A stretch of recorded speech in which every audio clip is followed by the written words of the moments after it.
Good morning, everybody. I am currently frozen up, so Hank, can you hear me? I can hear you. Can you hear me? Yes, I can. Okay. Everything had kind of frozen there for a second, so I'm going to close the window, and yeah, everything went black again. Okay. Well, we're here, folks. This is what day? Day 13 of the Karen Reed murder trial. We'll be here till about 1 o'clock today. Uh, Today's trial is gonna start with the cross-examination of Brian Albert Jr., another person who was at the party at the house that night. We closed with the direct examination of that witness had just ended yesterday when they left a little bit early. We're hoping they go a little early today. Pope Phil is away today, so hi Pope Phil, how you doing? You better have all that stuff you owe us, because we're coming for you. Just kidding.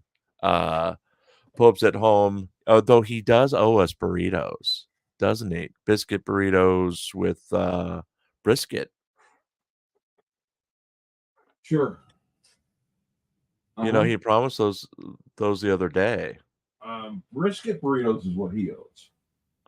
Well, he was going to make them out of biscuits. No, you couldn't in your punch drunk state you were in. You couldn't pronounce brisket, so you made it biscuit burritos. Well, it's the same thing. He owes us food. He needs to come for. He needs to bring us food, especially with that grill he's got.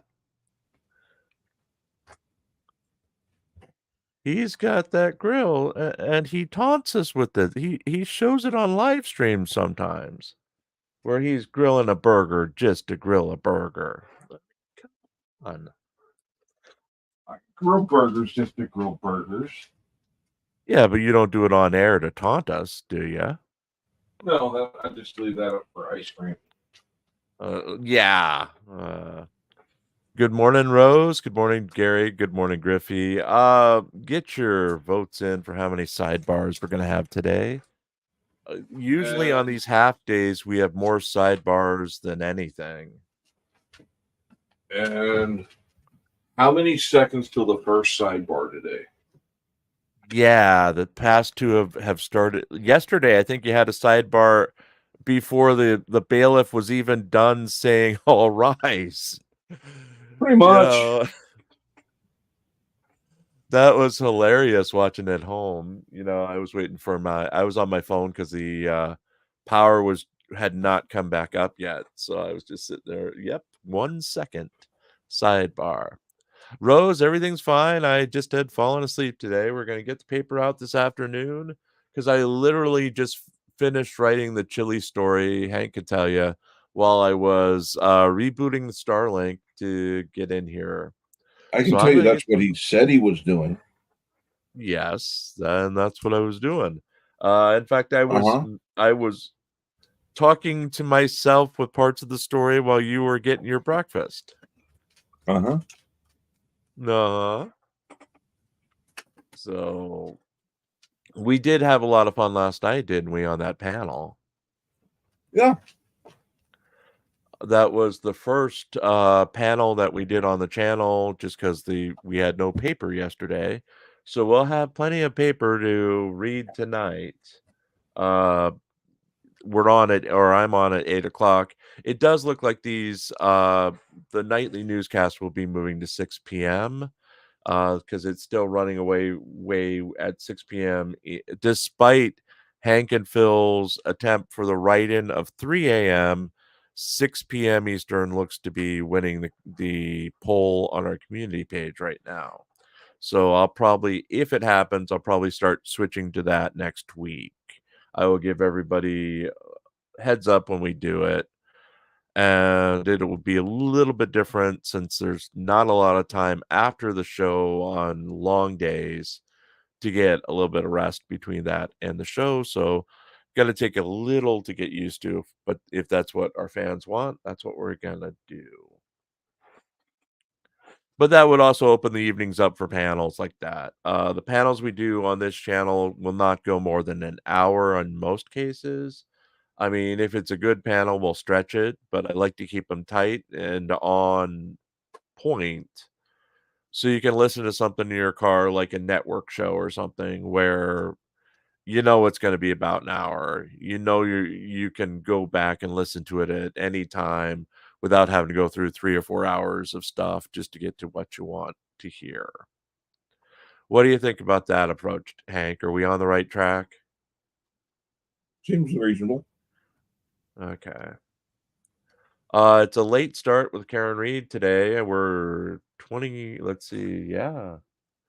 We're 5 minutes after the hour. It's 9:05 on the East Coast, 8:05 where it counts. Hi, Popeville, and 6:05 AM on the West Coast. And if you're with us on the West Coast, thank you. I would not want to be hearing my voice at 6 AM. So glad you're here and glad you're putting up with us.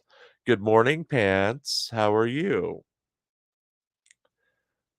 Pants is being mean in the side chat, so just deal with Mr. Pants. It's nice to see he's made it back since Verbal Boss was wearing him last night.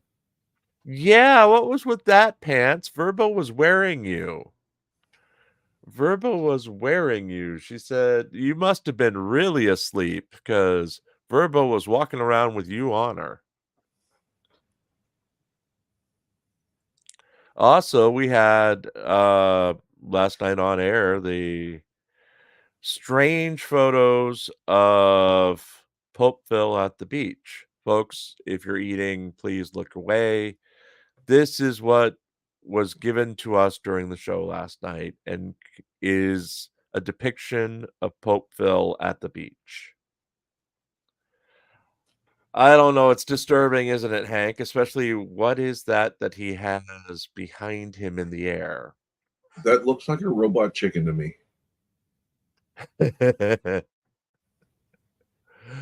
I and this is an AI simulation of Pope at the beach.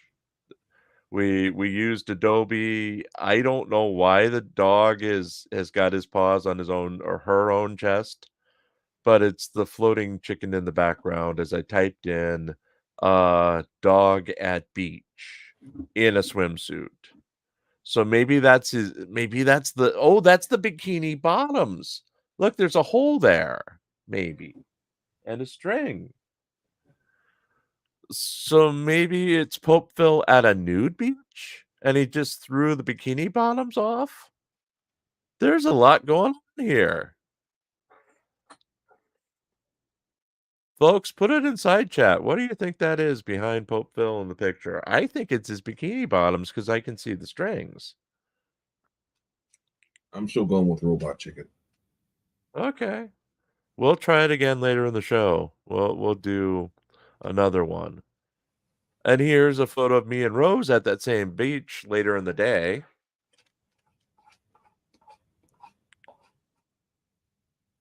Again, an AI simulation.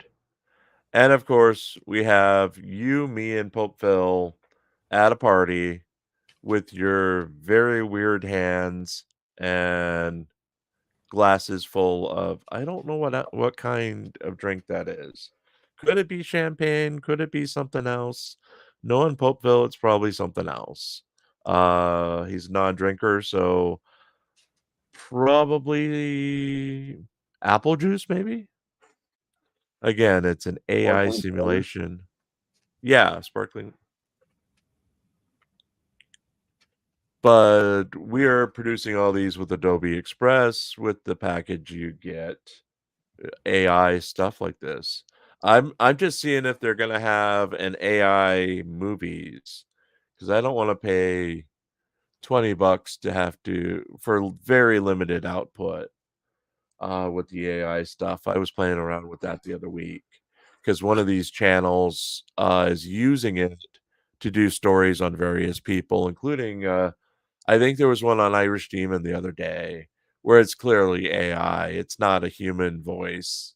And you can tell the story is someone has given points where, you give plot points to the thing and then it generates the rest for you.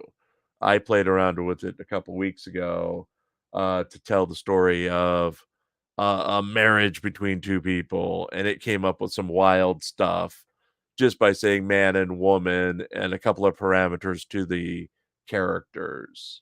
It produced a whole 5-minute video with different clips and a whole narrative going. So it's a wonder, how many of these stories on YouTube are just an AI talking to itself. Who knows? Pants says that Pope was drinking sparkling urine. I don't And know.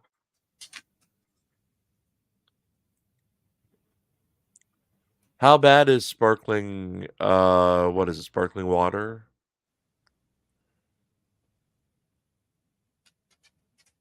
Because I huh? haven't been out of the house. How bad is the stuff that Pope would be drinking? It's not as bad as sparkling urine, though.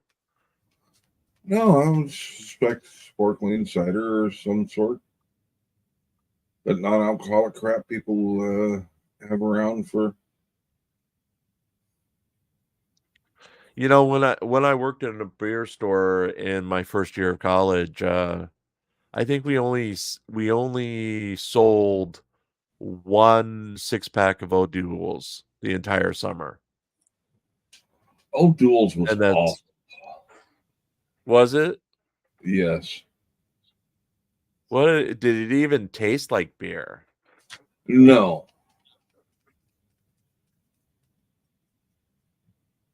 It didn't. Was it like an It Go ahead. had a resemblance of beer, but not close enough to get the enjoyment of drinking a beer. Do you remember the Beavis and Butthead episode where they got drunk on O'Doul's because they thought it was beer? Um, I don't remember that one specifically, but I've seen it in storylines in several movies and comedy skits. Yeah, they had bought it. They thought they had used fake IDs to buy it, and the guy was like, "Whatever," behind the counter. Then they were Uh, sitting out front drinking it, and a cop pulled up, and he just started laughing because they were drunk on non-alcoholic beer. I don't know. I don't know if you have to be 18 or at 21 to buy because they does have some alcohol in it. It's just a very, very, very, very low. This is Karen Reed, counsel. Sorry about that, Hank. Council You wanted just to came see on. me at sidebar. You don't Sidebar. need to be seen at sidebar, Your Honor, but I do need to be seen about an issue from yesterday. Like to be heard. Whoever guessed 1 second for the first sidebar, you're the winner. Your Honor, we are. Nope. not only He's saying renewing he our doesn't want to be objection heard at to sidebar. the alleged harassment evidence that came in yesterday, but we're denied. specifically moving to strike that testimony and specifically asking the court, before we get started today, to instruct the jury that they are to disregard that evidence. And I wanted to point out to the court Wait a minute. that. What evidence is he trying to get struck? When Julie Nagel started crying. Just asked the witness. And she blurted out the harassment that her family was suffering was horrible. And No, the judge opened the gate to that. So yeah, this is what he's demanding right now. Basically, Turtle Boy through Karen Reed had embarked on a campaign of terror against these people last year. And they're not allowed to bring up Turtle Boy by name in this hearing. Either side, they both stipulated to that. But if a witness brought up the harassment or a witness brought up Turtle Boy, then she would rule on it. And she allowed that girl to cry based on the harassment. They even mentioned the allowed harassment. her to testify, which she ended up crying during the. Right. So Not like he's she- trying to have that whole not thing like she- stricken. I hope it fails. Yeah.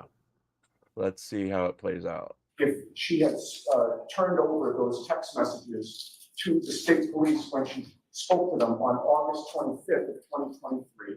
I've asked every witness, when was the first time that they spoke to the state police? That was the first time Allie McCabe spoke to the state police. None of that conversation. Okay, so it was Allie McCabe. With harassment whatsoever. It was strictly related to the death of John O'Keefe and the investigation of John O'Keefe. I stayed completely clear of any discussion of harassment whatsoever. I only focused on the federal. Yeah, but the approach by the state police. Didn't he open the door to it I didn't even approach when and why she gave the? Did he? Yeah. By opening the door for when and why she gave the screenshots into whom? Well, her reason why was because of the harassment. Yeah. And that's what she testified to. And it looks bad for him, so he wants it stricken. Fuck him. Excuse my French. That's okay. And good morning, Pope Phil. Good to see you in chat this morning. Where's our brisket? Brisket biscuit. Where's our biscuit burritos? I've already started. Folks, also get your numbers in for sidebars today. We started a little late, so let's see how this resolves. Led to a moment, where that Mr. Lally, I believe, has been waiting for, which is for a witness to break down on the stand and feel sorry for themselves to gain sympathy before this jury. It was prejudicial to our client. It was prejudicial to our defense. It is error. And what an asshole! All right, what do you say, Commonwealth? Your Honor, counsel absolutely opened the door as far as the questioning was concerned. It was not just the characterization of the questioning is just simply inaccurate. As far as the questions that were posed to the witness, it was more geared towards why, implying that the witness only provided this after testifying at the other proceeding or being questioned about it in that environment. And that's the only reason that she had these messages. And why hadn't she turned these messages over earlier? And that is in direct response to the harassment that that witness and her entire family, as well as Mr. Albert, had sustained as a result of actions by several different parties, including counsel. So for those reasons, it was proper. There was nothing, I don't think it was more than 5 minutes of testimony concerning it. And it was because counsel opened the door to it. Okay, thank you. All right, so Ms. Giannetti, I remember clearly the lines of inquiry that you initiated. So I disagree with you in the strongest way possible. You've made your record in your motions tonight. Okay, so let's bring in the wow. jurors. I think that was a judicial fuck you. Basically.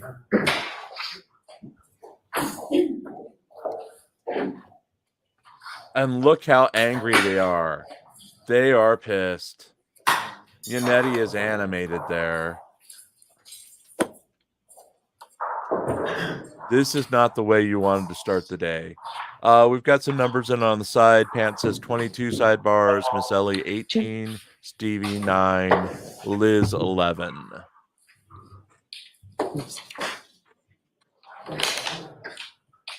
Yeah, if Judge Canone, if she could slap him, she probably would have.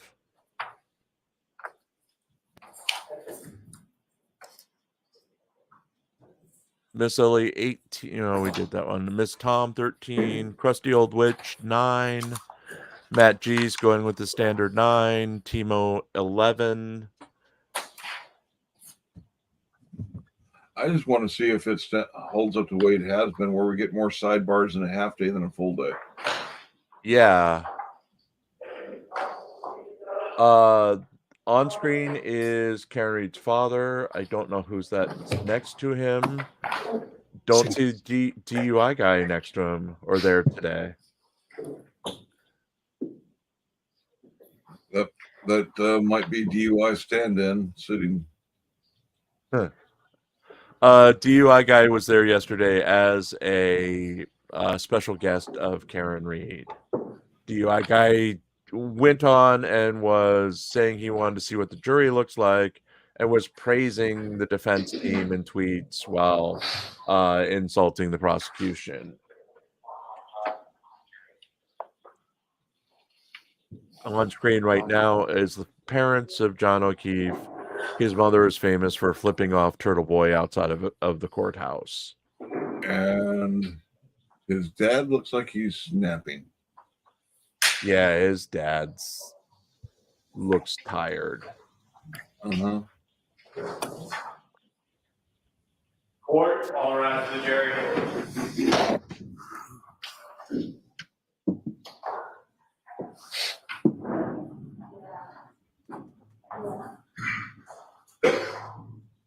Griffey says 6 sidebars.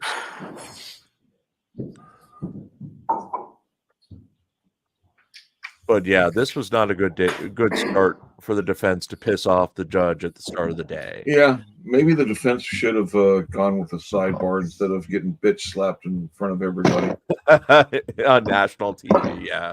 The bald gentleman. Hear ye, hear ye. All parties having anything to do before the Honorable First Justice Beverly Pannoni, now sitting in the Dedham Superior Court, in for the County of Norfolk, draw near, give your attendance, you shall be heard. God save the Commonwealth and this good court. Thank you. You may be seated. Just to finish that, the bald gentleman 22117 on the Commonwealth screen versus was Karen Patrick Reed. O'Keefe, the brother to the victim. All right. Good morning, counsel. Good morning, Ms. Reed. Good morning, jurors. So I have to ask you those same 3 questions. Were you all able to follow the instructions and refrain from discussing this case with anyone since we left yesterday? Yes. Everyone said yes and nodded affirmatively. Were you also able to follow the instructions and refrain from doing any independent research or investigation into this case? Yes. Everyone said yes and nodded affirmatively. Did anyone happen to see, hear, or read anything about this case since we left the other day? Yes, no. Thank you very much. Everyone said no or shook their heads. All right, may we have Mr. Albert, please?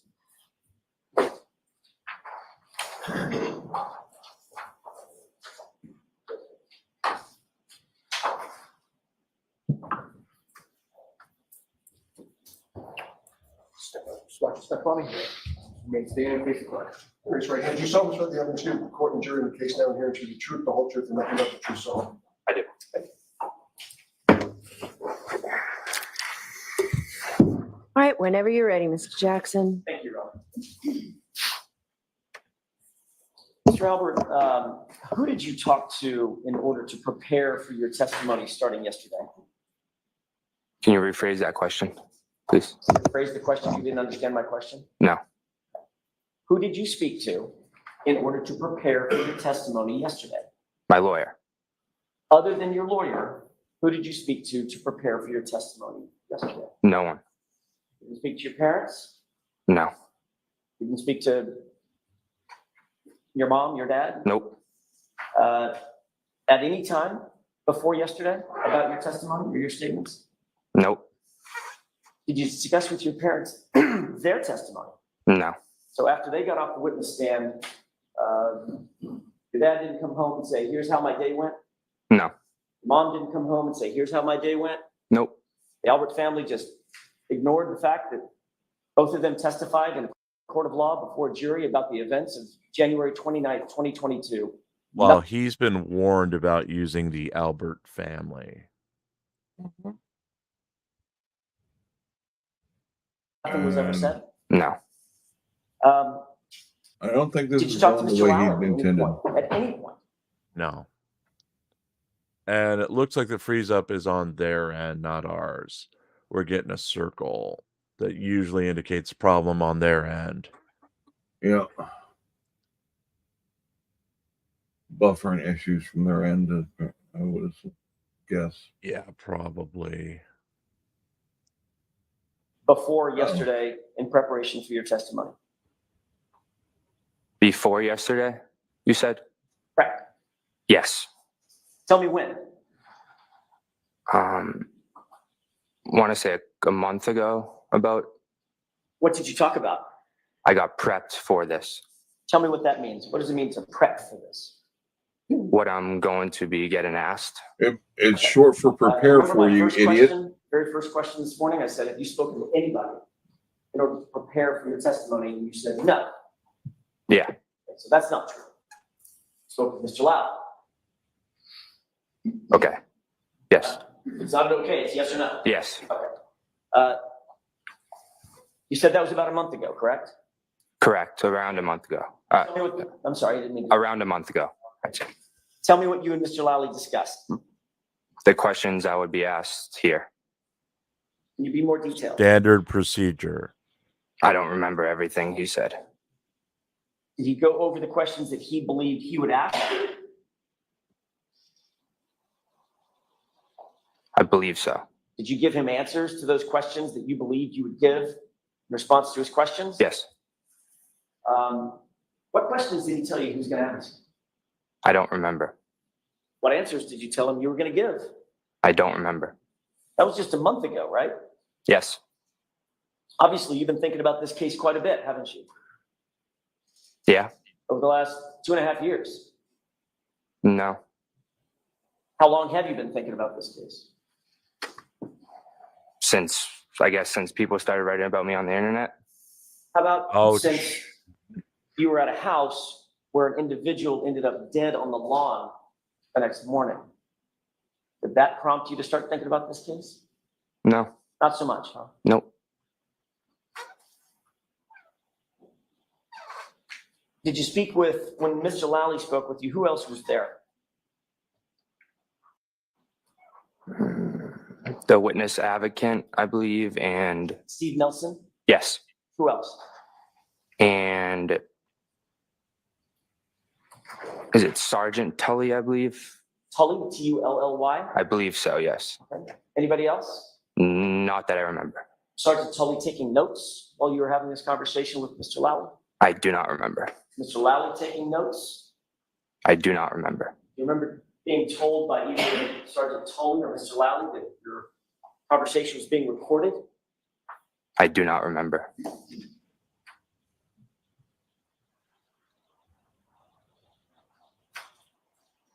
How long was that meeting? Say 15 minutes, 20 minutes?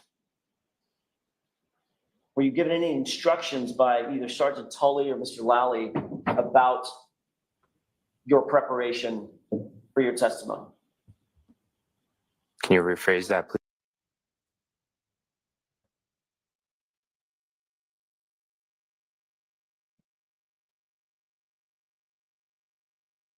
And here we go again with buffering. Sorry, folks. We'll be back once it looks like it's Law and Crime, not us. Please. Sure. Did they give you any instructions about your the preparation for your testimony? How they wanted you to answer questions? The tone No. and tenor of your testimony? No. How they wanted you to dress, for instance? No,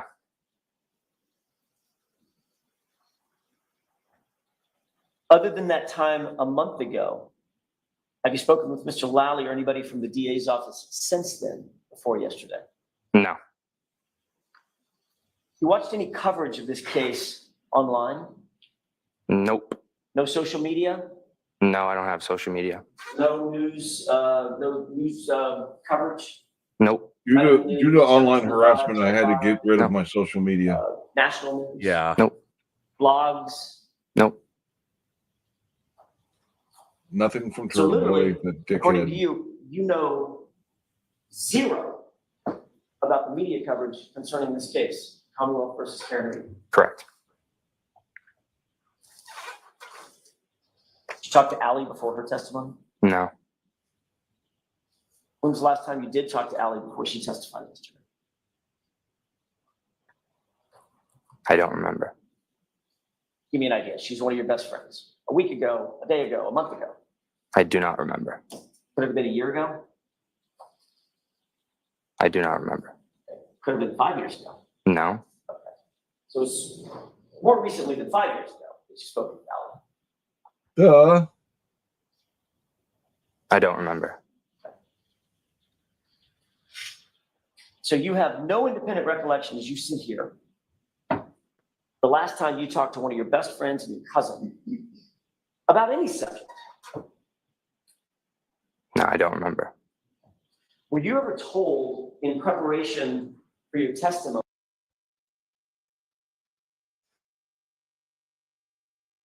Okay. Something's going on here. Let me hit this again. Apologies, folks. for your testimony, if you start to get stumped or nervous, just say, I don't remember. Nope. Nobody ever told you that? Mm-mm. No. No? No. Sorry. It's okay. So nobody ever informed you that you might get nervous on the witness stand, there might be tough questions. Easiest way to get out of that is just say, yeah, I don't recall. No. So you just don't recall because your memory is that bad. You literally don't recall the last time you spoke with a cop. Objection. Ask that differently, Mr. Sure. Jackson. Sure. Your testimony is you were not instructed to say, I don't remember. You just literally don't remember. Correct. It's an issue with your memory, not an instruction that you received. Correct. Right.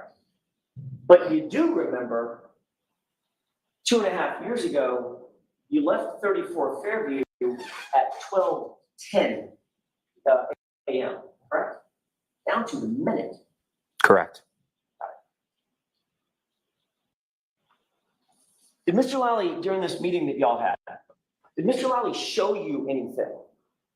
Items of evidence, photographs, videos, anything like that? No. Did you two talk about any evidence that you might see?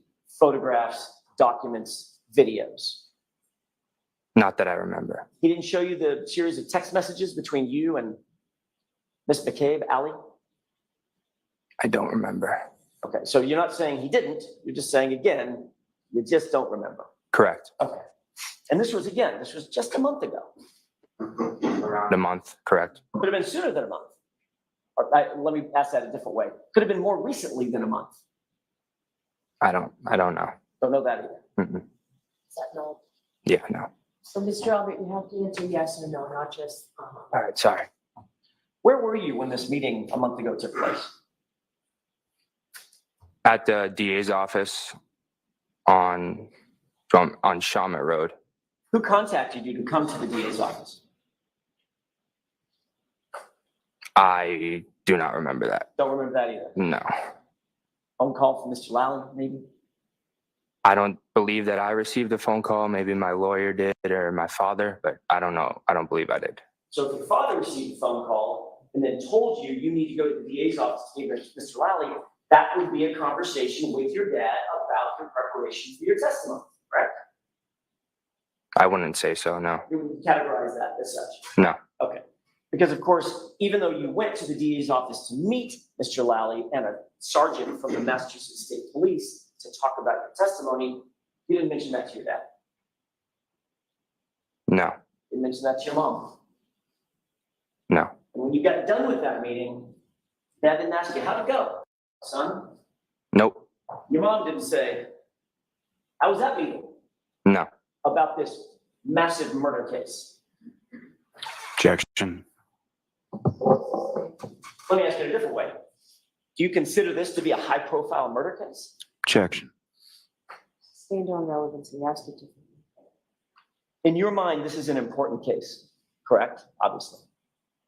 Correct. But according to you, just never comes up in the Albert household. No. Okay.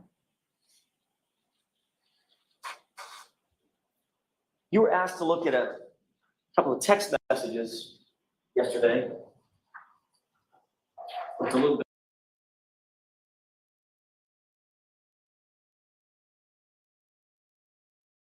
Folks, bear with us. It is their connection. Morning, everybody coming in. Hi, Touche. I see Griffey in there. See Parsons. So far, did we have an official sidebar? I Not don't yet. believe we Like did. this. You seen that before? Yes. When did you see that before?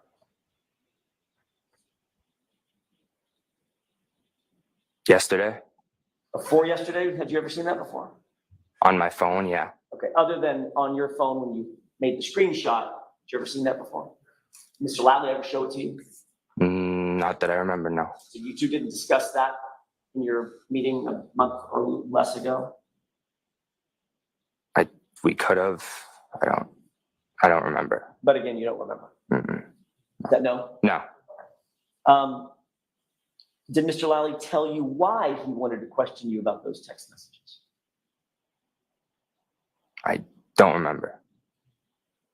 Did Mr. Lally tell you anything about what you might be asked on cross-examination? No. He asked you about any videos that you've ever posted? No. He asked you about any comments you've ever made online? Nope. Any photos you've ever been in? No. Any fights you've ever been in? Nope. Who's Courtney Proctor?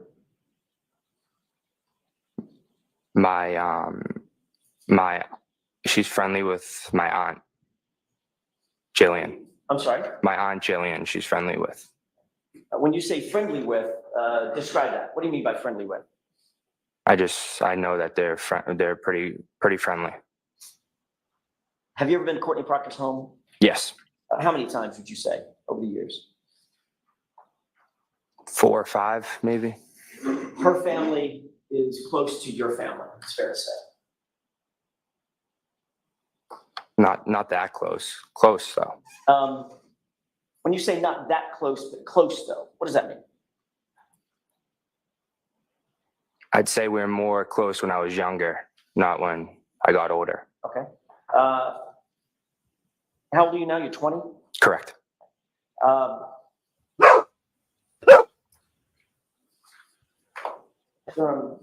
May I approach? Okay. I have a photo I'd like to show Mr. Lally first. May I? Yes. Thank you. Take a look at that photo and tell me if you recognize it. Just look at it to yourself, please. Let me know after you studied it for a second. Yep. You recognize the photo? Yes. Who's in that photo? Objection. So the objection sustained as to the content of the photos. Did you want to come to sidebar and explain this to me? Sidebar number 1, folks. Sidebar number 1. We almost had a sidebar at the very start, but Yannetti decided against it and then got smacked down by the judge for demanding testimony to be stricken Yes. that talked about abuse. And yeah, what'd you think of that, Hank? I still say he's regretting that, not doing that in the sidebar. Do you think he's still feeling the sting of that slapdown? Yes, he is. Probably future generations of Yannettis are feeling the sting of that slapdown. Folks, if you didn't see it, just rewind a bit. It's at the very start of our coverage today. We're looking at the Karen Reed side of things. Her brother's in the back row. I do not see the DUI guy today.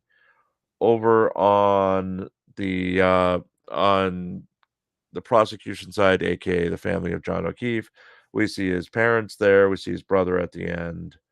I don't see any special guests. For those looking for Grant Smith Ellis, he is not in the courtroom today. Apparently, the tussle between him and Turtle Boy and Turtle Boy's friend resulted in Turtle Boy's friend getting a temporary restraining order against Grant that prevents him from being within 50 feet of her. So, of course, if she, another member of the press, is in the press box, Grant can't be there for the next 2 weeks. Grant is going to court today to try to get that lifted, as he wasn't even consulted or told about the hearing before it happened. This was from an incident on Monday when Turtle Boy and his friend basically confronted Grant. The woman threw Grant's chair. Grant was angry, and Turtle Boy started screaming at Grant, "Don't touch her, don't touch her, don't touch her." This felt like a setup to me.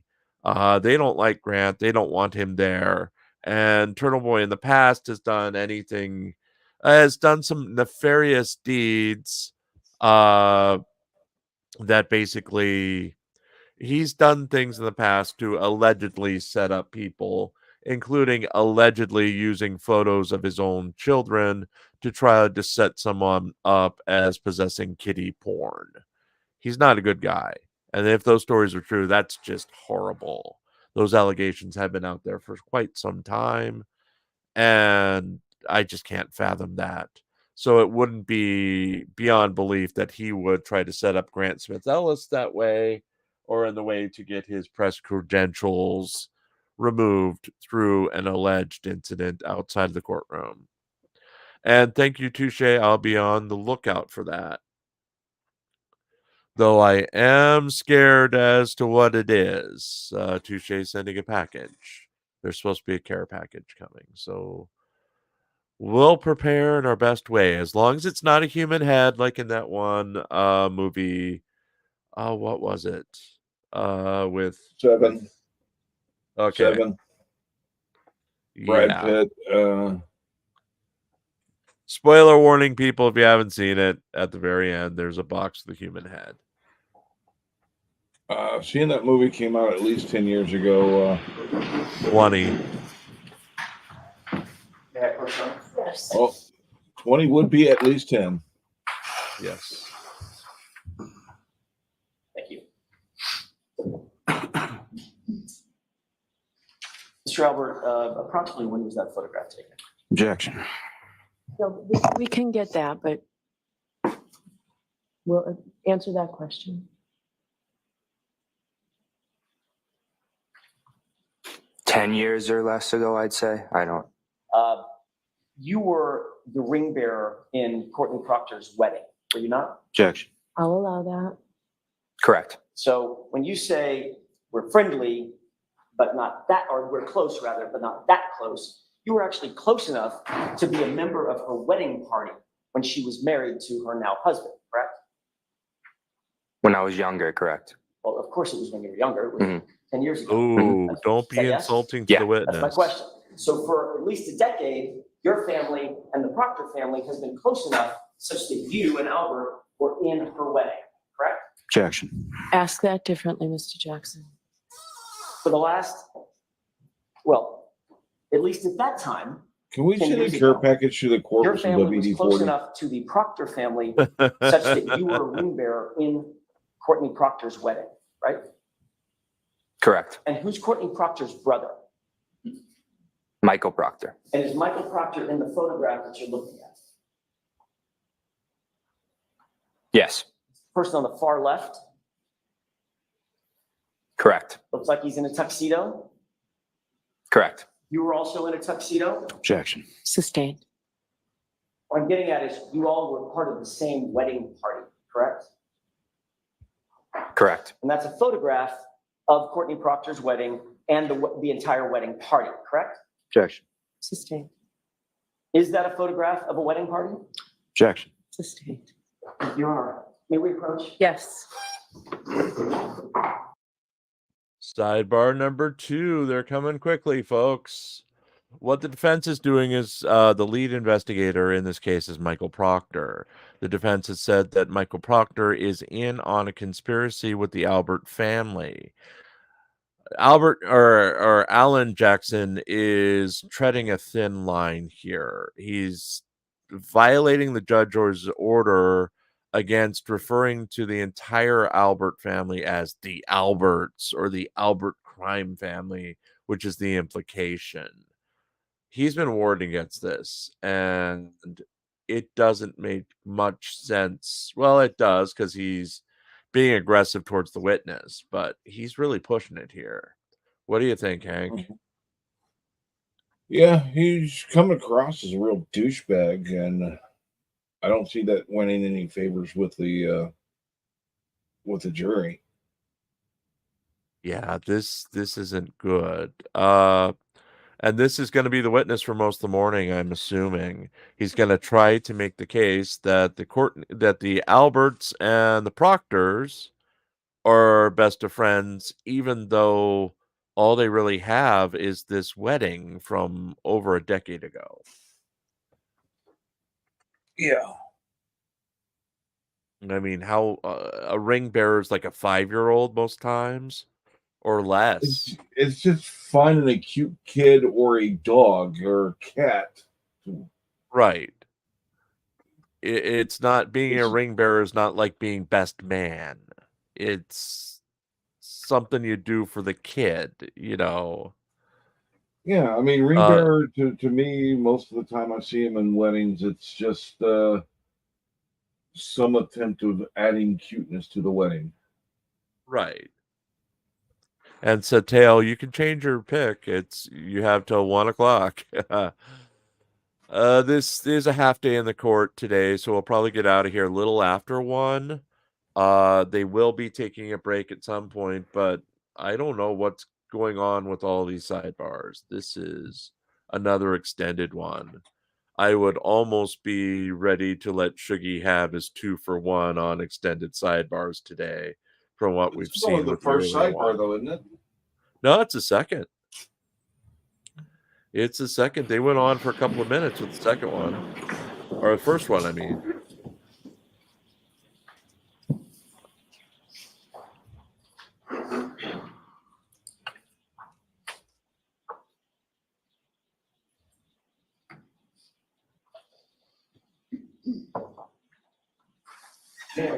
Yes. Thank you. Mr. Albert, I want you to look at that one more time.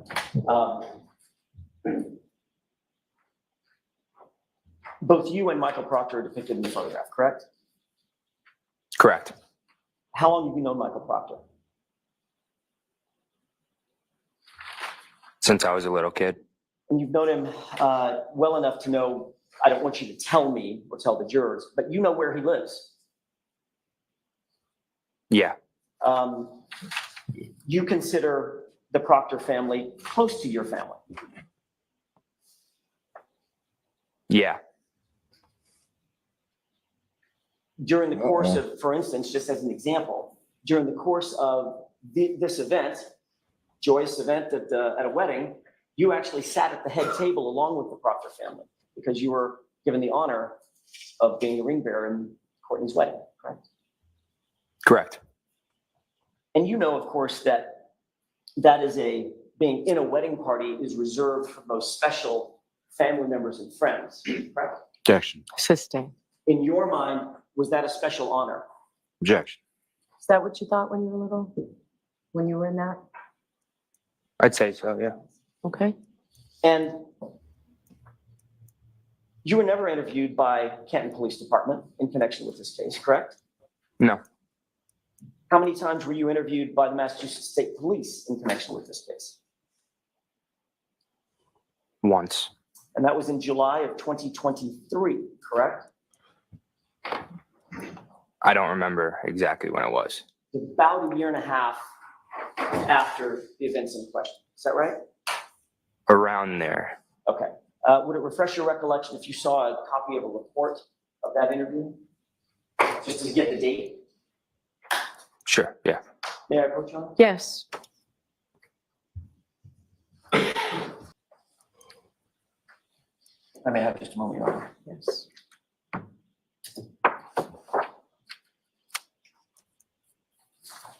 Take a look at paragraph 1. It's in the middle of the paragraph. If you'll just read that to yourself, please.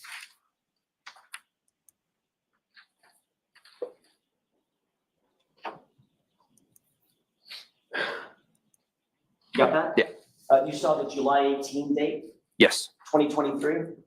Yes. Does that refresh your recollection that that was the first time you were interviewed by the Massachusetts State Police? Correct. May I approach now? Yes. Thank you.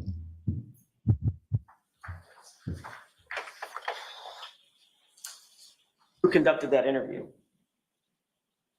Michael Proctor and one of his partners, I believe.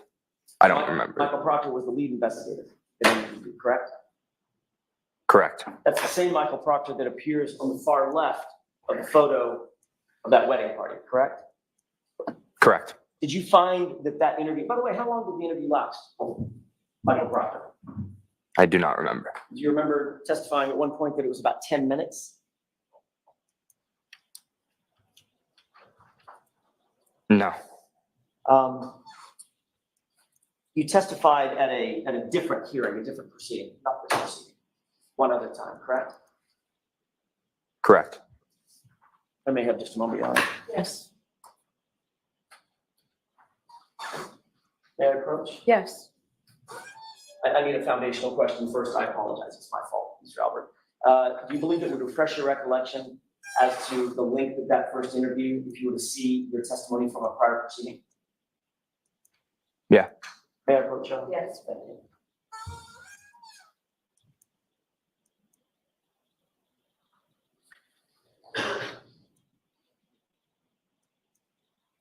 Take a look at this, and I'm going to direct your attention to line 18 and 19 of that transcript. Let me know when you've reviewed it.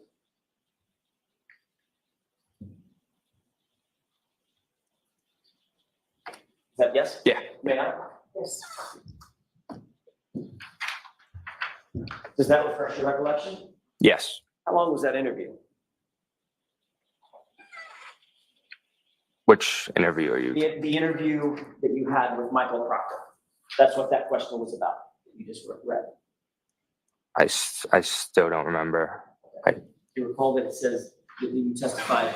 Question, how long did Objection. the interview last for? Objection sustained where his memory is not refreshed. You can do this differently, you know that. Did you? Ouch, did this refresh your again. recollection as to the question and answer, how you answered the question, how long that interview lasted? Yes. Okay. Did you say 10 minutes? Yes. So during the course of that 10-minute conversation that you had with Michael Proctor, what was the tone of that interview? You understand what I mean by tone? I do not understand. Okay. Was it hostile and accusatory? Not that I remember, no. Was it antagonistic or confrontational? Can you use different words, please? Sure. Was he being mean? No. Okay. He was being nice, right? Professional, I'd say. Yeah. Because you've known him almost your whole life, right? Yes. He was friendly, cordial, Correct. and the interview was comfortable. Say it again. The interview was comfortable. Correct. You didn't feel like you were on the hot seat. No.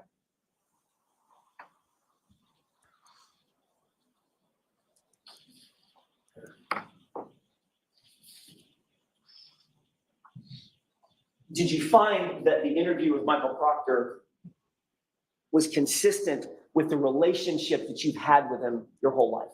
Meaning, he's always been friendly to you. He was just as friendly in that conversation. Not really, no. How is he different? I'd say more professional. Okay. Obviously, he was doing a job, correct? Correct. But when you walked in, you recognized him. Yes. He recognized you. Yes. Made natural greetings with one another, correct? Correct. Questioned you about a few things. Correct. He didn't look at your phone. He didn't ask to take your phone away from you. No. He didn't ask to seize your phone or seize any other physical items from you. No. You weren't asked to come down to the police station and sit in an interview room or an interrogation room, were you? No. Matter of fact, where did the conversation take place, those 10 minutes?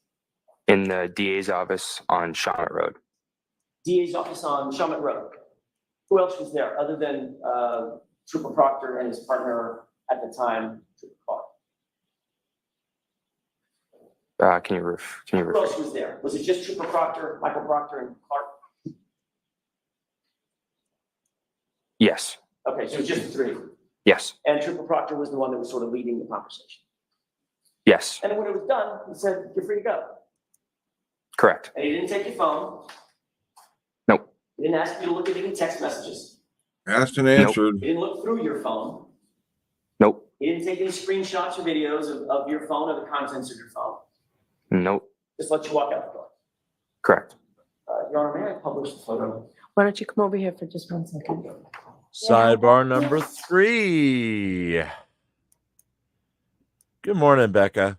Glad to have you with us today. Sidebar number 3 already. We have been on the air for how long? For a little under an hour, 58 minutes now, and we've had 3 sidebars already. And should have been a fourth, but dumbass decided to do it in open court. Yeah, that was a slapping by the judge that I don't think he'll ever forget. I'm so happy they did it in open court instead of sidebar. so we could witness it. Lizard Breath asks if I'm using the cherry chapstick. What is it? If you are cleaning and using the cherry chapstick in between each lick, like, and of the like button, right? Yes, I am. I've got the cherry chapstick. In fact, I used to do social media for the chapstick brand. It was one of our major brands when we handled the the PCH clients for Pfizer before Pfizer sold that brand off. Believe it or not, every day I'd be doing Twitter and their Facebook accounts, monitoring for various things.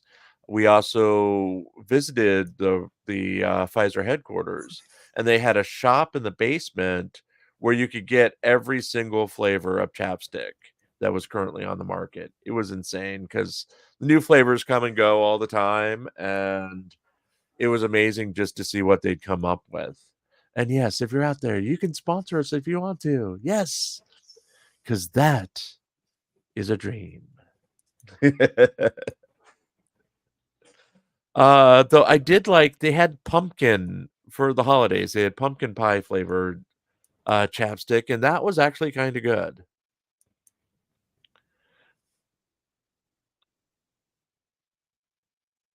Still with us, Hank? I'm still here. Okay.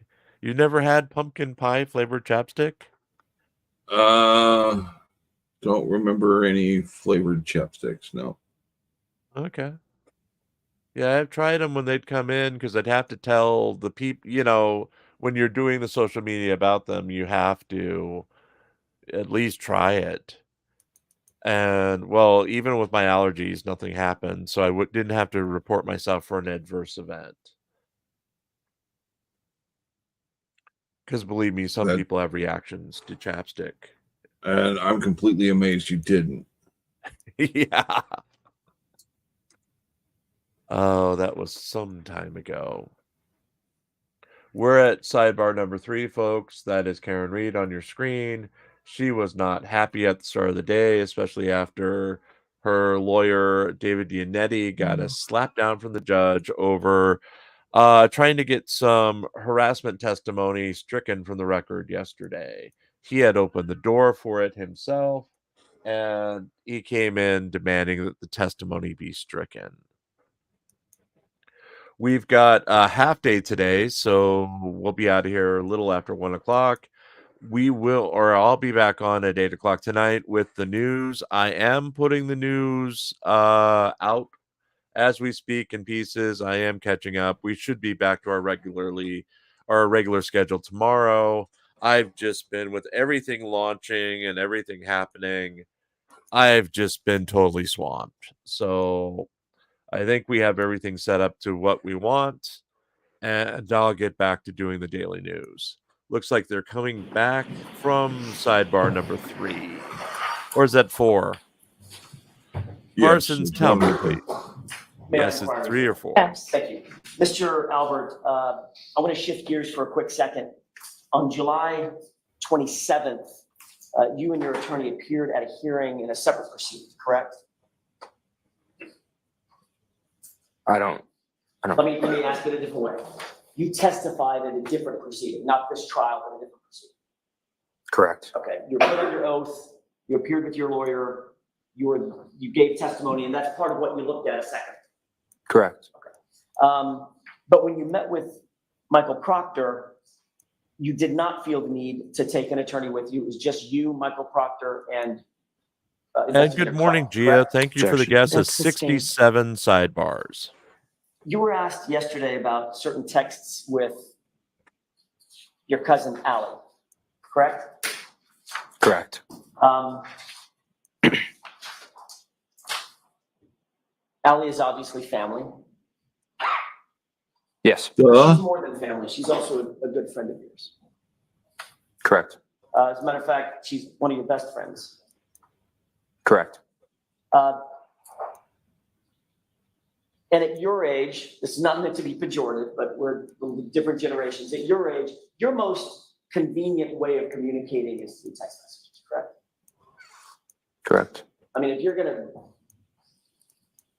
grab a buddy, say, let's meet at the such and such ball field or whatever, you're gonna text them, probably not call Either or. them. Okay, but texting is pretty common between you and your friends. Yes. Texting is certainly common between you and Alan. We've already seen evidence of that, right? Yes. And that's generally how you like to communicate with Alan. I'd say so, yeah. In fact, when you reached out to her for a ride, there were like 8 text messages back and forth just for a pickup, correct? Correct. Yeah, just move your arm. Sure.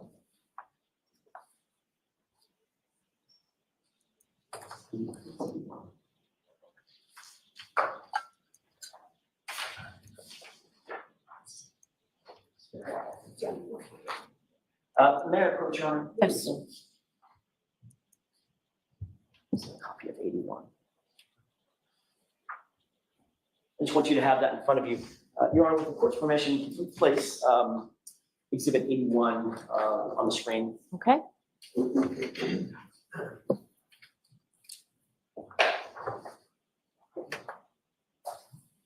And we're back to text messaging. Your Honor, may I approach? I need to use the Elmar instead of. Okay. Is there an objection to that? No, Your Honor. May I have that back? I thought you meant approach over here.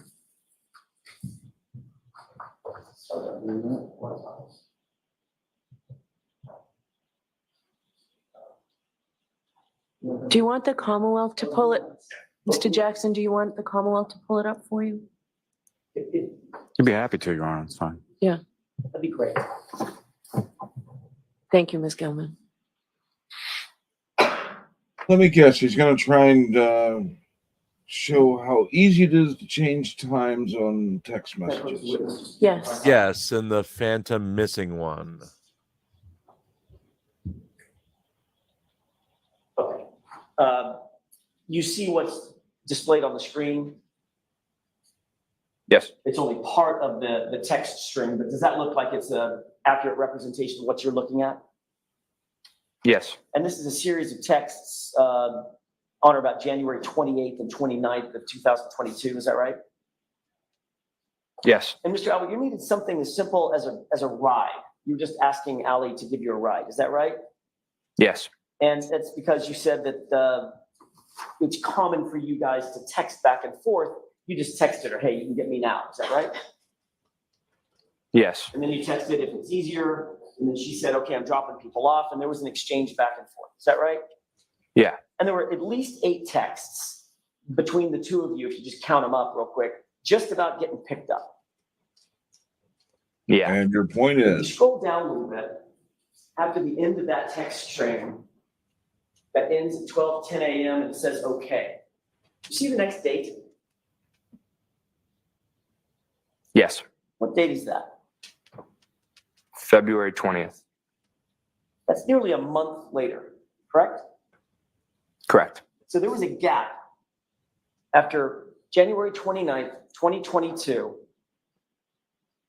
when you found out that a man had ended up dead on your uncle's lawn. And you and Allie did not text each other for a month, not once. Objection. Sustained is to that form. Ask it differently. Isn't it true that on January 29th, later in the day, you found out about John O'Keefe and his condition, the fact that he died? Objection. Is that true? Did you find out that day? Yes. Okay. So you were well aware of, we can take that down. You were well aware, Mr. Albert, that something very tragic had happened at your uncle's house, Brian Albert's house, right? Correct. And you were aware that you had been at your uncle's house that night, right? Correct. You're also aware that, according to you, Allie McCabe was the one that picked you up and took you from that location. Correct. And notwithstanding the fact of this tragedy,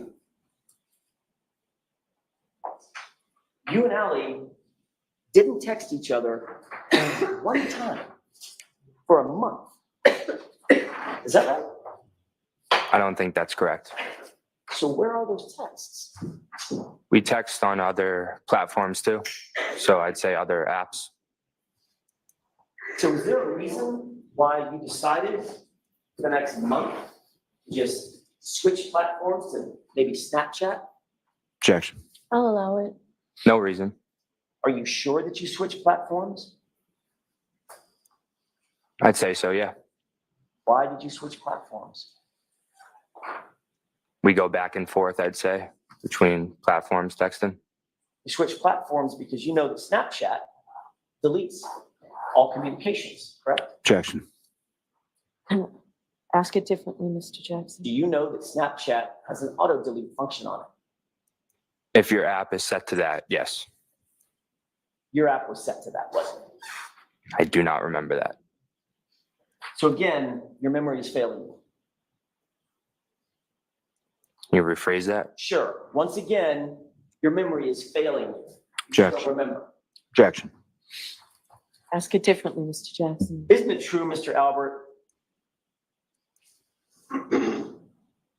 that you either switched platforms or deleted the texts because you did not want your text communications with Alan McCabe to be discovered? Objection. Overruled. Is that right? That's not true. So where are those communications? I do not know. Can't produce them right now, can you? I'm not sure. So in the days, the hours, and days and weeks following the death of John O'Keefe, your communications with your best friend, Alan, the person who gave you a ride home that night, they're just gone. Right?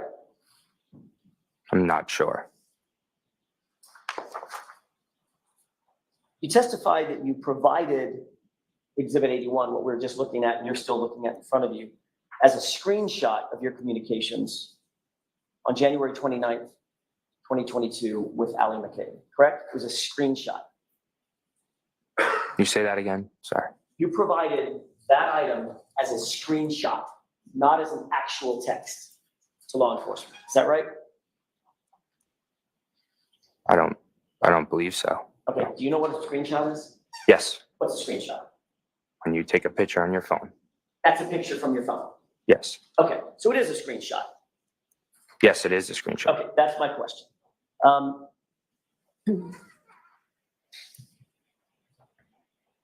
When you met with Michael Proctor in that interview that lasted 10 minutes, Michael Proctor did not get the actual texts underlying that screenshot, did he? No. He never looked for those actual texts, did he? No. He never asked you for those actual texts, did he? No. And you never volunteered to give him those actual texts, did you? I think I volunteered to, yeah. On that day? Oh, no, not on that day, no. Not on that day. You know what a phone extraction is? Not familiar. Okay. Have you ever heard of a phone imaging or a phone extraction or a forensic extraction? Any of those words sound familiar? Not really, no. Michael Proctor never asked you, I think it's fair to say now, given that answer, Michael Proctor never asked you if you could do a phone extraction of your cell phone, did he? No. He never asked if you could take a forensic image of your phone, did he? No. Do you know what metadata is? Good morning, Virgo. Nope. You know the dates and times you take a Metadata. photo on your phone? Sometimes, well, not sometimes, all the time. It'll capture the date and time of the photo. You know that? Objection. I'll hear this answer and it may end your inquiry. Do you know that? Pretty sure I do, yeah. Have you ever heard of that data, the dates and times and geolocations? Have you ever heard of that referred to as metadata? No. Okay, so I'll just use the word date and time. Okay. You know that on your phone, if you pull up a text, you can go behind the text and see the date and time that it was actually sent or received, right? Yeah. But on a screenshot, you're left with just what's on the screen. Can't go behind the screenshot, right? Yeah. Okay. You provided just the screenshot, ultimately, not the actual text, correct? Correct. But in September of 2023, Michael Proctor's partner, a man by the name of Yuri Buchnick, you know that name? Yeah. He contacted you and said he wanted to talk about your text messages, correct? I don't remember. Do you remember that you told Yuri Buknik when he asked about the text messages, you did not have the screenshot anymore. You sent it to your father, Chris. I don't remember that. Do you recall telling Yuri Buknik if he wanted to get the screenshot, you weren't going to give it to him, he'd have to get it from your dad? Do not remember that. You remember Trooper Buknik agreeing with you and saying, sure, I'll just call your dad and get it from him? Don't remember that. You don't remember giving, you certainly don't remember ever giving Trooper Buknik a copy of that screenshot? No, I don't remember. Because you didn't, did you? I do not remember. But you did give it to your dad, right? I do not remember. Do you remember anything about this case? Ouch. Objection, Your Honor. Ouch. I'll withdraw. He's going to get slapped by this judge. To this day, you have never been required to present your phone to any law enforcement agent. Nope. It was never imaged. It was never downloaded. Nope. You still have the same phone? Yes. If you had the actual texts on your phone, why did you provide law enforcement with just a screenshot? Objection. I'll allow that. I'm not sure. Maybe because that's what they asked for. Yeah.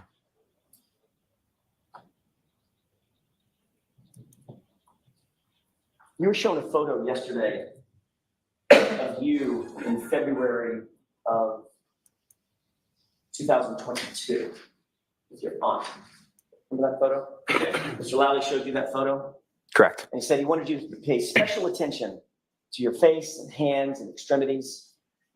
Asked you if there was anything unusual about that. Yes. You said no. In that photo, absolutely nothing unusual in February of 2022 about you, your face, your hands, fists, nothing, right? Correct. I want to draw your attention to February 26th, same month, less than a month after the incident. You were at a place called Fenway Johnny's with your buddies, weren't you? Correct.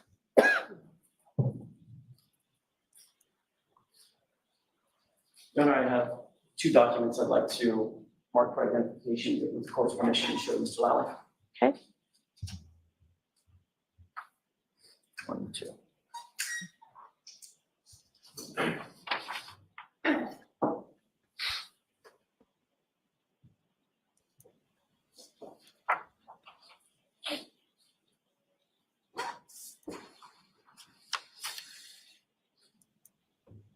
E and FF.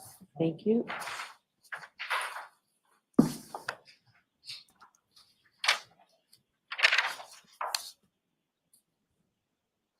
Okay, Present these to the witness. yes. May we approach?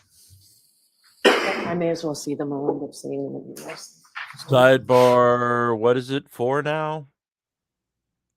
Gonna need Parsons. Parsons, if you're out there, let us know. It's 4 or 5.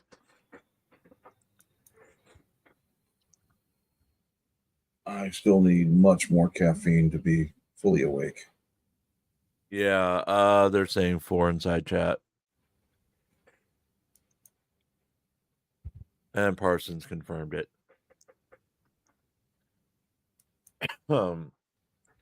I don't know. It's going to be a contentious day. This is Brian Albert Jr. He lived at the home at the time of the murder. They have since sold the house and moved elsewhere. He is good friends with Colin Albert, who they say, who the defense claims helped murder John O'Keefe, along with his Brian Albert's father, Brian, and Brian Higgins, an ATF agent. And yes, we all need coffee cereal, even though I don't drink it. Man, I it's wouldn't be just one of those surprised if you're mornings. allergic to coffee.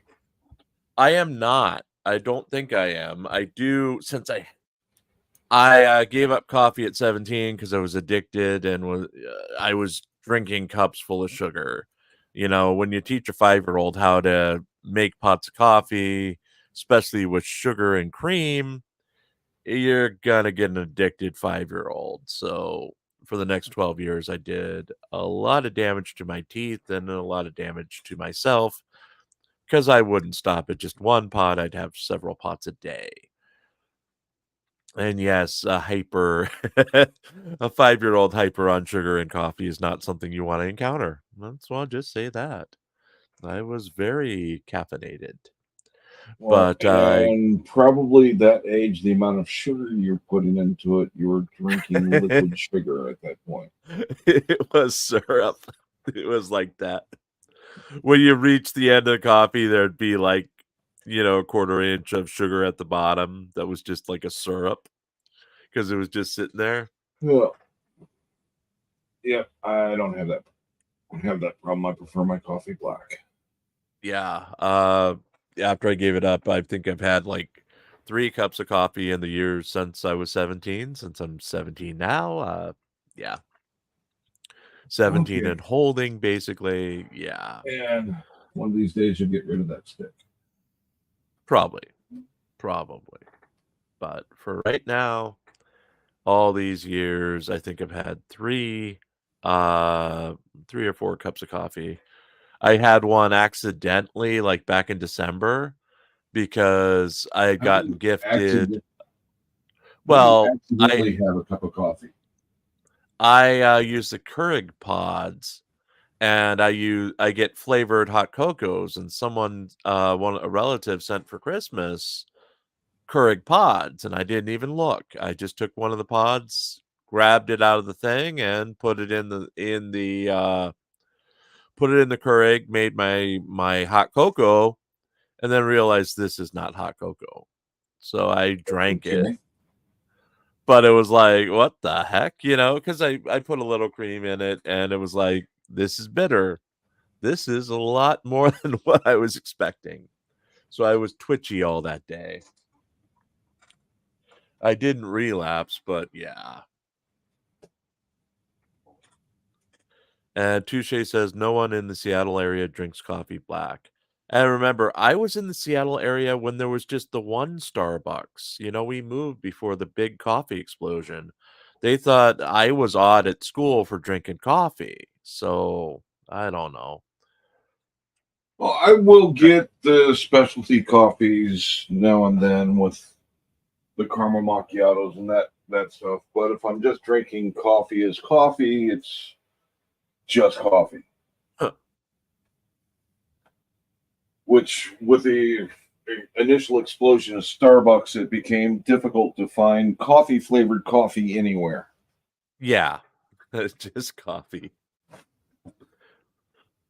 Oh, Lord. This is another extended sidebar. This is the testimony of Brian Albert Jr. We are on Really Cool News. We're on Twitter, Facebook, and YouTube. Please share the link with your friends. I'm glad to have you with us today. We're going to about 1 o'clock this afternoon Eastern time, 12 o'clock where it counts, and 10 o'clock on the West Coast of the United States. And I believe there's at This least is a chance that one of the defense attorneys will return from the sidebar with a black eye from the smackdown they're receiving. Yeah, this isn't going. I mean, you've got a young man on the stand he's letting the defense say things that other witnesses wouldn't. I think he's just annoyed and a little pissed off, so he's just saying yeah for a lot of things. But the defense is trying to get things in that the prosecution has to be very careful about. Yeah, Because this kid and is the so pissed whole off. so you have a shitty memory stick is not because who really remembers that much detail about 2 years ago? Right. Well, hell, when I was on with Demon, he didn't remember from a week before where I literally serenaded him on the air with Coke Dog. No memory of it because he had a couple of drinks in him that night. So literally, I would think that if you were serenaded by Coke Dog, you would remember that. Just saying. I would want to try and forget in any way possible, but yes. Yes. But in 2 years from now, I would not remember that shit Right. or any of the specifics of it, at least.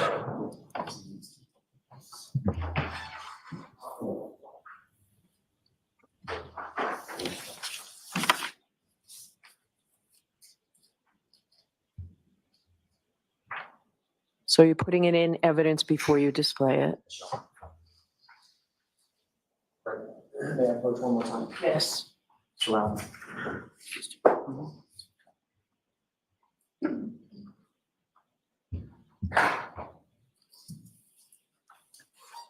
Sir, do you recognize those two documents? Yes. Taking a look at the one that's got multiple documents on it, I don't want you to tell me what's on it. Just tell me if you recognize the picture that's in the middle to the right. Yes. Okay. And then looking at the second document, which I believe is marked EE for identification at this point, does that appear to be a true and accurate enlargement of the first thumbnail? Yes. And those were taken on that photo was taken on February 26th, 2022. Yes. At the place called, I think it's called Finway Johnny's, right? Correct. May I publish the Put it into evidence first. move for the admission of just. Ow. So you need to get it to the court reporter. I'm sorry, just FF. Yeah, May I she's approach? being Yes. overly instructive here. E or FF? Let me have it. FF. Okay, give it to Madam Court Reporter to put the exhibit number on it.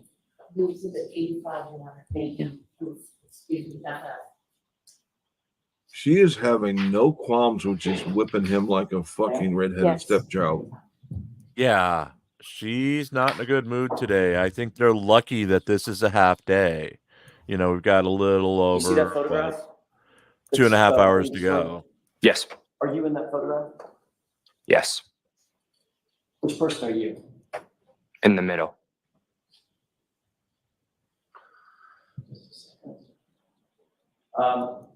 And about what time of day was it? That's you in the middle?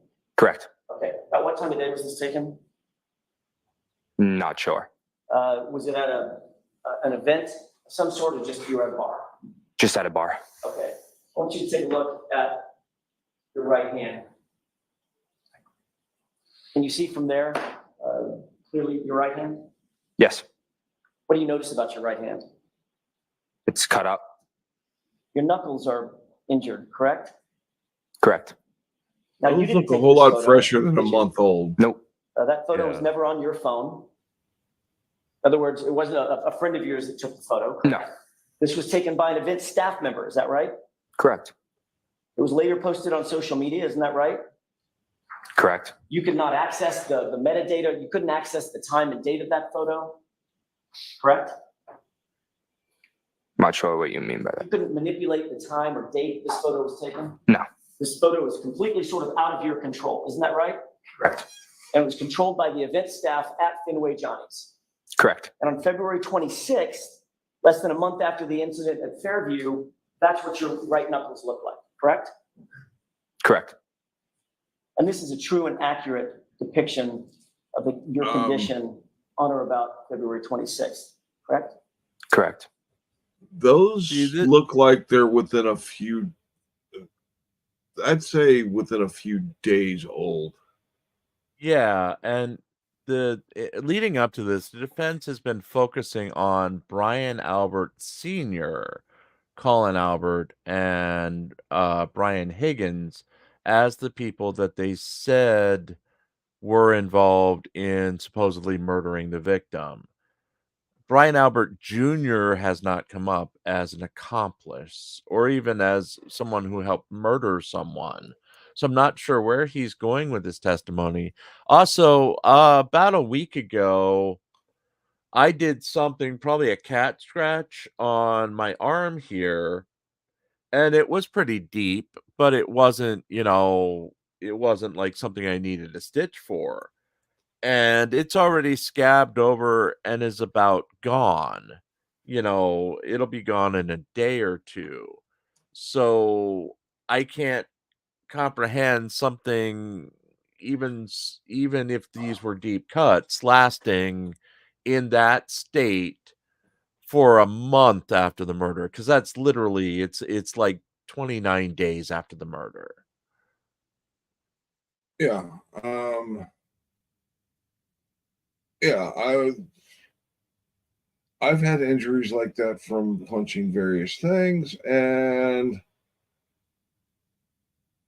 they're pretty much healed over within a week. Yeah, Those look pretty fucking fresh.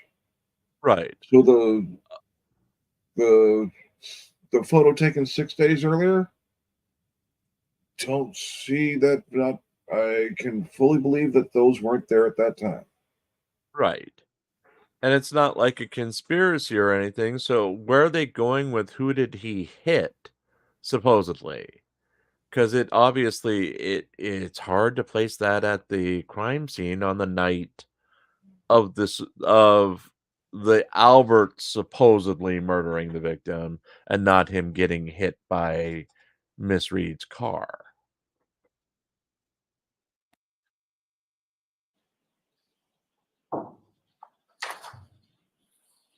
How'd you get those injuries, Robert? This is Brian Jr. I was at a party, my house party, my senior year, and I remember it being icy out, and Actually, it was I'm like wrong. This it is was kind of like Colin a steep Albert. hill of a This driveway. is who they're And I was accusing, walking so up I'm the wrong. driveway, and I I slipped down apologize. the driveway, and I tried to catch myself, but I had something in my left hand, so I tried to brace myself with my right hand, and I ended up sliding a little bit down the driveway. What'd you have in your left hand? If I remember, it was either my phone or a beverage. So according to you, you fell on ice and injured your knuckles, as we just saw in that photograph, right across the top of your knuckles. Correct. So you fell onto what, pavement, asphalt? Yes. And you braced yourself when you fell, your entire body weight, by putting your right hand down in a fist, and you injured your right fist, just the top of the knuckles on your right fist when you fell down. Correct. Seriously? Objection, Your Honor. Sustained. You put your palms down when you fell? No. You felt your entire body weight on your right fist and just injured the top portion of your knuckles, correct? Correct. Those injuries to your knuckles look an awful lot like the type of injuries that you would get in a Objection, Your Honor. Sustained. You ever been in a Third fight? party defense, it's been banned. Other than with my brothers, no.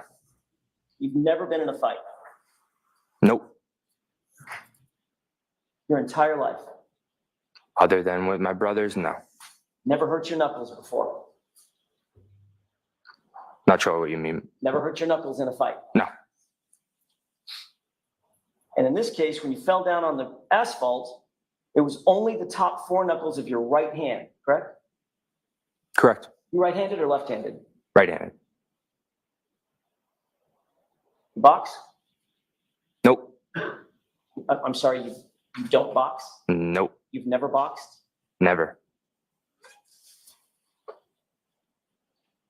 You ever practiced boxing? I've hit the bag for like cardio, but other than that, no. When you hit the bag, is that considered boxing? No. I wouldn't say so. Not It's not jumping really. rope, is it, Mr. Albert? No. It's not doing curls, Nope. not doing push-ups or calisthenics.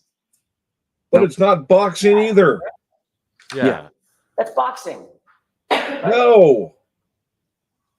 Boxing is I'd going say, against another human, not a fucking bag.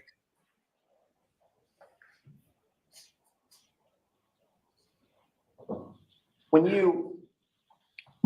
that photograph was taken at Fenway Johnny's, those knuckles look like they had been re-injured from a prior injury. No? No. Just falling on the asphalt.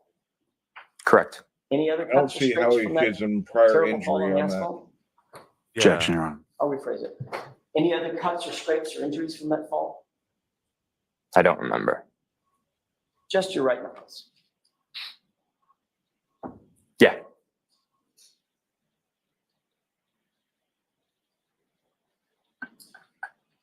And when is the prosecutor going to step in about badgering a fucking witness?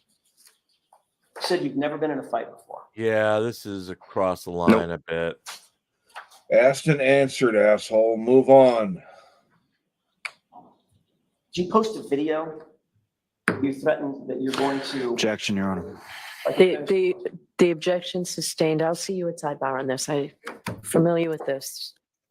5 or 6. Again, Yes. it's been a long night. I got him confused with the other Albert, Brian Albert on the stand. They look a lot alike. I thought it was Colin, but I didn't have enough caffeine to be sure. And here it says Colin Albert straight on the thing. Yeah, it's been a long couple of days, folks. So we apologize for that. Won't dwell, but this is Colin Albert. So yes, of course, they're going to be trying to introduce the third party offense. And of course, the third party defense means that someone other than Karen Reed did it. And they've been warned that they can't introduce it directly. And they can't even say that there was someone else. There's going to be a hearing before the defense takes over the case, when they get their chance to present witnesses. But this is really borderline, and it's really touch and go today. They did not use Brian Albert Sr. like this. He was asked if he was a boxer, but he wasn't asked if he had cuts on his hand or had injuries like this. There was also no. Go ahead. It's pretty fucking common for people to use the heavy bag for cardio. That they're not boxers. Right.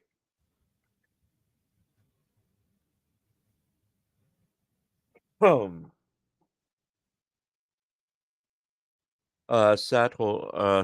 says, sorry. Even if this is the defense they are pushing and reaching so damn hard as sure, I don't think I would believe anything they say. They reach so hard. It makes me not want to believe them. Yeah, and I'm still.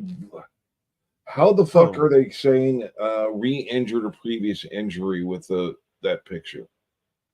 I don't know. I would assume seeing that he had punched something, whether it be someone or a object.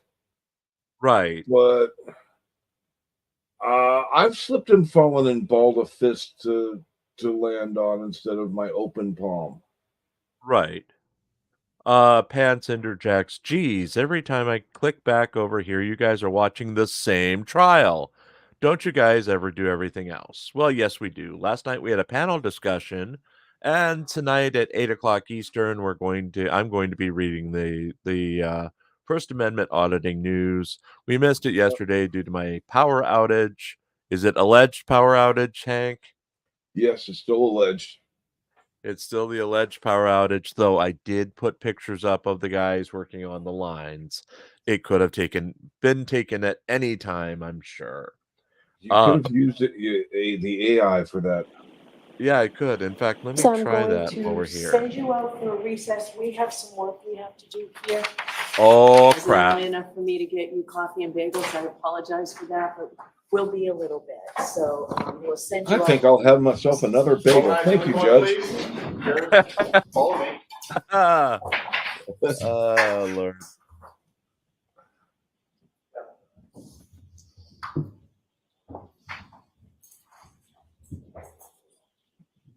Okay, we're going to have an AI simulation in a second, folks. It's going to come up.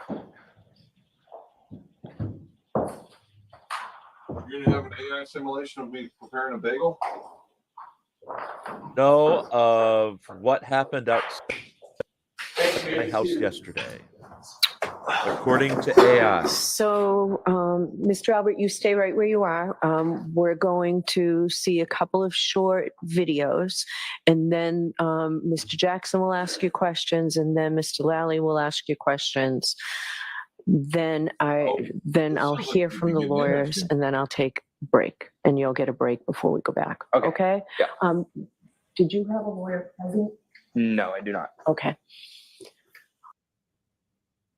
Okay, folks, before we get into this is what we're about to put it up, what the AI says I did yesterday. So let's get this loaded. Or what the guys were doing outside of my house yesterday. This is an accurate simulation of a man working on a power line. Let's give it. Here we go. According to Adobe AI, this is what happened outside of my house yesterday morning. Notice his hands. Than anything else you've done so far. Except look at his hands. They're nowhere near a computer. Oh, Lord. I don't think I can zoom in on this, but yeah. I've never seen the guys working on power lines using a computer. Yeah, and he's not, because it's over on the side, but his hands are typing or something in the air. And he must be driving a transformer, because look, at the door of the truck opens weird, like it's a transformer's foot. And what's that behind him? I mean, and there are like lines, power lines hooked up, but in the middle of the air, they end. So this is AI, folks. AI, and we're saying that's not a lunch. It's laptop. It's a lunchbox. Sure, remind me that I'm hungry, pants. So yeah, that is a simulation of what happened outside of my house. And just for a little bit of humor, here's Phil at the beach yesterday. We are still debating if it's a robot chicken behind him, or it's just the bikini bottoms. It's robot chicken bikini bottoms. Okay, robot chicken bikini bottoms. He was wearing the robot chicken as his bikini bottoms. So this is Pope Phil we're talking about. That's why he's flying off in fear. Exactly. So let's go back to the Karen Reed murder trial. We'll be here till about 1 o'clock. And let's see what this is going to produce. They're doing voir dire of Colin Albert, who the defense says murdered John O'Keefe. All right. So the first one, are they both on the same? They're separate. Separated. All right. So let's mark them each for identification. The one I'm holding in my right hand, Bring it up. I'll call advantage. Okay. Thank you. Stop kink shaming my bikini adventures. Yeah, we noticed earlier that the flying thing was your bikini. Because it has strings where the feet are actually strings. Might have been a bit of a strip tease. I might have been throwing them. Quite disturbed right now. Quite disturbed. So what did you think? Were you present for the SmackDown earlier? I was present for the SmackDown earlier. And do you think he still feels it? Yes. It's quite the burn. I mean, Yannetti doesn't have the best reputation, and Jackson, in leaked documents, basically Karen Reed said that she's hiring him so Yannetti doesn't blow the case. So she doesn't have the utmost confidence in Yannetti. Right. And now I can see why. That was, as Hank has said, that should have been a sidebar, not in front of national television. I agree with that, but the defense pushed the issue, so. Yep. Okay. Yeah, if you open the door wide open, don't be surprised when somebody walks through the fucker. Right. Right. What they're trying to do is they're trying to discredit the witnesses who claim they heard Karen Reed say, I did it, I did it, I did it. Right. And they're also trying to discredit anybody who can prove Colin wasn't where he said Right. he was when he was. Right. Right. And folks, before we go back, we just had a little crisis here.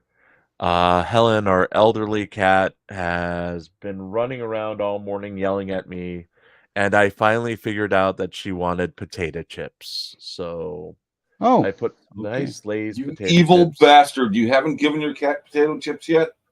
I know. I know. She usually gets a handful in the I crush them for her in the afternoons, but she had her Lay's what is the sour cream and cheddar chips, and now You she don't is need to hear sneaking. that you laid your cat. Ew. But I actually prefer hers, sour cream and cheddar ruffles.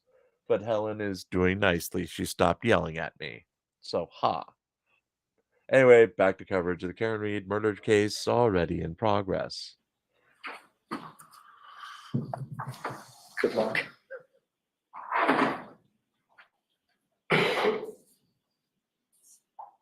The one in my left hand, with the court's permission, this is, I'll call this Bang Bang.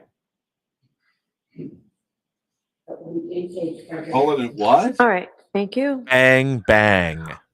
All right, so play GG first, please. Yes, Your Honor. Your advantage boys, I will beat all your asses. I promise you, I'll fuck you all up. Pull up, bitch. Okay. Okay, and the next one, please. Okay, so he's talking shit, but states he's never been in a fight.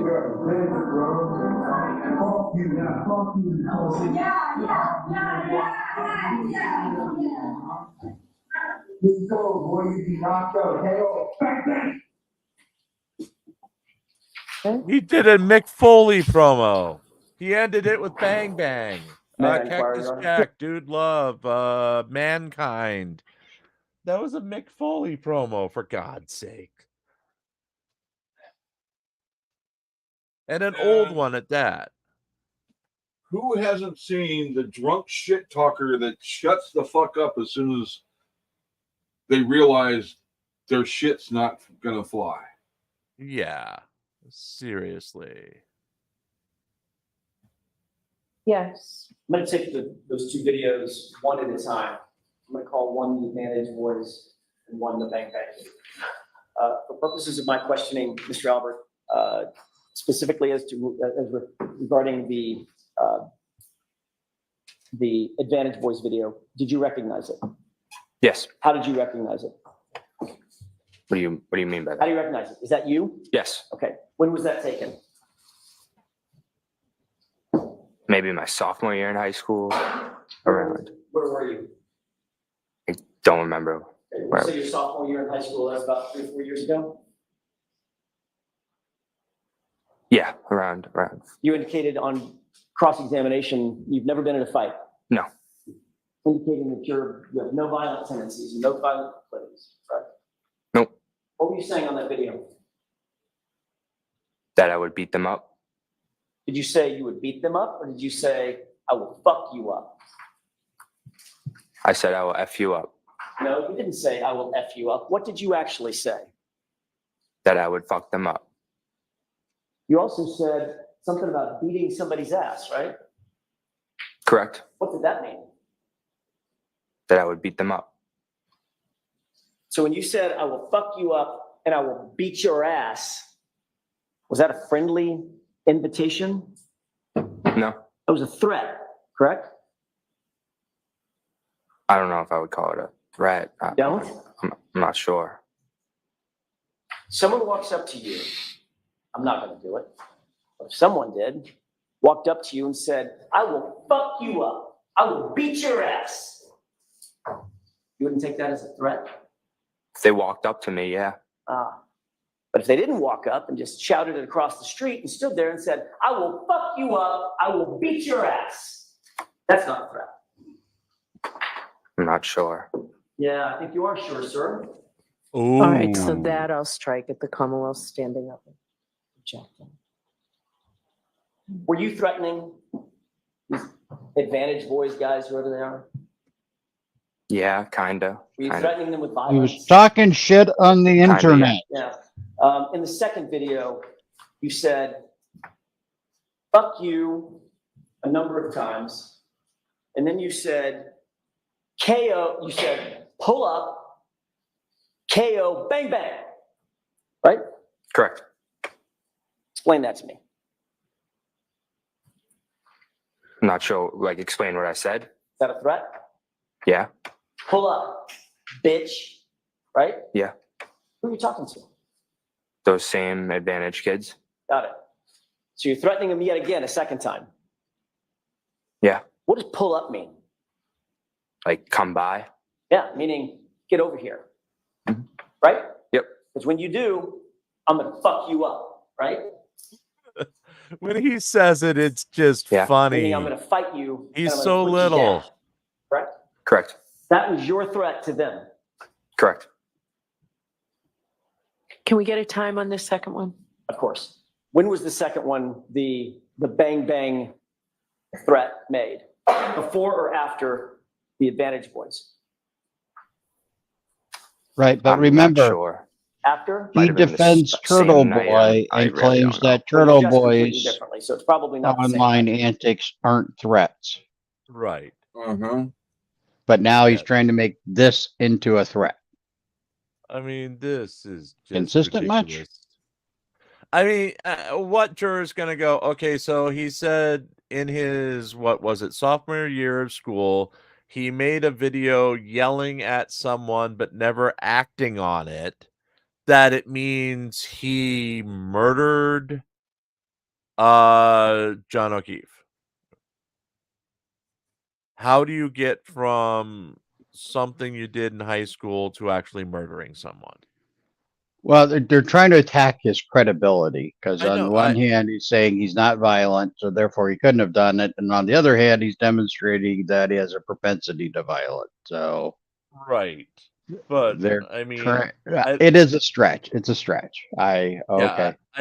I don't think talking shit when you have no history of anything. One sec.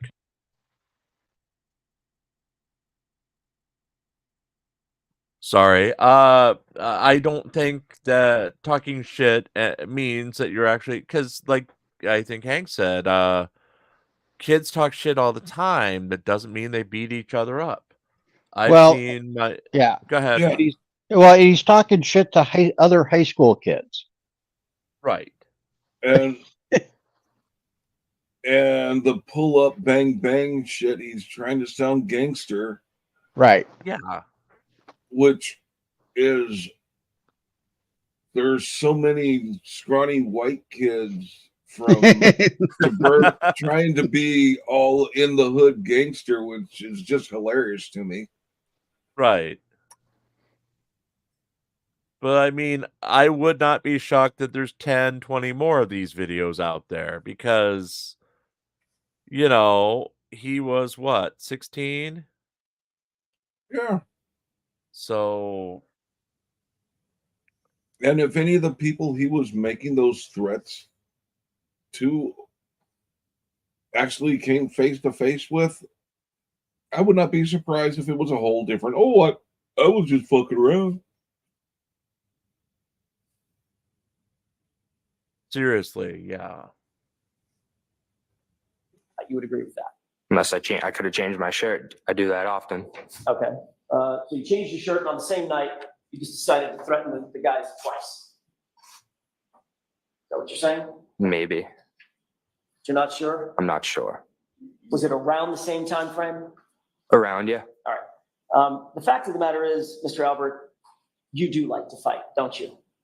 Nope. The fact of the matter is, you showed up at another hearing, at another proceeding, to testify, and you showed up with busted knuckles then too, didn't you? I do not remember. July 27th, 2023, do you remember being at another hearing? Yes. Do you remember being questioned by some attorneys? Yes. Do you remember the question about the condition of your fist? Literally at the hearing? Yeah. It was obvious to the person that was questioning you that you had an injury to your fist, correct? Objection. That's sustained. I'll rephrase that. My apologies, Your Honor. You were asked questions by the questioner about the condition, the physical condition of your fist, weren't you? Correct. And you claimed at that time, well, let me back up for a second, ask a different question. They were asking because you had open injuries on your right knuckles yet again, didn't you? Correct.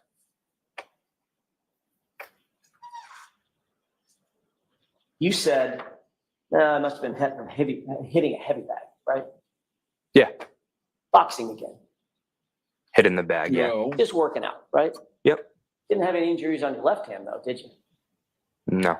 How many times did you hit a heavy bag? I'm not sure. How many times have you worked out with a heavy bag? That's an unfair question. I'll ask a better one. How many times have you worked out on a heavy bag? I'm not sure. When you work out on a heavy bag, you wrap your hands, don't you? I do not know. I see. So only your right hand gets injured over and over and over and over again. Not your left hand. I'm not sure. Even though you punch in the bag with both hands. I'm right-handed, and when I I'm not work sure. on a heavy Again, bag, I am you're right-handed. predominantly hitting it with Yes. my right hand. So when you So throw a it haymaker, would the be hardest punch, consistent to have an injury to my that's right with your hand and fist, not my left. correct? Objection. I'll allow it. Is that right? But I would because say you they hit a got heavy they're bag, equal. are you a They're boxer? equal. I don't know. Not sure. Not in any stretch of the Mr. Rowley. imagination. Thank you, Your Honor. Of course not. You're not a boxer. You're a Roddy. Yes. Mr. Albert,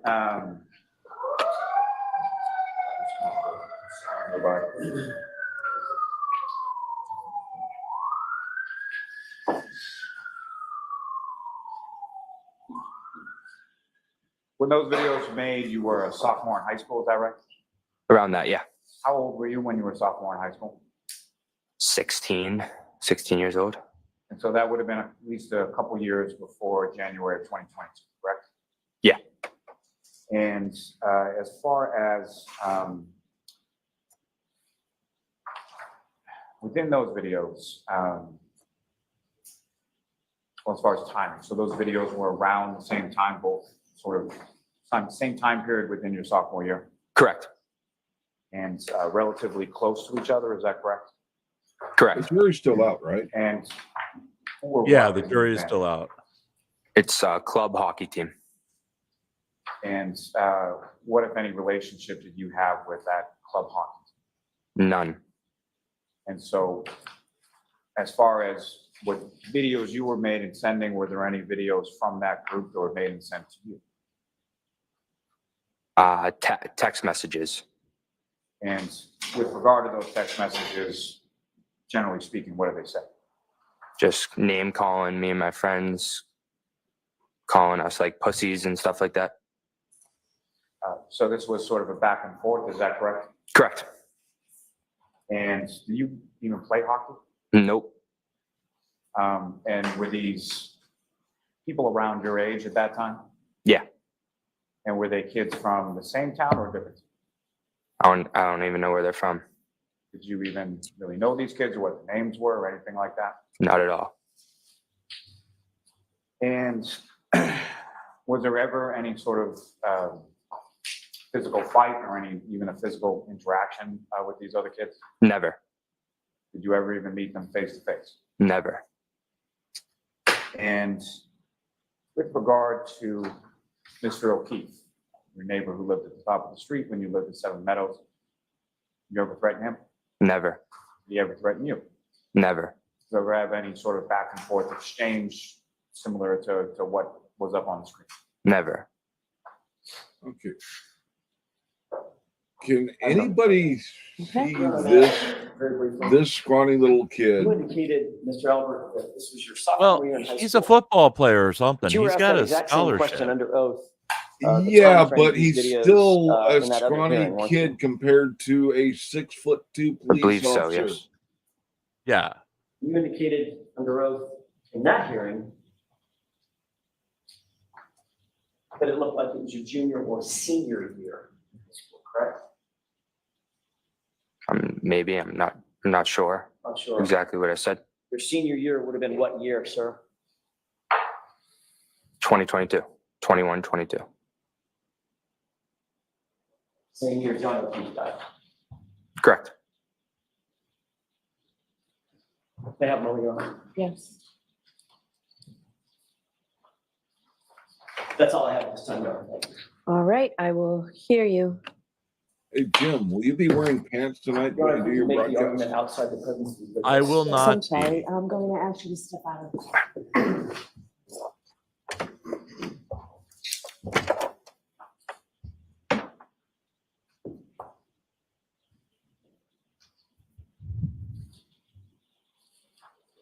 Thank you, Your Honor.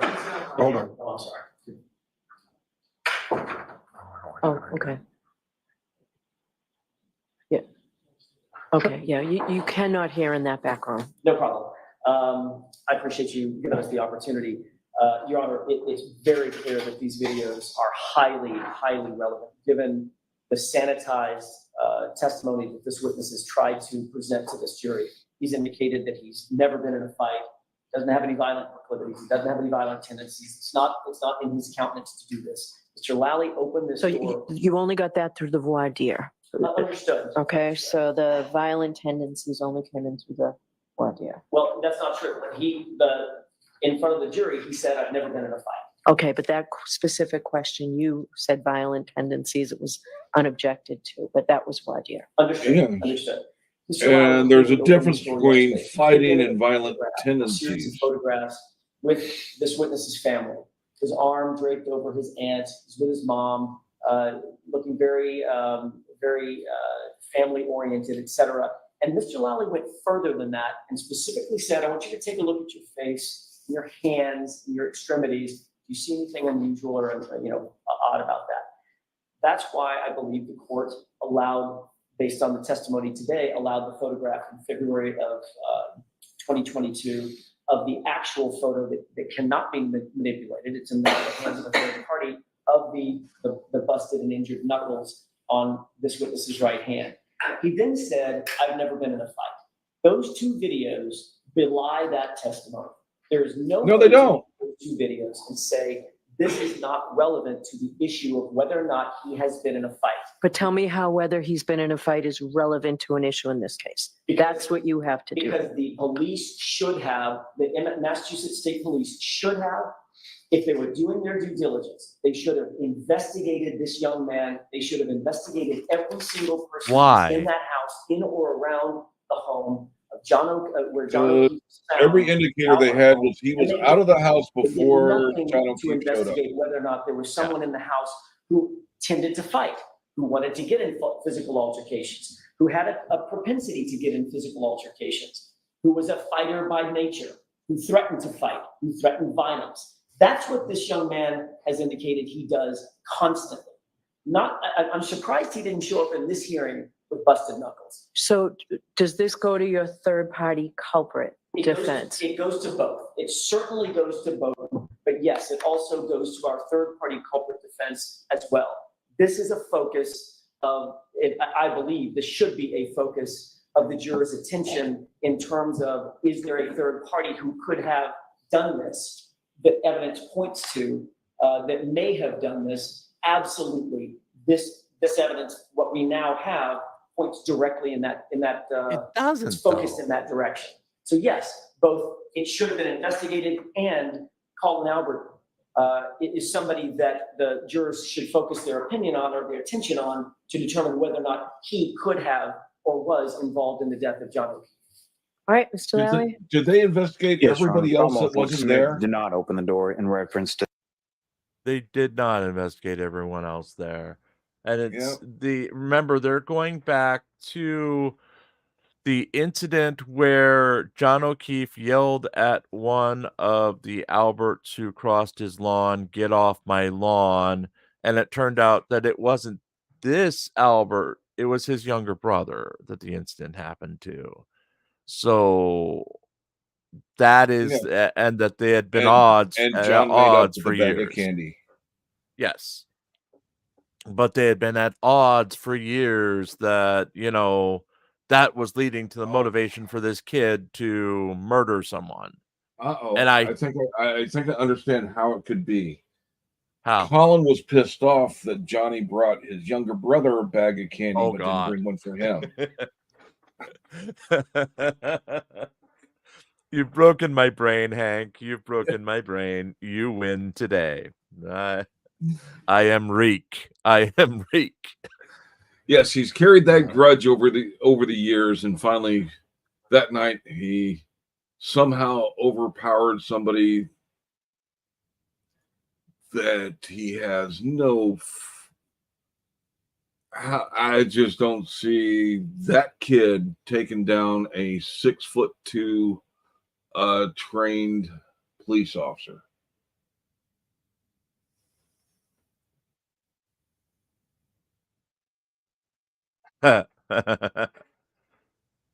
Lord. To this, showing a photograph of someone and what they physically look like.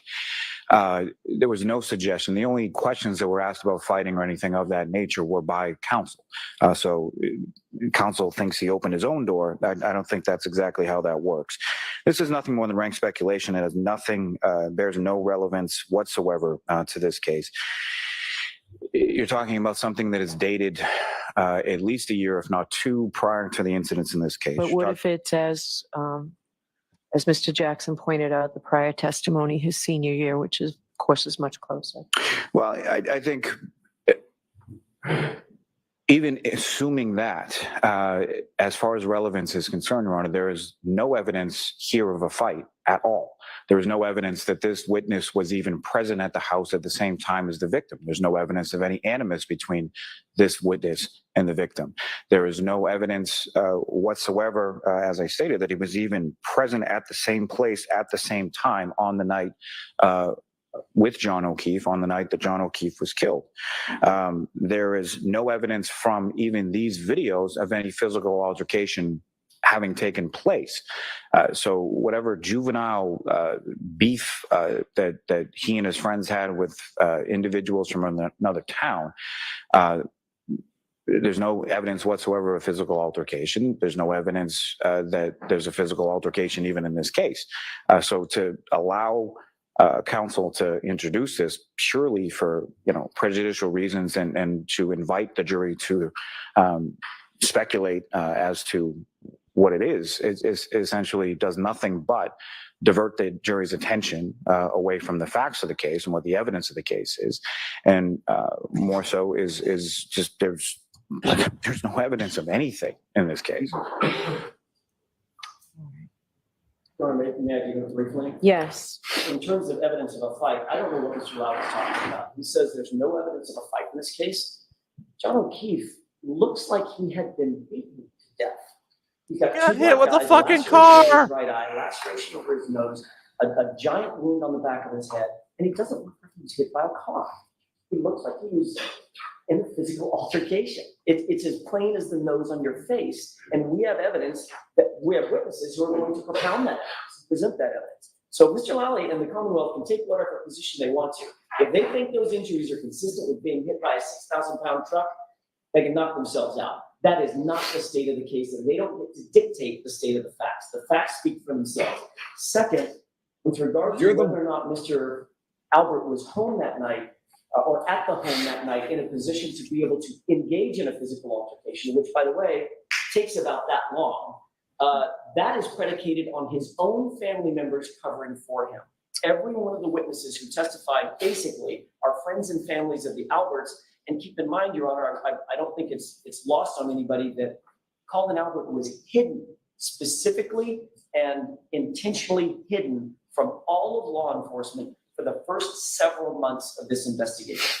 Because he wasn't there. Nobody was willing to even say he was at the house. That is highly, highly suspicious. Given the gravity of what we have now, I would take an issue with one thing Mr. Lally said. He said this diverts the jurors' attention I would agree it diverts their attention. It diverts their attention to somebody who possibly could be involved with this, who was not properly investigated. And I'll submit. Okay, so may I have those 2 flash drives, please? Yes, no, I was asking them. All right, so I will, why don't we take a 15-minute recess? I'll look at these and then we'll come out. Court, all right. Okay, folks, we are very Hey, behind. Officer Finley. We are about 15 minutes behind, so we're gonna scroll through this. And then, at risk of being behind again, since we all haven't had a break yet, let's go through and let's play a little bit of music. Everyone go do what you gotta do. We'll be back in about 4 minutes. Potty time, potty time. Yes, Hey. basically. This is from 15th Bend. I'll put the link up when I get back. I think we're gonna listen to some Reflect. And that's 4 minutes, 13 seconds. So see you in a few.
Hold And on, back. I didn't click in time. We got the little promo to do yet. Hold on. I got too many promos. This is our brand new promo from earlier. A visit by Shuggy.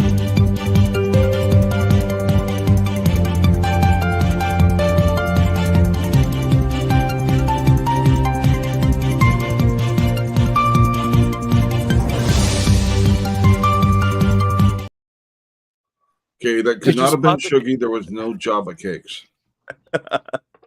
Did you spot the cat, folks? Did you spot the cat? in the exact same location he always is. Yes, you need to change that No, up.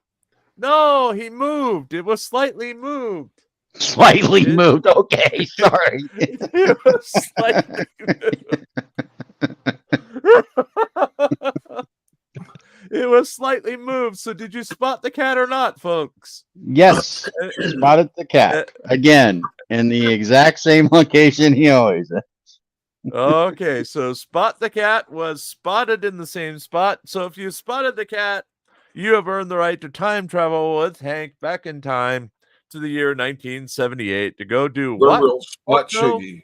Will spot Shuggy. Try to get Shuggy to open his wallet, which is never going to happen. You can punch him in the face, which he'd probably let you do because he's polite that way. Yeah. Or my favorite, you can get his 1978 Chrysler Cordova with rich Corinthian leather. That's right. The only problem with the car is how do you get it back to this time? Do you just put it in storage somewhere and pick it up later? We'll bring a tow rope and you can tow it. A DeLorean can't tow anything, though. Hell, the DeLorean's doing good to make the 88 miles an hour with by itself. And it looks like we're back in a second. I hear sounds. And yes, we are. I actually will see counsel at sidebar. I wasn't sure this was Sidebar number 6, I think. Is it 6, folks? Let me know if it's 6. Again, I refer to Parsons. Yes, Parsons and sidebar. Please tell us because I forgot to write it down. I'm still trying to put the paper out on the side, so the paper's probably just a lost cause until we're after going to we're be done today. If Parson doesn't show up one day, we're going to really be hurting for. Yes. No, everyone else is great. Yes, Parsons confirmed 6. So did everyone else. So this is number 6. Jim. Parsons, please train your replacement. Yes. Oh, actually, they'll need to be passed down to Nancy. Thank you. Sorry.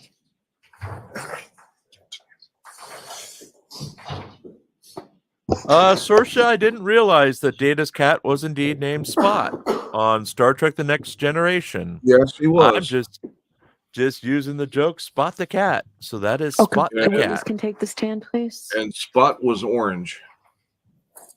Well, this one's what color is Spot the cat? I think Gray he's and golden black. with.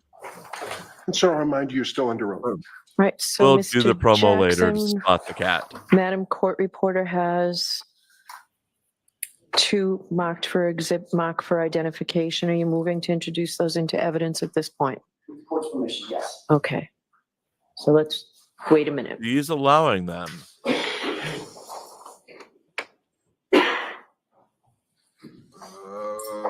Looks like it, but maybe not.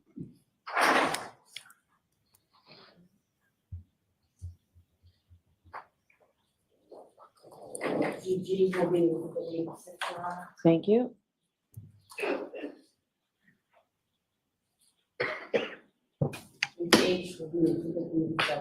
Thank you.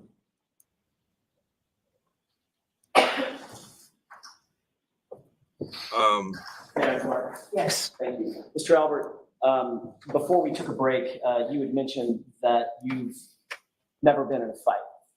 Correct. You stand by that testimony? Correct. I'd like you to take a look at the video. It's been marked for, sorry, it's evidence number 86. I'm going to play this short video for you, and then I'm going to ask you a couple of questions. Is the jury back? Yes, they are. Yo, you're Benton's boys. I will beat all your asses. promise you, I'll fuck you all up. Pull up, bitch. Did you recognize what was depicted in that video? Yes, Who was that? me. Approximately when was that video taken? Around my sophomore year in high school. Sophomore year or senior year in high school?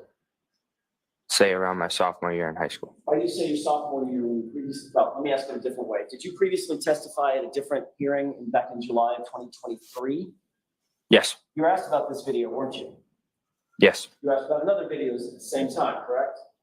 correct, And in that hearing, you said you believe that was taken closer to your junior year or senior year in high school, correct? correct, And that was under the oath, correct, same oath that you took here. correct, Closer in time to the events in question. And at that time, you said your junior year or senior year in high school, correct? correct. If it was your senior year in high school, what year would that have been?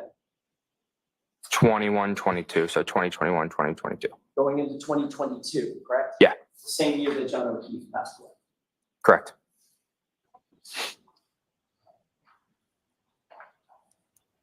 What did you mean by, I'm gonna fuck you up? That I was going to beat them up. Actually, you didn't say beat them up. You said, I'm gonna beat your ass, didn't you? Yes, That was a threat, wasn't it? yes, It was a threat directed at some other individuals with whom you had some sort of a beef or a problem. correct, And your resolution of that problem is, I'm gonna fuck you up, I'm gonna beat your ass, right? correct. But you've never been in a fight. Just so Never. out of character for a drunk high school kid. Seeing that I've heard my 6-year-old nephew on Minecraft scream the same things when he thought he was alone, you know, he was gonna get the ghoul. I'm gonna F you up. I'm gonna beat your butt. Uh-oh. He Yeah. might have murdered John O'Keefe. Yeah, he might have. So Hank, you post a video, you're gonna beat Jim up on January 1st. On December 31st, Jim has a heart attack. So in the same year you posted that video, he died. Uh-oh. You know, Damn it. Busted again. like, So, okay. so are you admitting that there's a conspiracy for Hank to kill me? I'm not admitting anything on advice from counsel. This is even more disturbing. Hans has breaking news. Jim is an uncle to murder. That's Dum, right, dum, folks. dum. My 6-year-old nephew. What does AI Ooh. say uncle to a murder look like? I will check in a minute. Let's get back to coverage, and I will put it up once I generate it. Rose, just Your Honor, walk with the court's away. permission, can we Just play walk away. evidence number 87? Yes.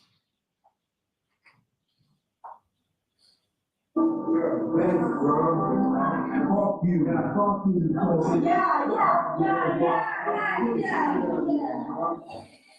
Let's go, boy. You be knocked out. KO. Bang, bang.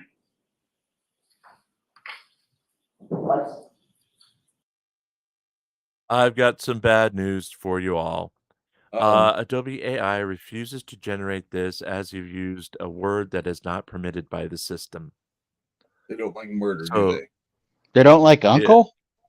it doesn't specify, it just says. Now, the So other day they'll I only used so the AI will only come up with 2 crows at a time? yes. Let's see, uncle to death. One of the words not gonna do. They're the same thing. Let's see, Uncle Chainsaw. Uncle Chainsaw is working. But that's not a chainsaw. Okay. This one is getting shared. Uncle Chainsaw. Give me a second. All I typed in was Uncle Chainsaw, and this is what we got. So let's download it and let's share this. Now, Hank, I know you've been in snow, and I know Phil obviously has been in snow, but this is something I don't understand, and we do get snow here. I've got a snow blower for a reason, but here is what comes up when you put in Uncle Chainsaw. 1 second, folks. Dun, dun, dun. What is that some sort of handsaw I Looks don't like know. it. Looks like that it. he's Yeah. that he's sawing down into the snow with? Yes. Yes, Okay. Uncle Chainsaw. That's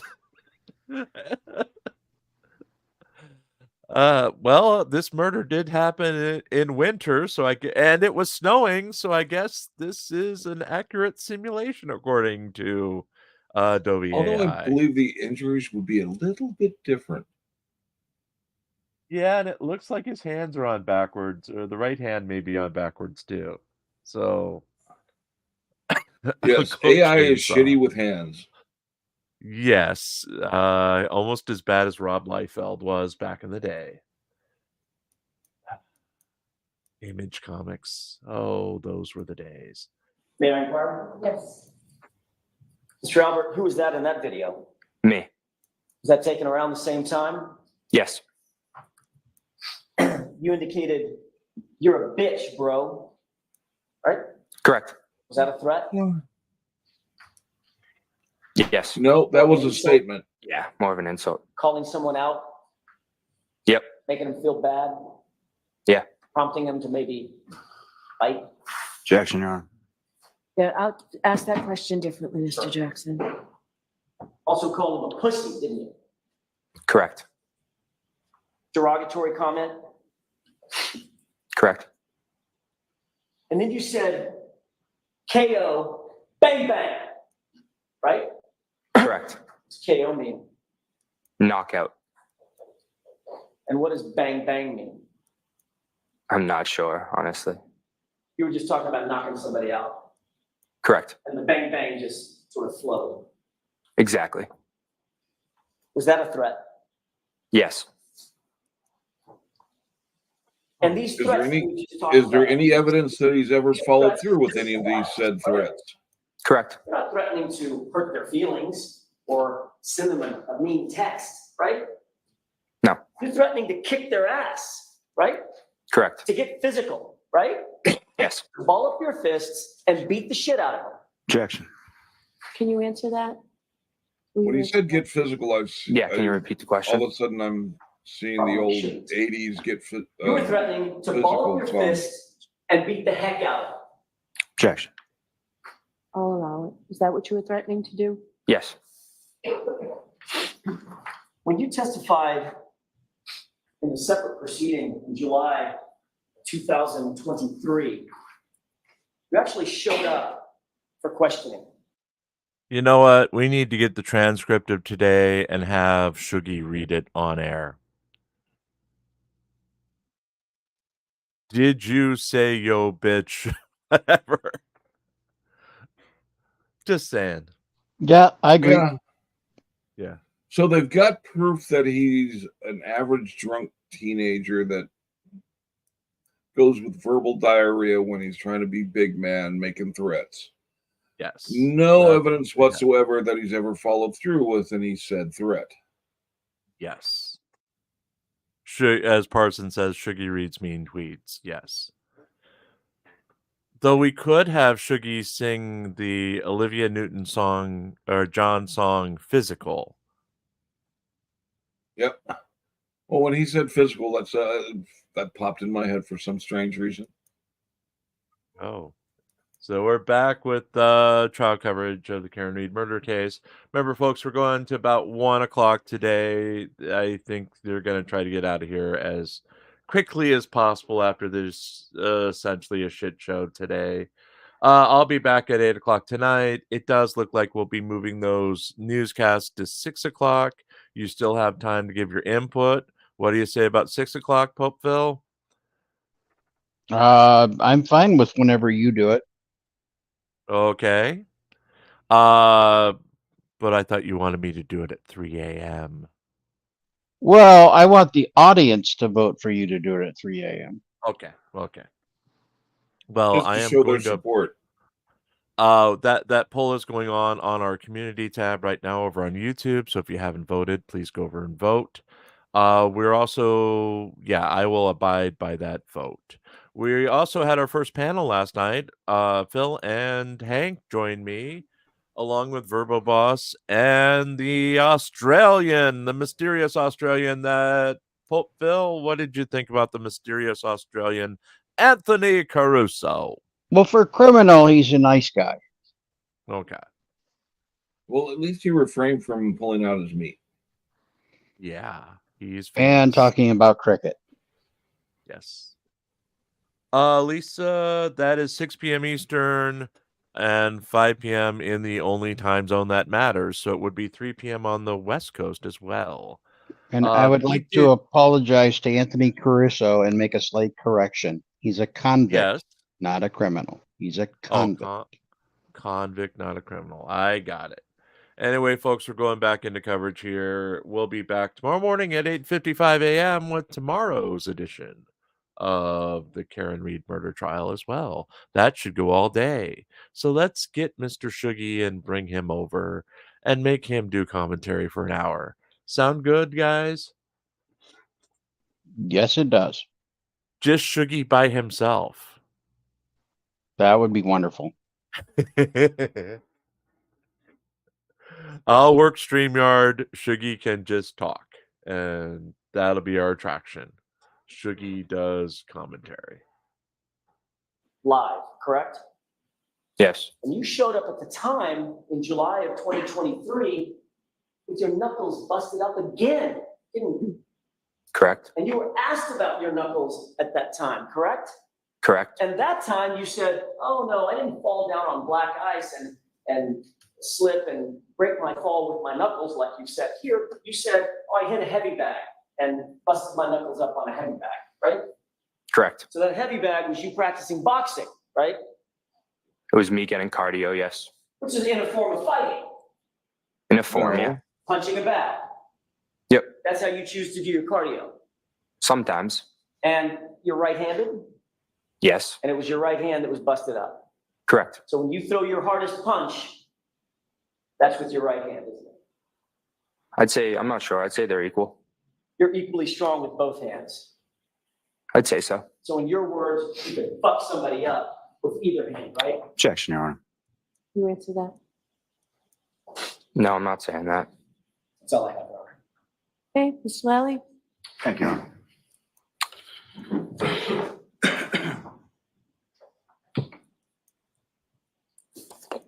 Your Honor, just before I begin, may we approach? Okay. Sidebar number 7, maybe? Let's see.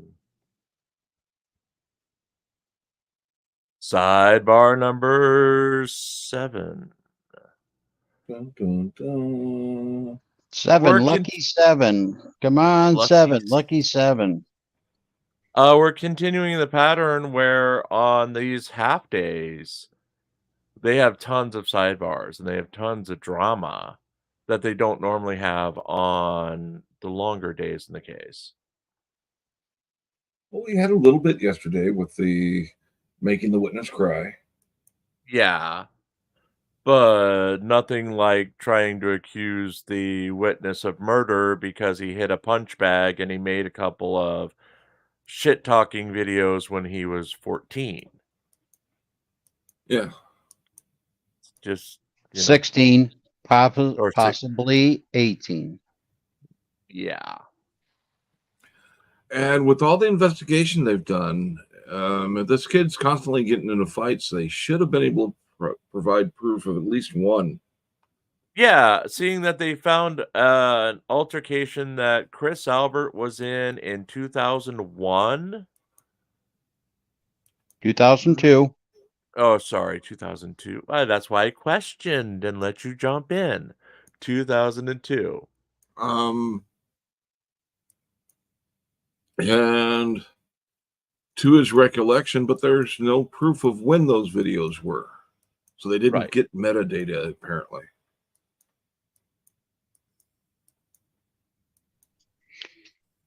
Well, you notice that Jackson's question started with junior or senior year, and he went right to it's automatically the senior year and then automatically in 2022. Uh-huh. Hmm. And I just got a high pollen alert on my system. So if I drop Uh-oh. dead this afternoon, folks, it It was has Hank. nothing It was Hank. with It was Hank. only when you receive the package containing the tulip pollen and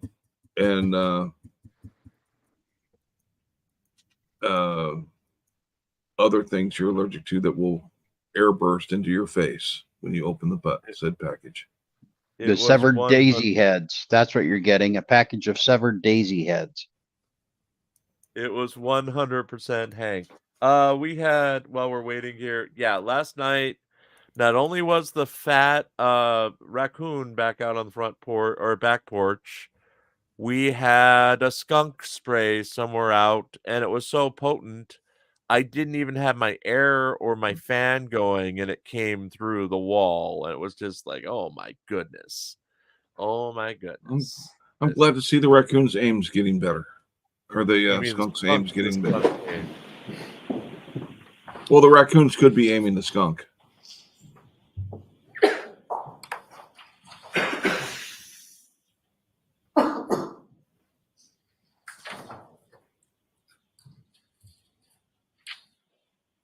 Parsons, yes, we are body shaming a raccoon.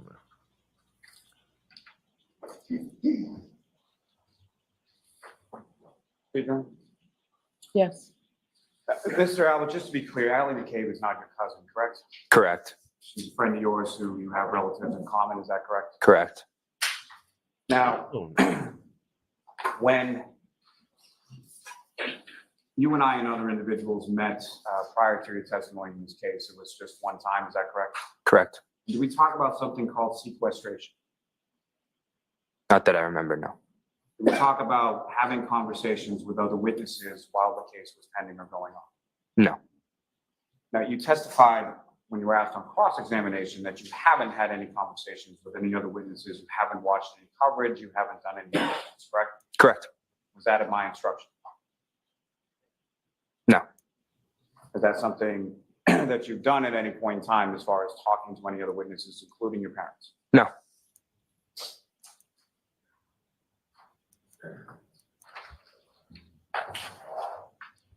Now, you were asked some questions on cross-examination about your family's relationship sort of with the Proctor family, correct? Correct. And taking the Proctor family as it was put as sort of an entity, what I'm going to ask you about is purely about Trooper Michael Proctor. How many times have you seen him in your life? Maybe 5, 6 times. And when about would those be, and what would the nature of those interactions? Other than when I got interviewed last time with Trooper Proctor and one of his partners. Other than that, I didn't see him for years, I want to say, since I was a young kid. And when you were a young kid, just so we're clear, as far as young, how young is young? Maybe saw him, I could have seen him at like a football game or something, but other than that, like pretty young, like 12, 11, 13 years old. And where about, or what was the context in which you would see him? Was it you and him together, or was it a group setting, family? How would you come into contact? We've been over the grandmother's house a couple of times, but that's pretty much the only time I would see him. Now, as far as the photograph that you were shown, as far as a wedding was concerned, you were a ring bearer in that wedding? Correct. And that was over 10 years ago, you said? Yes. But how old would you have been in that particular photograph or in that particular wedding? If I had to guess, 8 or 9, maybe around there. Do you have any independent memory of that wedding or anything about that wedding? None.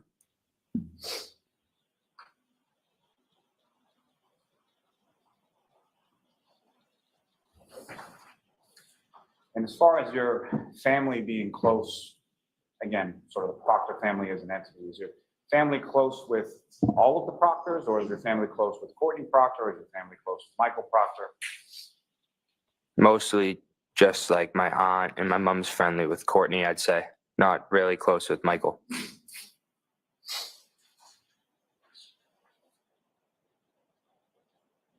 I have some questions about the text messages that were up on the screen yesterday and up on the screen today. As far as sort of gap between January 28th and February, is that correct? Correct. Now, you indicated that there were other means by which you would have communicated with your friend Allie McCabe, is that correct? Correct. Is that consistent with, is that only Allie McCabe, or is that consistent with other friends that you would communicate with? All my friends. You would sort of switch between call, text, Snapchat, other apps, things like that. Exactly. And the top of that screen was the text messages regarding picking you up from 34 Fairview on January 28th or 29th, correct? Correct. Do you have any idea when the last time was?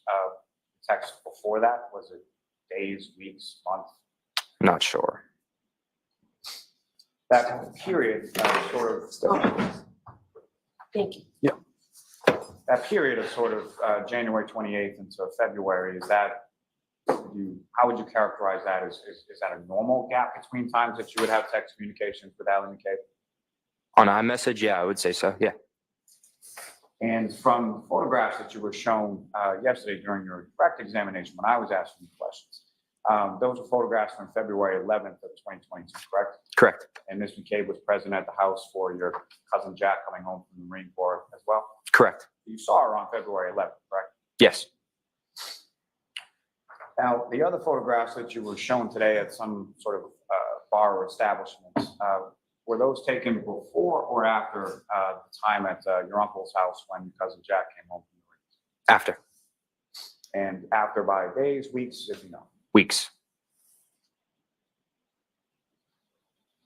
Now, with regard to questions you were asked about injuries to your hand, those are two separate incidents, one in February when you slipped on ice, is that correct? Correct. And one in July when you had struck a heavy bag, correct? Correct. When you struck a heavy bag and got sort of injuries on your hands, were you wearing anything on your hand when you hit the heavy bag? Nothing, nope. Have you received any sort of training in boxing, taking classes, anything like that? Never. It's something you do as part of your workout, correct? Correct. You're an athlete, correct? I'd like to say so, yeah. You played sports in high school, correct? Yeah. And at least at the beginning of college, you played sports in college, correct? Correct. Now, you were asked about things about that February 26th photo at, it was Fenway Johnny's, is that where it was? Correct. And you were asked about control over the photograph, correct? Say that again? You were asked different questions about your control over what you could do or alter with respect to the photograph, correct? Yes, correct. Ultimately, though, you were in control about whether or not you were photographed, correct? Yes. Nobody forced you to go up and pose with your friends or anything like that? Nope.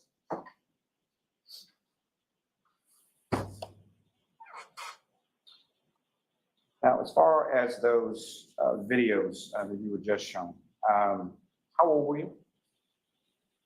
Around 16, I'd say around 16 years old. So you believe it was sometime in your sophomore year of high school? Yes, that's what I believe. And so that would have been a couple years before your senior year of high school, which you were in January 2020, correct? Correct. And this video, as far as you recall who you were referencing in those videos? An Advantage club hockey team. So a club hockey team, were they about the same age as you? Yes. And did you know any of those people? Nope. And were they, the club hockey team, was that within the same town as you were? I'm not sure. Did you play hockey Nope. at any point in time in high school? Never. And was this? You ever just played you Thompson saying hockey that with your video, or girlfriend? Was this some sort of argument or something going back and forth? It was an argument going back and forth. So what, if anything, did you or any of your friends receive in regard to from that club hockey team? We received texts like being name called, like calling pussies and words like that. So do you recall which came first as far as the text or the video? I do not recall. But similar, the text message that you received from this club hockey team, were they similar in nature to the videos that you posted? Correct.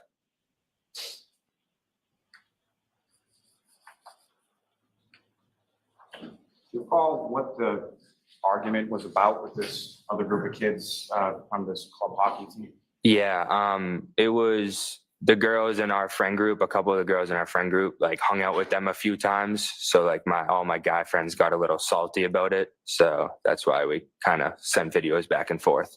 So you were teenage kids arguing about girls, correct? Exactly. And at any point in time, did your friend group and this club hockey team ever meet up at all? Never. Any sort of physical altercation or anything like that? Nope. And you indicated that you've never really been in a fight except for with your brothers, correct? Correct. And when you would get in a fight with your brothers, how old were you then? Younger, I'd say. Yeah, younger. Younger, like as young as you were when you were ring bearer in somebody's wedding? Yeah. Now, with regard to John O'Keefe, your neighbor who lived a couple doors down, you ever threaten John O'Keefe? Never. John O'Keefe ever threaten you? Never. You ever get in an argument about girls? Nope. Any animus or any conflict that you can recall ever between yourself and Mr. O'Keefe? Never.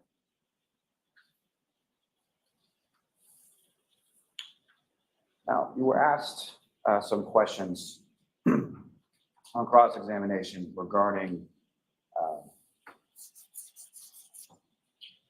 whether or not you've been thinking about this case for the last 2.5 years. You recall that? Yes.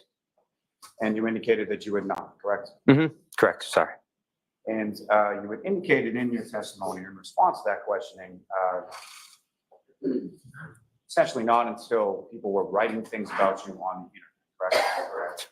You expound upon that. Can you explain to the jury sort of when that occurred and what were the things that were being written about you on the internet? I'd say about a little over a year. It started when people on Twitter, Instagram, social media were just coming at my family, calling us murderers, harassing us, showing up to our doorsteps, our sports games. I mean, we couldn't leave the house without people taking pictures of us, and it's very terrible. And how long has that gone on? The past year and change, a couple months. Past year and a couple months, I'd say. To be clear, that night that you were at 34 Fairview Road at your uncle's house, January 28th and 29th, at any point in time did you see John O'Keefe? Good at that morning, house, in that Epiphanies. house, around that house, at any point in time that you did? Never. Nothing further. Nothing, Your Honor. Thank you. Okay. All right, Mr. Albert, you're all set. I think that piece of paper goes back to Mr. Jackson. Did you leave something with the witness stand? Thank you, Your Honor. All right, Mr. Lally, your next witness. Yes, Your Honor, the Commonwealth will call Mr. Matthew McCabe to the stand. Okay.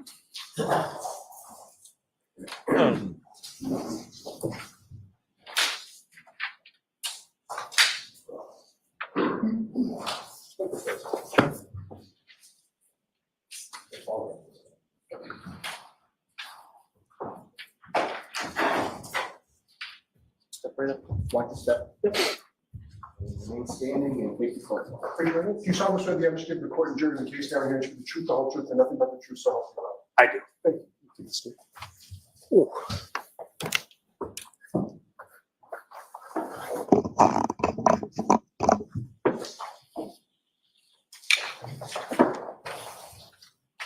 All right, Mr. Lally, whenever you're ready. Your Honor. Good morning, sir. Good morning. Good morning. Would you please state your name and spell your last name? Matthew McCabe, McCabe. And where do you live, sir? Canton, Massachusetts. And how long have you lived in Canton? Be 20 years this coming June. And during the time that you have lived in Canton, have you lived at the same place or have you lived at different places? Different places. When where you live currently, how long have you lived there? Currently, I will be 10 years this June. And where did you live prior to that? Prior to that, you want the physical address? Yes. 15 Sutcliffe Ave. I was there for 10 years as well. And with respect to both locations, who, if anyone, you live with? I live with my wife and my 4 daughters. And what is your wife's name? Jennifer. And how long have you and Jennifer McCabe been married? 2022, so 23 years in August. And you have 4 daughters, is that right? That's correct. And how old are you? I'm 49. I'm sorry. Oh, my daughters? That's okay. Your daughters, how old are your daughters? 20, 18, 16, and 15. And your oldest daughter is Allie McCabe, is that right? Yes, that's correct. And do you work, sir? Yes, I do. What do you do for work? I work for a information technology solutions firm. And how long have you been doing that? 2009. So I think I'm coming on 15 years. And does your wife work? No. What does your wife do? Stay at home, raises the kids. Homemaker. If I could turn your attention to January 28th and to January 29th of 2022. Do you recall those days? Yes, I do. Recall what days of the week? Friday into Saturday. And did you work that day on the Friday? Yes, I did. And at that point, do you recall, were you working in an office or remotely? I don't recall if that specific day I was in the office. Sometimes I'd go in, sometimes I'd work from home. So I don't recall if I actually was physically in the office. Sometimes I'll go in for a few hours. So I don't recall exactly if I was home or in the office that day. So regardless, at some point you sort of wrap up work for the day, and where did you go? Yes, finished up work and met some friends at a restaurant in Canton before my daughter's basketball game. And so on that evening, your daughter had a basketball game, is that right? Yes, that's correct. And who did she play for at that time? She played for Canton High School. That the varsity game? Yes. And which of your daughters, as far as age is concerned, which of your daughters was playing basketball for Canton High School at that time? That would be my second oldest, who's I'm sorry, go ahead. my second oldest. And so you, after work, had met some other people at an establishment in Canton, is that right? Yes, that's correct. Where did you go? The establishment was called the Canton Junction Pub or Canton Junction. I don't know the full name, but just went by the Junction. And who, if anyone, did you meet there, just in general? Handful of folks that play whose daughters play basketball on the same team with my daughter. So just sort of a group of parents who had kids on the basketball team? Yes, that's correct. Was your wife Jennifer there with you at that time as well? Yes, that's correct. And about how long were you at the Junction? Game 6:30. Give or take hour and a half. And girls varsity basketball, was there sort of like a typical time that game would start or game would be scheduled for them? Yes. And what time was that, John? Typically 6 or 6:30 would be the normal time. I don't remember if it was a 6:30 start that night or actually I think it was a 6:30 start, but typically 6 or 6:30. So sometime around 6 or 6:30, you make your way over to the high school, is that correct? That is correct. And in that, I mean, was this a home game, a road game, if you recall? That evening it was a home game. Do you recall anything about the game as far as who they were playing or if they won or anything like that? Yes, it was, they were playing the town of Foxborough High School and they did not win. They went into overtime and lost. Now, with respect to your wife, Jennifer, as the kids were growing up, what if anything, what if any relationship did she have as far as with respect to the kids in basketball? We have some breaking news, folks. Breaking news as provided by Pants, of all people. Pants has discovered that Pope, your people, Roddy, has been dressed similarly to you on the beach. Wearing your people, what do you call it? The hat. Your people hat, I guess. This is disturbing, folks. Look away. That's right. Pope's Roddy on the beach. Live here on Really Cool News. I don't think Pope can come back from this. He's hiding his dog's affinity for bikinis and beach time. So we now return you, after that disturbing picture, Who's a good to girl? Who's a good a girl? lot. Who's a good girl? Is he gonna have to rehome the papal Roddy to keep this evidence from getting into the defense's hands? He might have to after this. If these photos are out there, folks, there's nothing we can do. The papal Roddy, seriously, in a bikini, only an exclusive to Really Cool News here on Twitter, YouTube, and Facebook this afternoon. Is it noon? I No, like it's how not. they It's wear the morning. bikini to be above where any of their nipples are. Both of them. Because remember this one too. That's the Pope. The Pope. So Same day, yeah. actually, just different part of the beach. Same day, same beach, and with the flying robot chicken or his bikini bottoms behind him. Because the Roddy wasn't wearing bottoms either. So there's a scandal. I don't know, folks. Ask Pants for the story because apparently Pants was there taking the pictures. Well, that's why they don't have any bottoms on, because Pants was taking the pictures. Oh, that's right. Pants has confiscated the pants.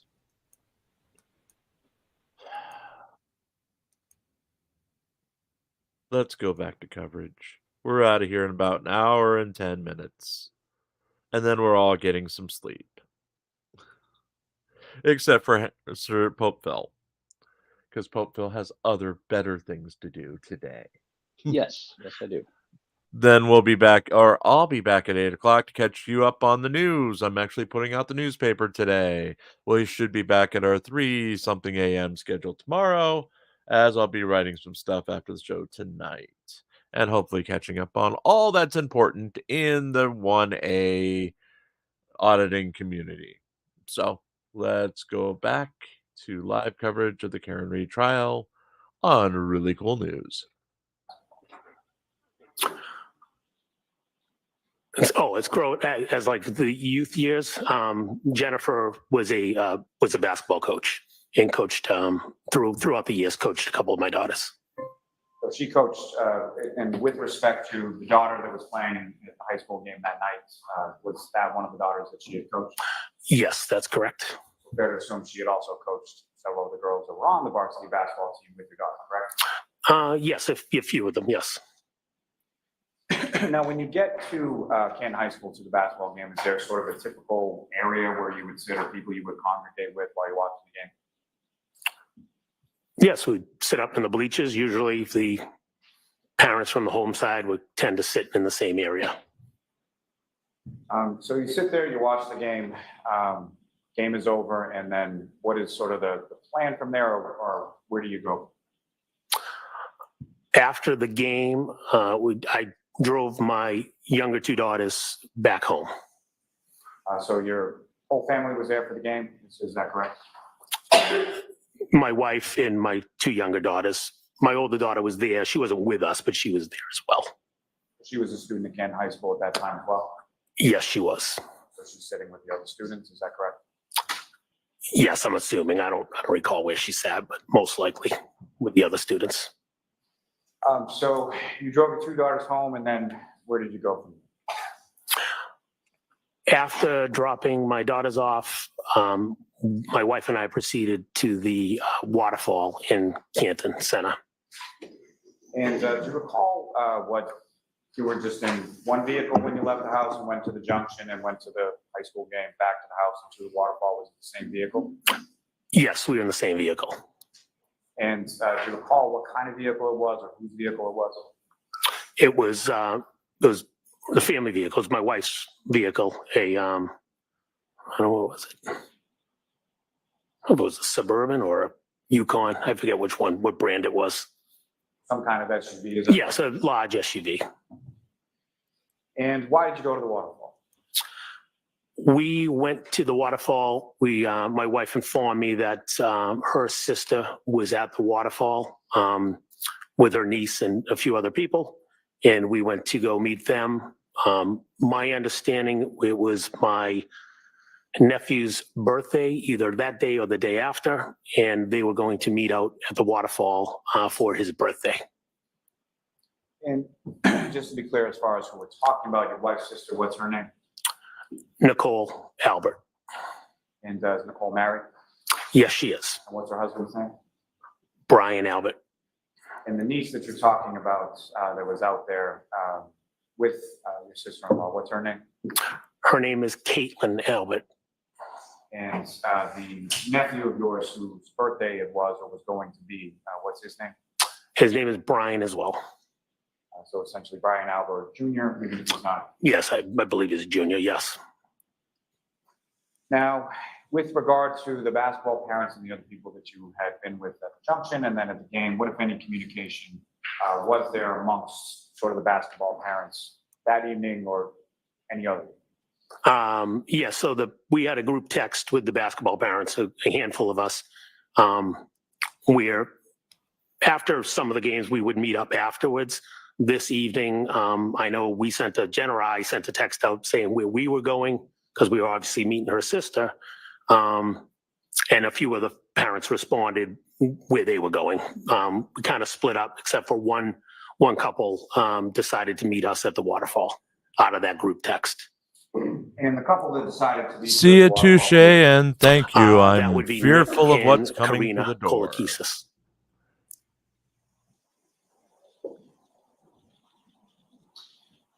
When you arrive at the waterfall, you and your wife, do you recall where it was that you parked in relation to the waterfall? Yes, if you're looking at the front door of the waterfall, we were parked in the parking lot down the left. And the waterfall sort of shares its parking lot or its establishment with a condo complex, is that correct? That is correct. You parked somewhere in that parking lot? Correct, I parked in the parking lot, yes. And when you came into the waterfall, who, if anyone, did you see there and where did you go? When we walked into the waterfall, we identified where Jen's sister and their party was sitting. Where were they sitting in relation to the waterfall? When you walk in the front door, I believe there's 3 long tables that are set up. We passed, they were in the third table, long table closest to the bar. Across from, there was also a band. They were right across from a little band. There was a live band there as well? Yes, there was. Now, prior to you and your wife entering into the waterfall, recall what, if anything, you did or who, if anyone, you were talking to in the parking lot? Yes, on the car ride from my house to the waterfall, and while I was in the parking lot, I was talking to a friend of mine on the phone. And do you recall generally what the conversation was about? Yes, I do. What was it? It was about my daughter, my oldest daughter, Allie, who we mentioned.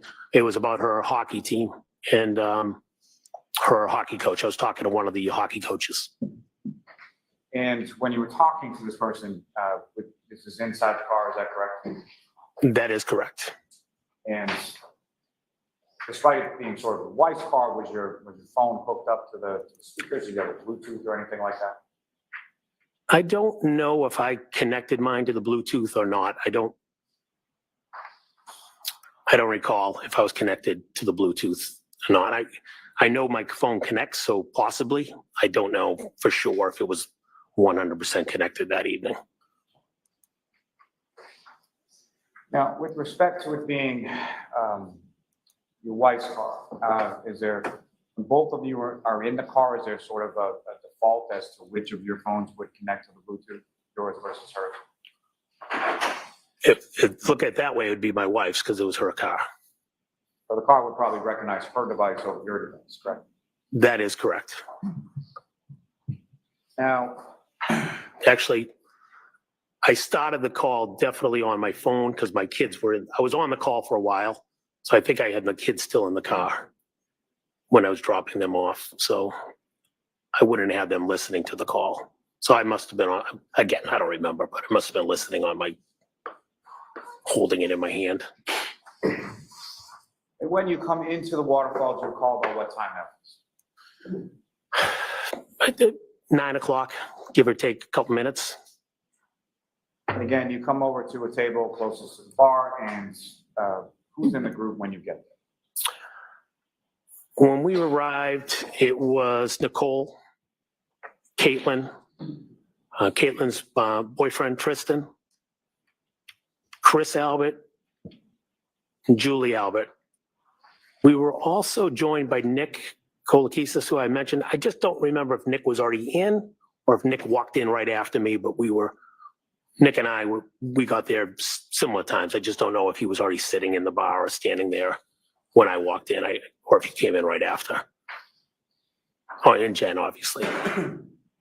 And to be clear, people that were with you at this high top table in this sort of group, either them that you're talking about or throughout the course of the evening, these were people that were either sort of family or friends of yours or your wife's?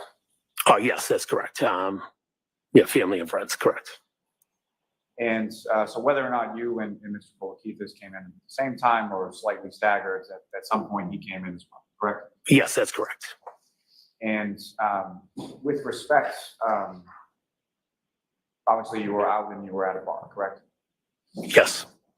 And from what you recall, you were drinking and most, if not all, of the other people were drinking as well?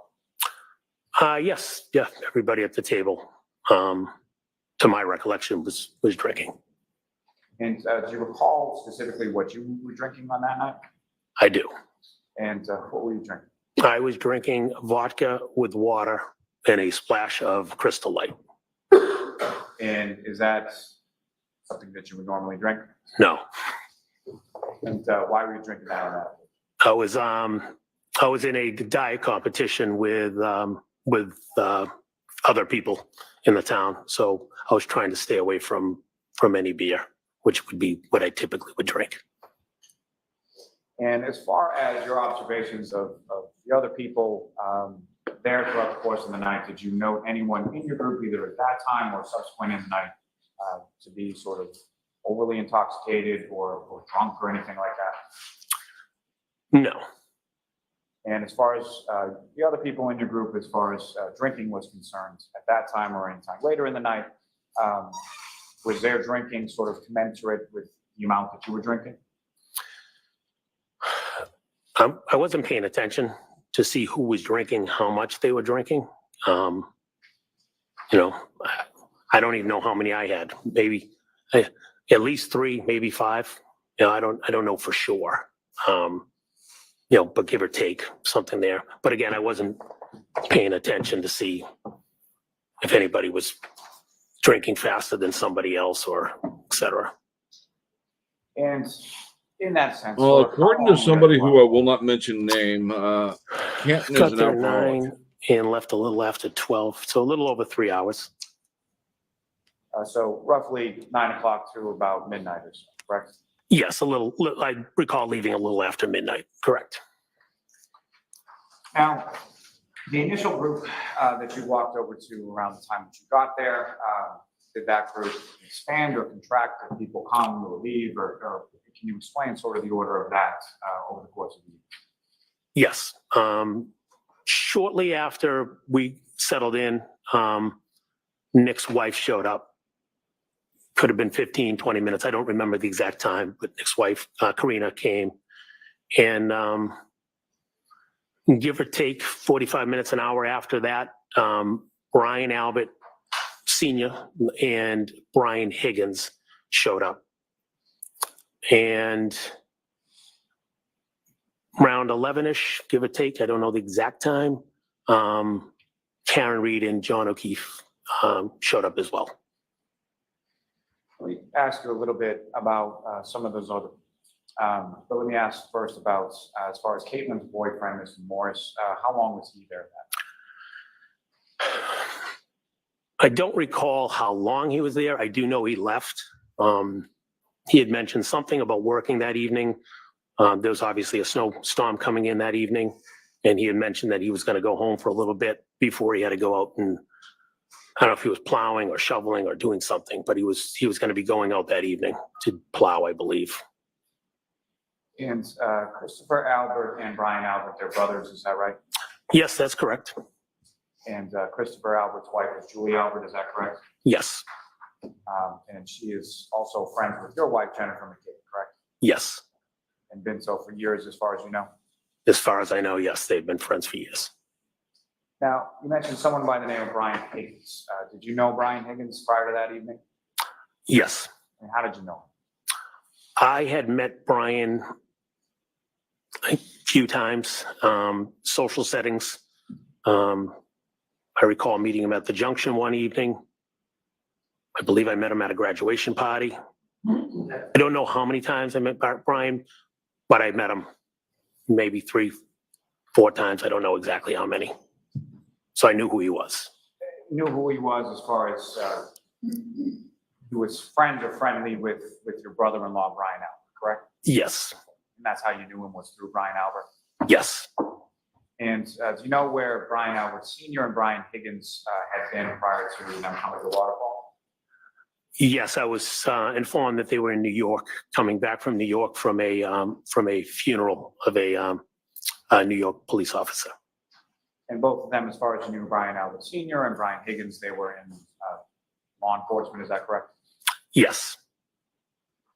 Now, you mentioned that at some point around 11 or so, John O'Keefe and Karen Reed came into the Waterfall, correct? Yes. And just to be clear, when you speak of Karen Reed, that's someone that you had met prior to this evening as well? Yes, that's correct. And clarity purposes for the record, do you see Ms. Reed in court today? Yes, I do. Could you just describe it as where she's seated or an article of clothing? She is seated at the table with her attorneys. You want me to describe her clothing? If you could. Black, I don't know, sweater, I'm not sure, dress. Just as a record of like identification. Yes. Now, with regard to Mr. O'Keefe first, how was it that you knew Mr. O'Keefe? I've met John O'Keefe when he started to be the caretaker for his niece and nephew after their parents had passed. And specifically, you're referring to Patrick and Kaylee Furbush, is that correct? That is correct. Their mother and father tragically passed away, and Mr. O'Keefe then became their guardian, correct? That is correct. And when you met Mr. O'Keefe, is that when you were living at the house on Sutcliffe? Yes. And where was that house in relation to where Mr. O'Keefe initially lived with his niece and nephew? Couple hundred yards, 2 different streets. It's a neighborhood with multiple streets. My house was on Sutcliffe. Drive down Sutcliffe, maybe pass 1, 2, 3, 4 houses. Took a right, and that was John. That was the street that the kids lived on. Maybe 4 houses up on the right. And with reference to, you mentioned that you had 4 daughters. Is that correct? Yes. And were any of your daughters around the same age as John's niece, Kaylee? Yes, my 3rd daughter is the same age, same grade as Kaylee. And about this time that John had moved in this house, close to the house you were living on Sutcliffe, about how old was your daughter and his niece, Kaylee?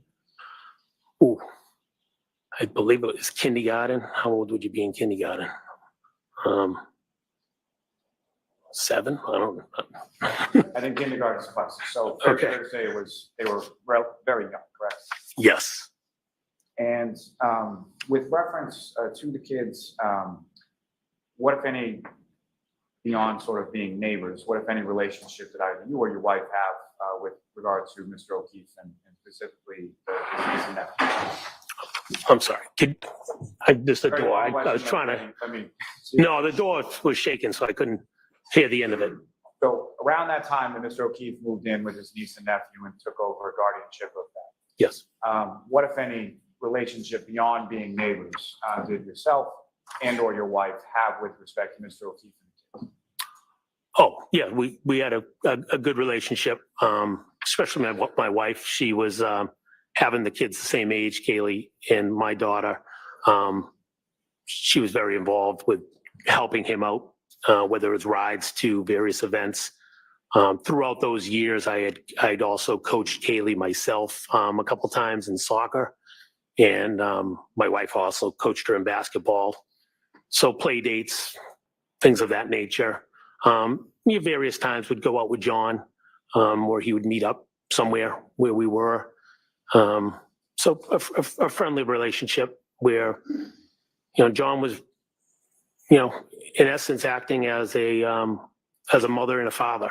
And so you do a lot of communicating through my wife in regards to needing help and things of that nature. And in particular, his niece Kaylee and your daughter, who was around the same age, were they friends? Yes, they were friends. And about how close were they, particularly around that younger age?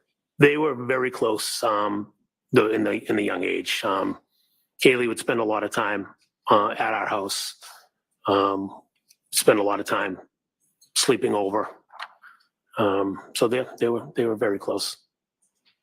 And Kaylee in particular, was she, how close was she with your wife, Jen? Kaylee was close with Jen.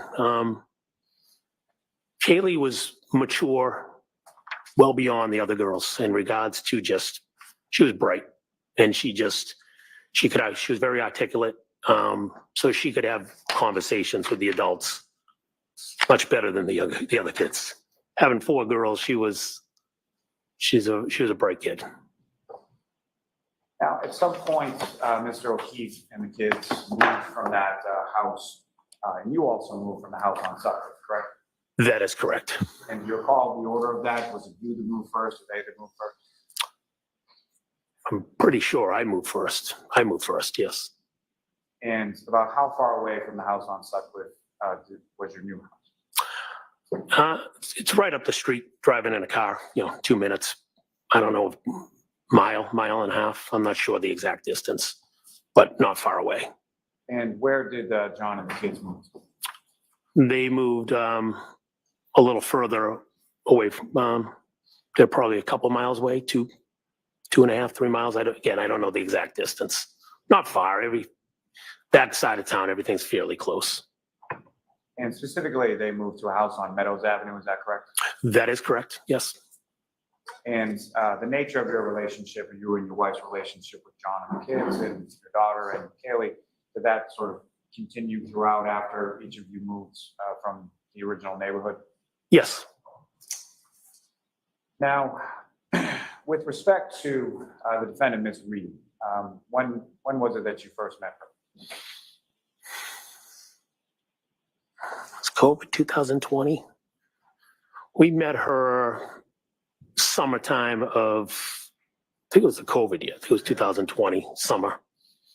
Can you recall the circumstances of that, or how you came to meet her at that time? Yes, I do.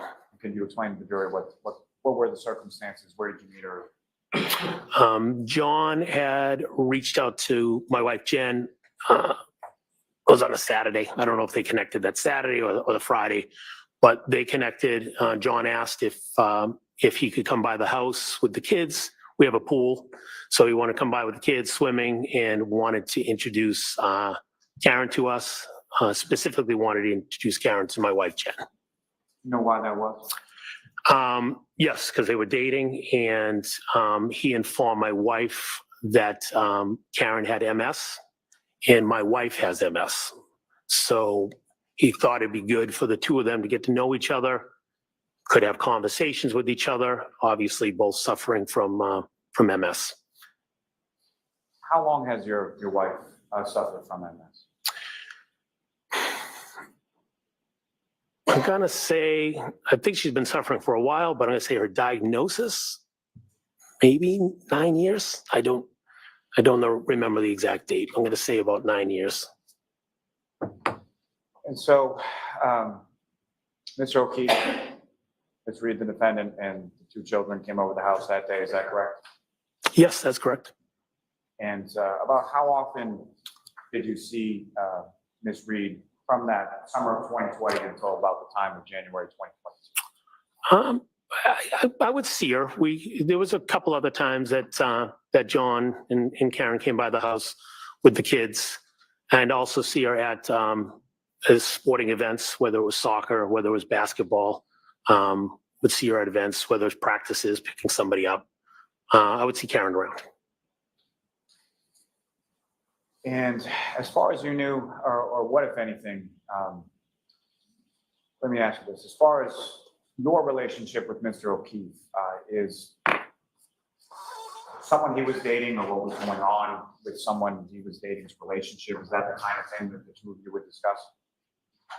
You're asking John and I if he would. No, John and I don't recall ever having any conversations about his relationships with me directly. And that applies to the defendant, Ms. Reed, or applies to any other relationship you had while you were friends, correct? Correct.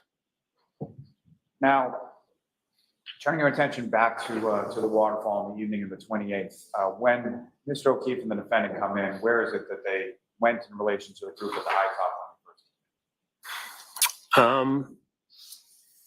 They came in and immediately made contact with us, walked right over to our table.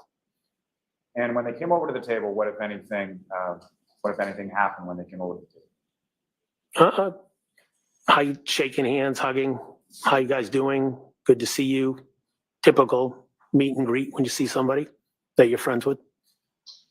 And if you recall, was there a particular sort of side of the table, or where were you situated in relation to the table, and who, if anyone, was situated around you? Yes, if I was to be looking at the table, long table, I spent most of the time at the end of the table, kind of in the corner on the right side. Nick Kolakisis was right next to me. There was a wall. It's kind of thin. The table ends. There's a little space, and there's a wall right behind you. Nick was there. I was there. Jen, Karina were on this side most of the time. Brian and Brian were on the opposite side of the table, my recollection. I mean, there was obviously some movement around, but I spent most of the time, again, if the table's coming across, standing on the end. I did sit down for a little bit, if I recall, but definitely on the edge of the long table. It's fair to say the Kolakisis didn't really know anybody at the table besides yourself and your wife. Fair to say. They obviously knew who John was. They have a daughter as well, the same age as Kaylee. I don't know if they hung out with them, but fair to say that obviously it was my family and was there, Jen's family. So yes, I'd say in general, correct.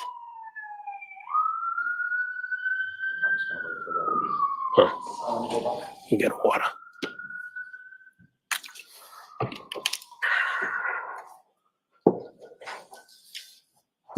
I'm sorry, if I could ask, as far as Mr. O'Keefe was concerned, do you recall anything about what he was wearing that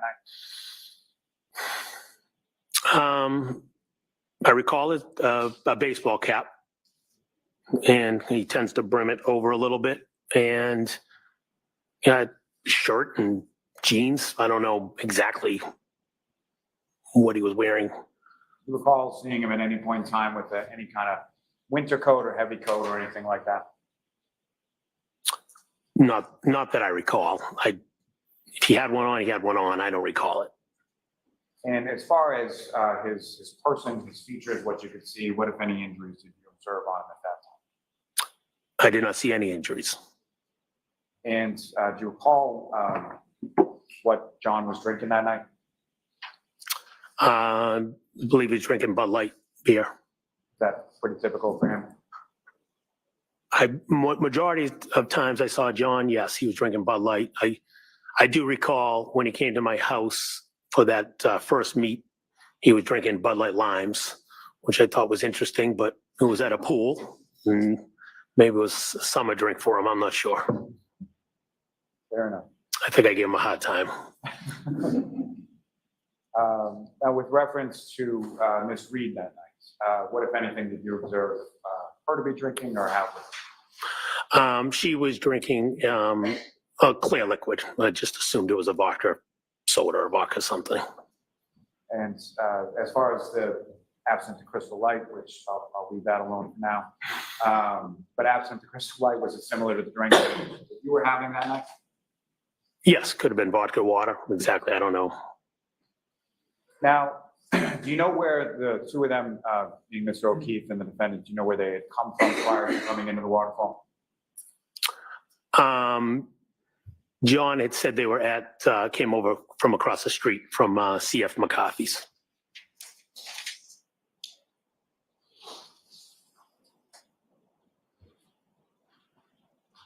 Now, let me ask you, as far as you were going to the waterfall, or your understanding was that it was your nephew, Brian Albert Jr.'s birthday, correct? Yes. And was he at the waterfall any time that you were there? No. And at some point, did you learn where he was? Yes, I learned he was still home. And was there any conversation, or do you know why he was still home? My understanding is I thought we were waiting for him. He never showed up. My understanding was he chose to stay home. I had a couple friends over the house. Now, from the time that you were in, the waterfall, how would you describe sort of the mood or the demeanor of sort of the group at large? Everybody was just having a good time, hanging out, socializing, talking. As I said, there was a live band playing for a little bit, and just a normal evening. And as far as the defendant and Mr. O'Keefe are concerned, from what you could see or your observations, was there any sort of fighting or arguing or anything like that that you observed between the two of them over the course of the evening at the waterfall? No, I did not.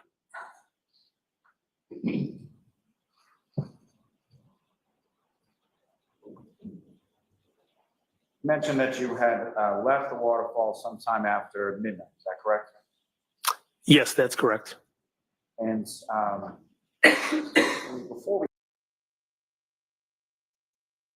Just breaking in with bit of station identification. You are on Really Cool News here on YouTube, Twitter, and Facebook. We thank you for being here today. Coverage is going to wrap up in the next hour, I believe. Usually goes no longer than 1:30 on these half days. We'll be back with you tomorrow morning at 8:55 a.m. after that. And tonight I'll be on with the news, as I have indeed finished the news. I am in the process of putting it up, and after I get a nap, we'll make sure everything's up, get the paper out, and then read the paper tonight at 8 o'clock Eastern. 7 o'clock where it counts, and let's see, 5 o'clock on the West Coast. So we're happy to have you here, and we're going to do just a tiny little bit of station identification. You're on Really Cool News. If I can scroll up in time, which I could not.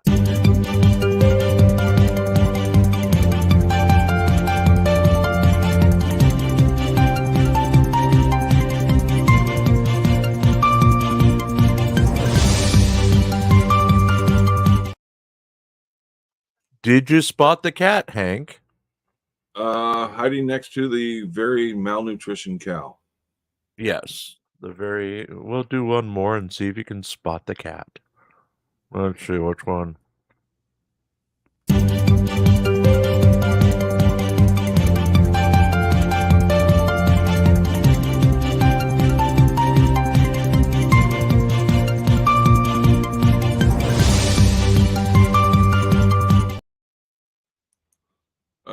The cat did a backflip that time. Yes, he did. He's very talented.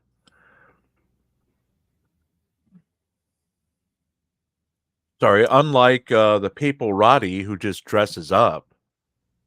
Yes, and Spot the Glober cat Mom, that does cow. backflips. Glober Mom, Go that ahead. cow was way too skinny to be Regan. Yeah. And I didn't include the audio from that clip either, so we couldn't tell if she was chomping on her cud.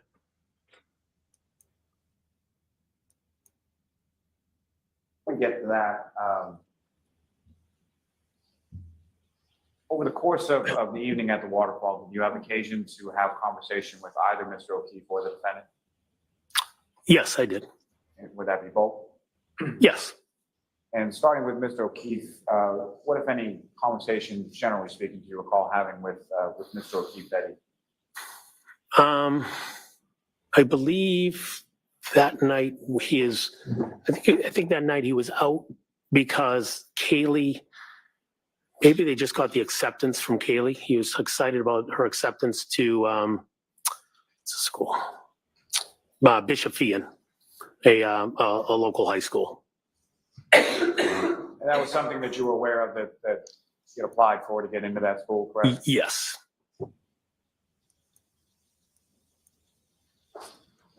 And with respect to Ms. Reed, what, if any, conversations you recall in regard to her? Normal conversation. She, hi, how you doing? Good to see you. She made a reference to myself asking how Jen and I do it. And I said, she was talking about with the 4 girls. How do we do it? How do you raise the 4 girls? You guys look happy. And I actually joked to her. I said, well, we're at a bar. Considering, it's obviously any marriage will tell you have your ups and downs. But brief conversational, nothing of any substance. Just good to see you. Now, this time that you're talking about that you're leaving shortly after midnight, is that around the time that sort of the bar was winding down for the evening? Yes. The band that had been playing before, were they still playing, or had they? No, they had stopped earlier, before 12. I don't remember the exact time, but they definitely stopped earlier. There were some people there, but our table was definitely the last table to wrap it up. Well, some people left before me, but the band was packing up packing up all their equipment. And so in that vein, if you recall, can you tell the jury sort of the order of people from your group and when they left and things of that? Yes. So Brian, Is that something that any of y'all particularly Brian remember Higgins, is when people leave and when Nicole. you're out at a bar? If it's the person who drove me there, yeah, I'd notice if they left, but otherwise, no. Yeah, I mean,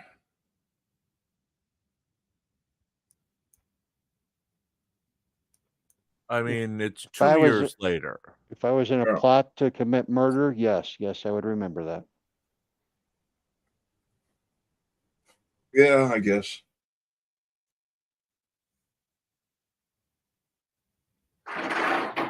Were packed up, leaving before us. Then my wife, Karen, Karina,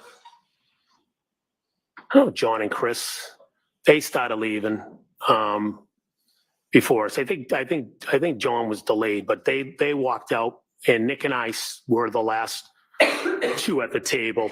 I recall us picking up some of the empty glasses and beer bottles, and because I said the bar was right behind us, so I recall picking up the glasses and some of the bottles and bring them to the bar, as well as a couple of the members of the band were sitting on the edge of the bar, and just some brief conversation with them. Good job, guys coming back, things of that nature. And then Nick and I walked out. Now, over the course of the evening at the waterfall, while you were there, what, if any, conversation was had amongst the group in regard to any plans or where to next, or where people were going after the waterfall? Yes. As mentioned, thought we were going to meet my nephew. He didn't come out. Found out he had a few friends at the house. When Brian and Nicole were leaving, they had mentioned that Brian was at the house with a couple friends, and we were welcome to come back and have a celebratory drink for his birthday.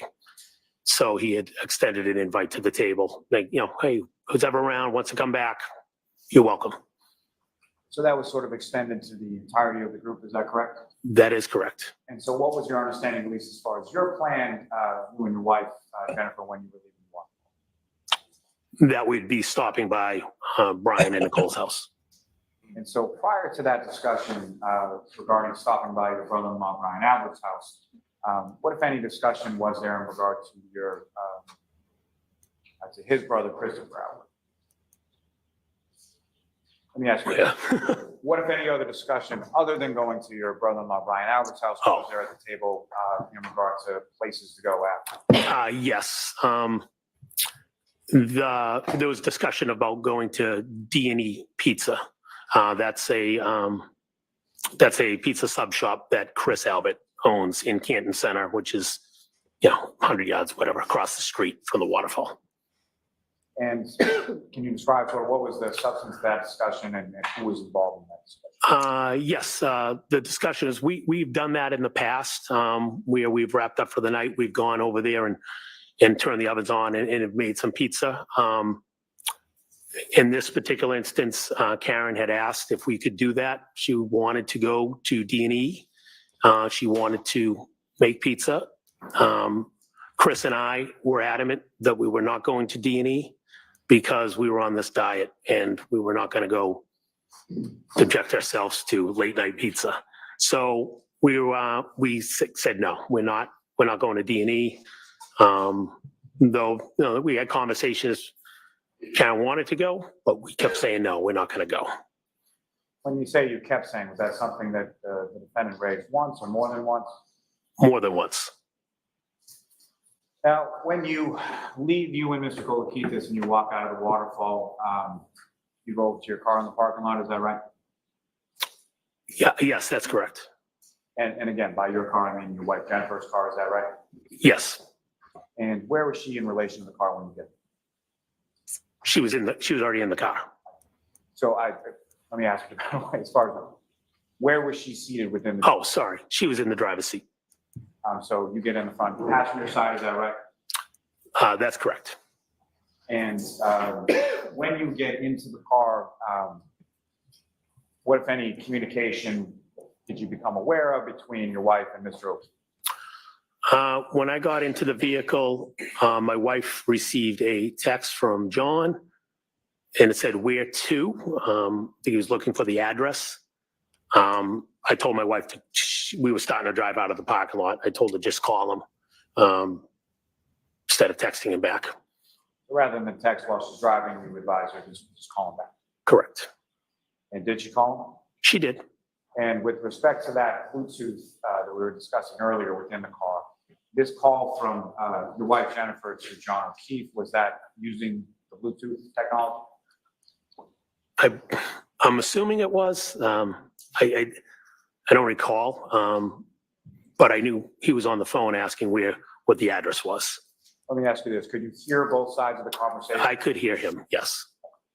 So you heard your wife talking and you heard John talking, correct? Yes. And as far as that communication with reference to where to or where to go or the address, you described to the jury sort of what that conversation consisted of. Conversation was the address, 34 Fairview. And I actually was definitely mumbling stuff from my seat saying, come out, take a right, take a left on Sherman and 34 Fairview. And that was that initial call, was just giving him the address and telling him to Sherman's easiest way. And so when you say that initial call, was there a subsequent call while you were still en route to 34 Fairview? Yes, there was a call a few minutes later. Somehow, I don't know why, but somehow they didn't know where the house was. I recall, again, my assumption would be they'd come from Sherman, from Chapman Street. My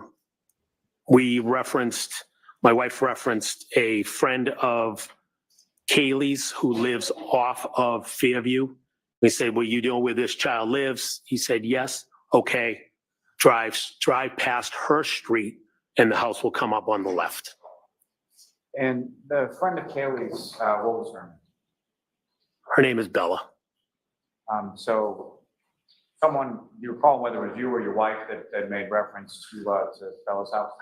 I think we both did. I think I said it, and then I think my wife repeated it. And that was someone, the Bella child was someone who was friends with both your daughter and with Kaylee, is that correct? Yes. Around the same age? Exact, same age, same grade. Now, when you were talking on this second conversation, again, you could hear both sides of the conversation, is that right? That's correct. And as far as Mr. O'Keefe's side of the conversation, what, if anything, would you say as far as who was coming or who he was with at the time? He didn't make any reference to, you're asking if he made reference of anybody else? Is that what you're asking? What I'm asking is when he was saying as far as looking for the house, was he? Oh, we're on our way. Okay, great, we're on our way. And from, obviously, the earlier interaction that you have with him and him saying we, who did you infer that we to be? Karen. And at any point in time during the conversation that you had where you were hearing both sides, did you hear Miss Reed in the background at any point? I do not recall hearing Miss Reed, no.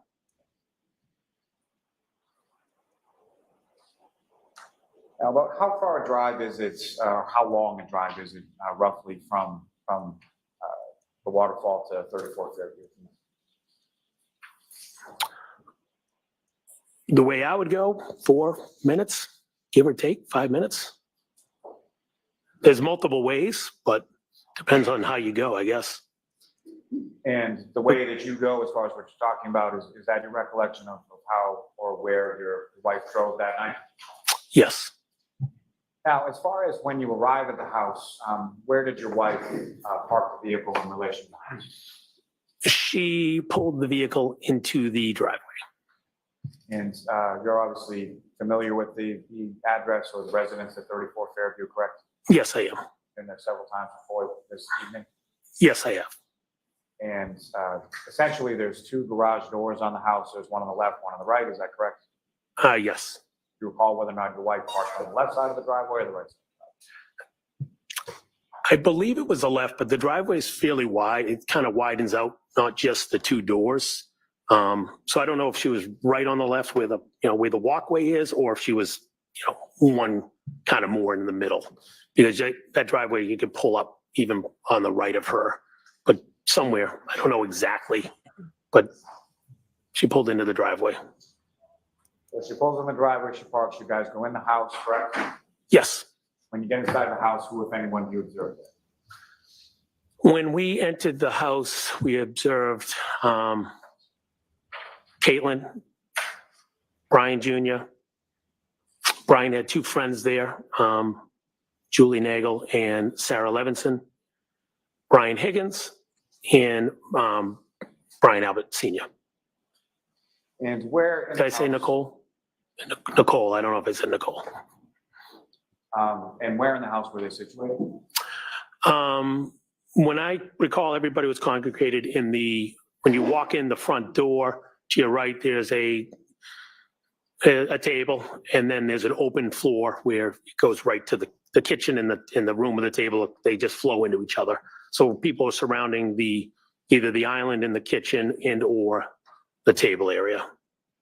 And from your recollection, is that essentially where people mainly congregated throughout the course of the night that you were there? Yes. And about how long a period of time were you there at 34 Fairview that night?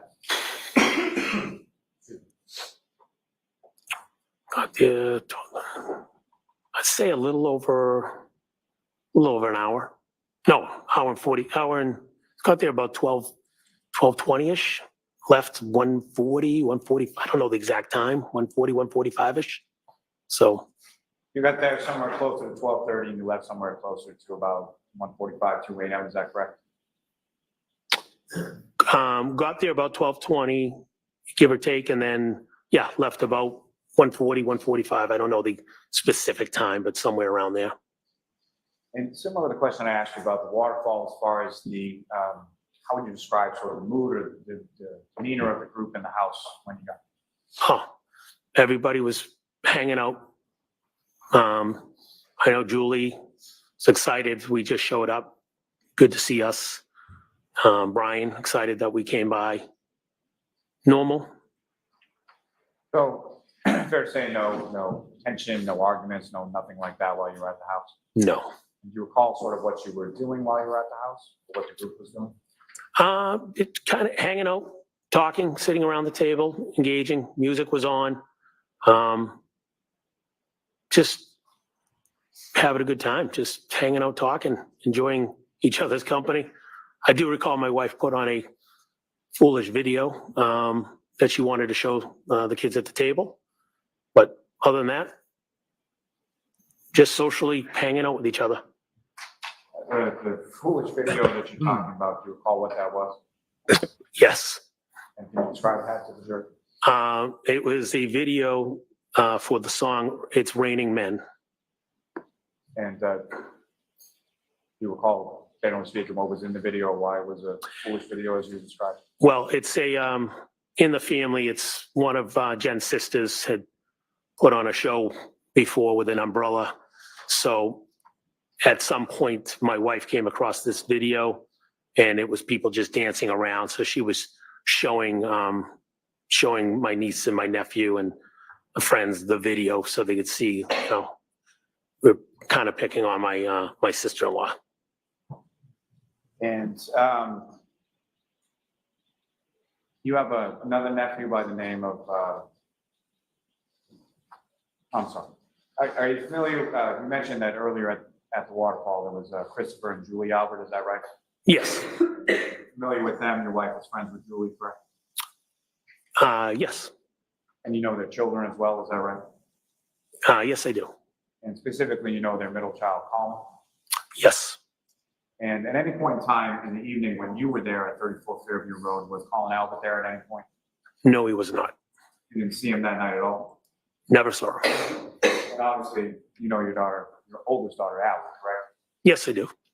And at any point in time when you were at 34 Fairview, did you see her or vehicle or anything? Do you have any knowledge that your daughter, Allie, was there at the time that you were there? No, she was not. She wasn't there. You didn't see her there. You didn't know if she had been there before you or anything like that. Correct. Correct. Now, turning back into the house, as far as the group that you were with, was there any point in time that anyone from that group left that sort of general area of the dining room and the kitchen that you recall? We were in that room.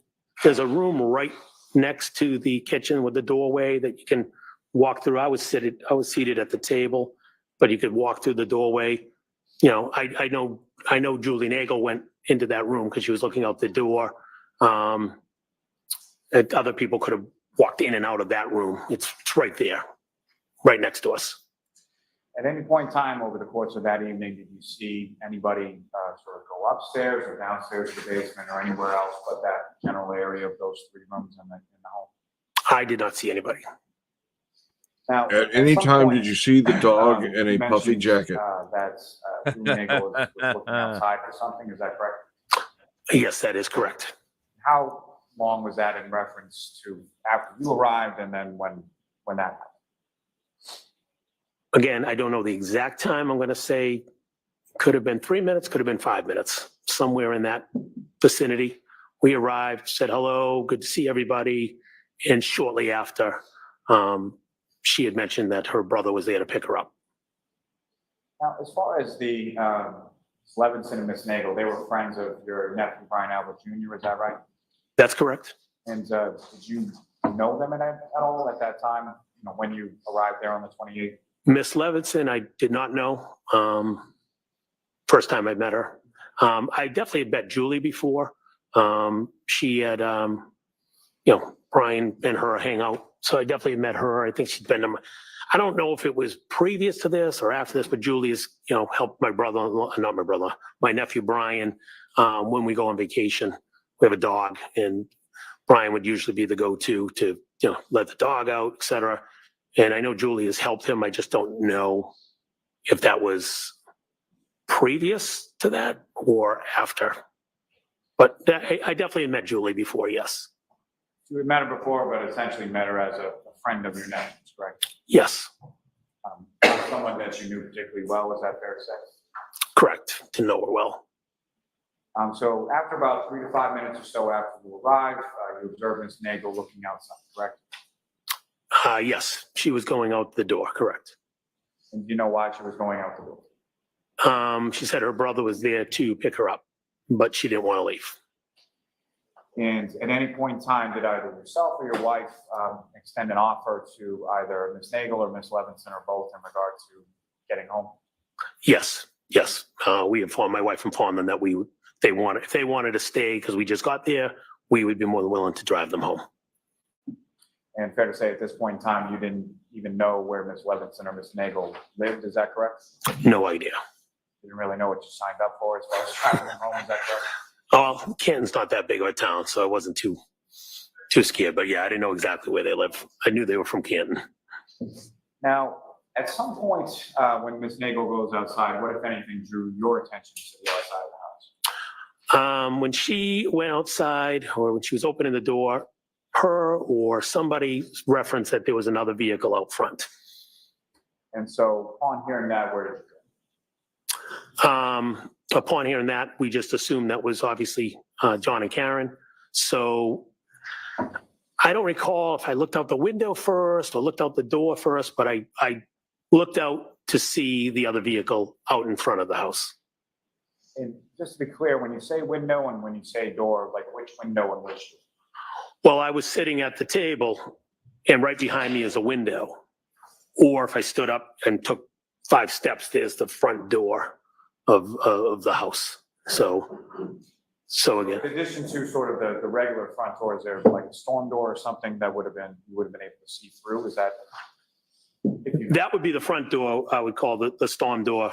That yes, I could see out the front. There's another door. If you're looking at the house, is your front door, windows, and then there's another door. Julie looked out or went out through that door. I either looked out the window or walked over to the front door, which would be the opposite door. Regardless if you looked out the window or you looked out the storm door at the front door, when you looked out, what if anything did you see? I noticed the big SUV parked in front of the house. And do you know what color the SUV was? At the time, it was dark. I didn't know if it was a black SUV, a dark green, or dark blue, but it was a dark SUV. And at the time, were you familiar with either or both of the vehicles of Mr. O'Keefe and or the defendant, Mr. Yes, I knew Karen drove a dark SUV. I didn't know the make and model. I just knew she drove a dark SUV. I'd seen it at pickup and things of that nature. And did you know what kind of vehicle that Mr. O'Keefe drove around that time? I think he had a smaller SUV. I don't remember the make. Remember what color? He had no, I don't remember the color of his SUV. He had another car too that he drove around. I remember that. That's about it. And when you're looking out from either the window or the door, where was the dark SUV in relation to the house? If you came out that front door, pretty much right in front of the house, parked in front of the house. Now, you mentioned that Ms. Nagel had left the house through the other door and gone outside. Is that right? That's correct. When you looked out, could you see Ms. Nagel or where she had gone? No, there was another vehicle, again, coming out the front door. If you go to the left, there's a driveway. There was another vehicle over there. I don't know if it was on the street facing this way, if it was pulled in. I would just looked out the front door and noticed the car to be like, oh, that's John. That was my focus. I didn't look for Julie. As far as the other vehicle, did you observe at least enough to know whether or not it was behind the dark SUV, in front of the dark SUV, or something else? Yeah, it was to the left. It was equivalent to where the driveway was. And then after the end of the driveway, there was a Jeep. And after the Jeep was the SUV, the dark SUV. And with respect to, just from your perspective, you're looking out, so the driveway would have been to your left, is that right? Correct. Are you familiar with any other sort of landmarks or anything else in the front yard area of your brother-in-law's house? Yes. So you look out, the driveway's to the left. If you look to the right, there is an island of like maybe rhododendrons, something, bushes. There's a flagpole. Right there, there's a utility. I believe it's a green utility box. I'm assuming it's utility, kind of on the edge. There's a fire hydrant. All that stuff was to the right side of the looking out the front door. Now, after you look out this initial time and you see this dark SUV sort of right in front of the door, was that the only time that you looked out, or did you look out on subsequent occasions? Nope. I looked out again because it'd been a few minutes. Again, 2, 3, 4 minutes. I'm not sure how long, but it'd been a few minutes, and we thought it was weird they hadn't come into the house. Looked out and saw the SUV again. And when you looked out for the second time, where was the SUV in relation to where it was the first time? The SUV had moved up the road from the front of the house. It went from spot A to spot B. Now is further up, more in sync of where the again the flagpole, the utility box, the fire, more in sync with that. It had moved up the road. Thought it was weird that they hadn't come in.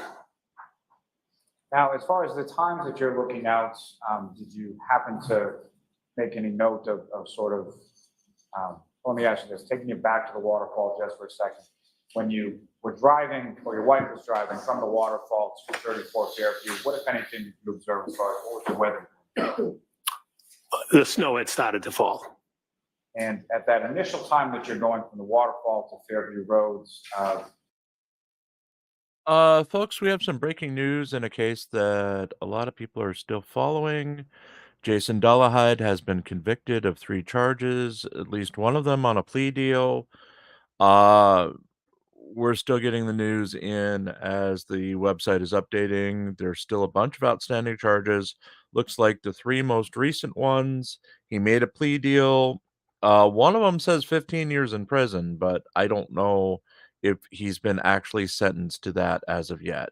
So again, Jose de Castro associate Jason Dullahide has been found guilty. I guess he took a plea deal. And we'll have more news as I can interpret what the hell's going on. That's 3 of the charges, including, I believe, the charge from the original arrest for the deer observation incident. Wait a So minute. again, Wait a minute. Wasn't he a freedom fighter and he was going to fight this all the way to the Supreme Court? he made to be, was but he took a plea innocent. deal on He at was least innocent. one. He was innocent. One got him. There's 2 felonies and a misdemeanor. One of the felonies was reduced, or 2 of the felonies were reduced to misdemeanors. So at the time, was he wearing a puffy jacket? Probably not. Okay. But he did come Probably up not. from a basement.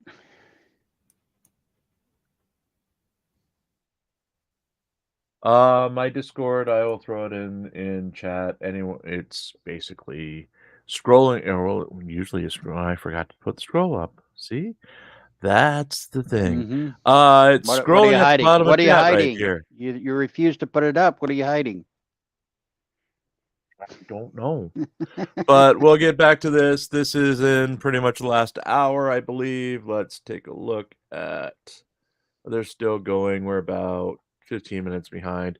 So we will go until they end. It'll take us a few minutes to catch up. They usually end about 1:30. So on these half days. So the end is near, folks. The end is near.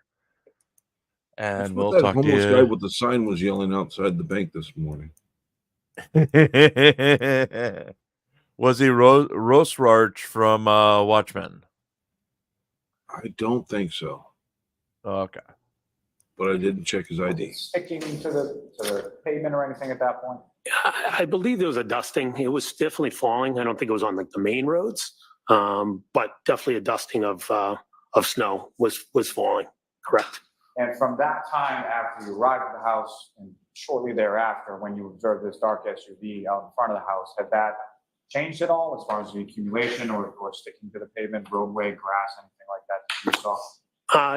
Yes. At some point, at least on their road in their grass, you could see the snow had started to, it definitely was sticking on that road. Now, you observe it initially in front of the door, then about 3 or 4 minutes later, you observe it further up towards the flag, correct? That's correct, yes. And each of these times, you're not just standing at the door or standing at the window, staring out the entire time, correct? No, just looking out, being like, what the hell are they doing? And going back to my seat. And at other than those 2 times that you've already testified about, was there any subsequent times after that? Yes, I definitely looked out a third time out the door. And the third time that you looked out the door, where was the dark SUV in relation to where it had been the second time?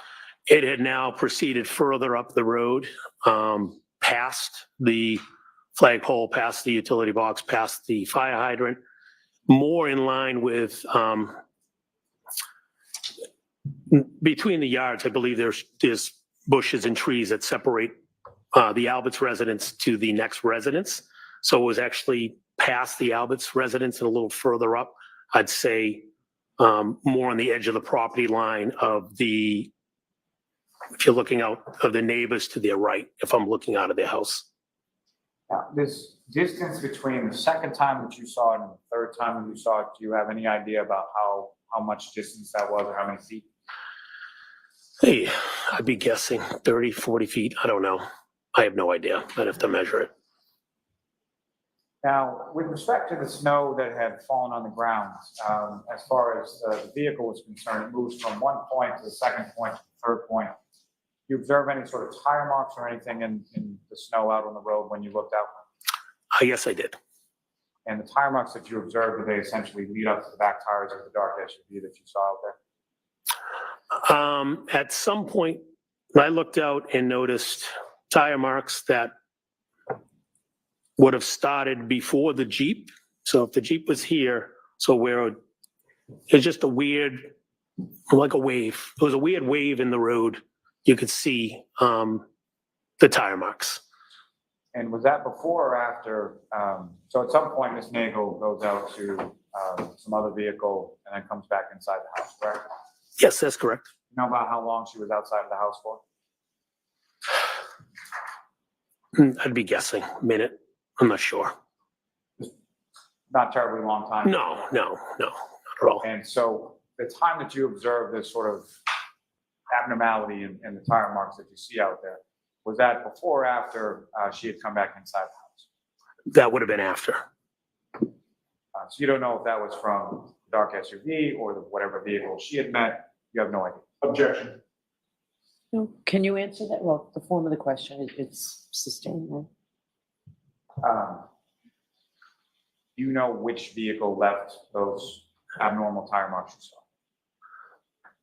you saw? Based off of where the tire marks were, they came off the curb. My assumption was it was the SUV. I withdraw. Okay, I heard the answer, I withdraw. okay. But you don't know, correct? No, I didn't see no. And that was my next point. As far as when you saw the vehicle, as far as each of those 3 times, it was stationary each time you saw it, correct? The first 2 times, definitely stationary. The third time looked stationary. If it was going a half mile per hour, I'm not sure, but it was further up the road. It looked to me it was stationary, but like I said, if for some reason it was moving, it could have been moving. But now, each time that you saw the vehicle, was it in the same sort of position with respect to the house? By that I mean, as far as was it on the Alberts, was it on the 34 Fairview side of the road or the other side, or where was it positioned with respect to the road? Yes, same position, parked parallel to the Alberts house, heading forward as if you were going to leave Fairview to head up to Chapman Street, heading away from the house. And so each time that you observed the vehicle, you were looking at sort of the passenger side of that vehicle, correct? That is correct. And at any point in time, either of these three occasions that you observed the vehicle, did you see anybody outside of it? I did not. Did you see any footprints around the vehicle or leading away from the vehicle or across the yard or anything like that? I did not. And were you able to see inside of the vehicle from where you were, either from the window or from the storm door at the front door? I could not, or I did not see anything inside. And further to that point, at any point in time that you observed this vehicle in front of the house, you see any sort of interior lights on inside the vehicle? Not that I noticed. Now, you saw it at point 1, point 2, point 3. Were there any other times that you looked outside? I'm assuming I looked out because at some point the vehicle was gone. So I must have looked out one more time because there was no vehicle there anymore. And again, I don't know if I just peeked out the window and said, oh, they left. Again, we didn't know where they were. And do you know whether or not there had been any attempt at communication by anyone in the house to Mr. O'Keefe at any point? Yes. And who was doing that? My wife was trying to communicate with John, let him know that he's here. Sure. I'm going to let that stand. And at any point, do you know whether or not Mr. O'Keefe communicated back to Ms. McKay while they were out front of the house? Objection. Do you know? Not how you know, but do you know? Do I know if Mr. O'Keefe communicated back to Jen? Is that the question? That's my question. No. No, she did not, or no, you don't know? Oh, no, sorry. No, she did not. Sorry. I'll strike that. Now, Ms. McCabe, with regard to this, from the first time that you sort of get up and either look out the window or look out the door and see it in front of the front door, to the time that you look out and see it for the third time, or let me ask you this, from the time that you see it in front of the door to the time that you see that there's no vehicle there anymore, you know how long a period of time that was? I'd say at least 10 minutes, could be 12, 13, 14. I don't know the exact time, but it was out there for a little bit. And so let me ask it this way, as far as from the first time to the second time, you testified it was about 3 or 4 or 5 minutes, somewhere in there, correct? Correct. Were the timing in between the times that you looked out, were they relatively consistent with each other? Yes, they were. So you look out 3 or 4 minutes, look out again, 3 or 4 minutes, look out again. Is that? Yes, that would be in line. Correct. And at some points around 1:45 or 2 a.m., somewhere in there is when you leave Fairview Road. Is that correct? Yes. Do you recall who drove your wife's vehicle home that night? I drove.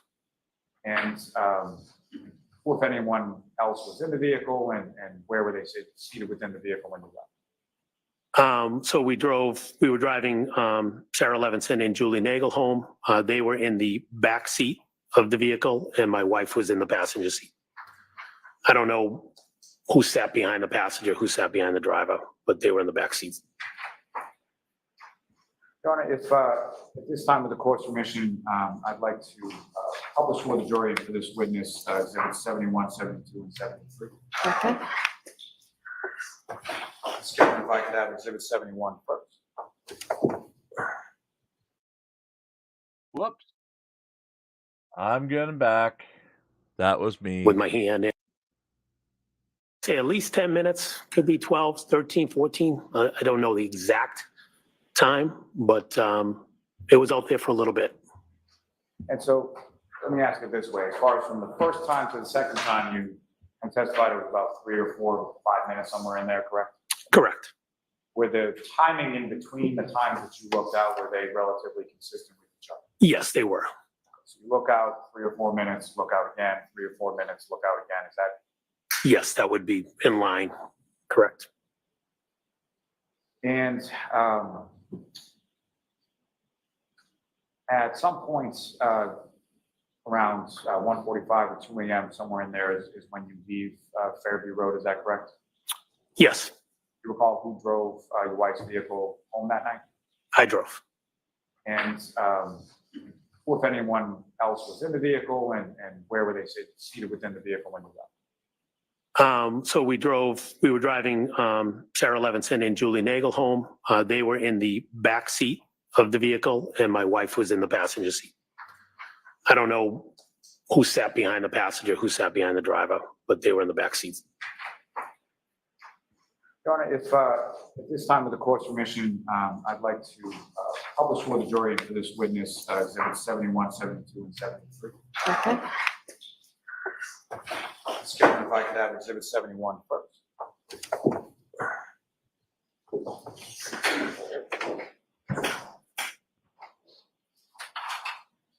And so, Mr. McCabe, on the desk in front of you, there should be a laser pointer there.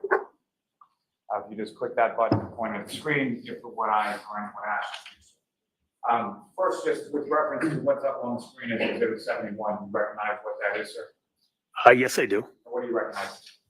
34 Fairview. And absence of the snowfall, obviously, is just essentially what the house looked like on that early morning of January 29th.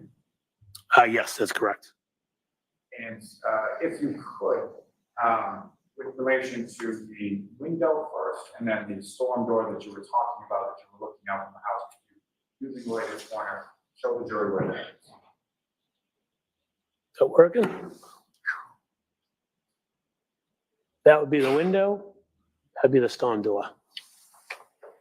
And with respect to the first placement, the first time that you look out and see the dark SUV in front of the house, is that visible in this photograph? Wait, can you repeat that? Sorry. First time that you look out and see the dark SUV in front of the house, is that position, is that visible in this photograph? I'd probably catch the very back end because there was a Jeep parked right here. Right here, so it'd be right there. And still, if I could have exhibit 72. Again, sir, do you recognize what's up on the screen? Yep. It's another photograph of the residence of 34 Fairview, is that correct? Yes. If you could, using that laser pointer, could you show the jury or demonstrate to the jury where that vehicle was the first time that you saw it? Say right about here. In this general area. The second positioning that you were talking about, is that visible in this photograph? No, it'd be further up the road. So Ms. Gilman, if I could have exhibit 73. Again, you recognize what's depicted now in exhibit 73? Yes, I do. That secondary position that you observed the vehicle on is visible in this photograph? Yes, it is. So if you could, sir, just direct the jury's attention to where about that. About in this general area right here. And the third positioning that you saw the vehicle in, can you describe where that? Yep, it'd be further up the road. I'd say give or take right there. Thank you, Ms. Gilman. You can take it.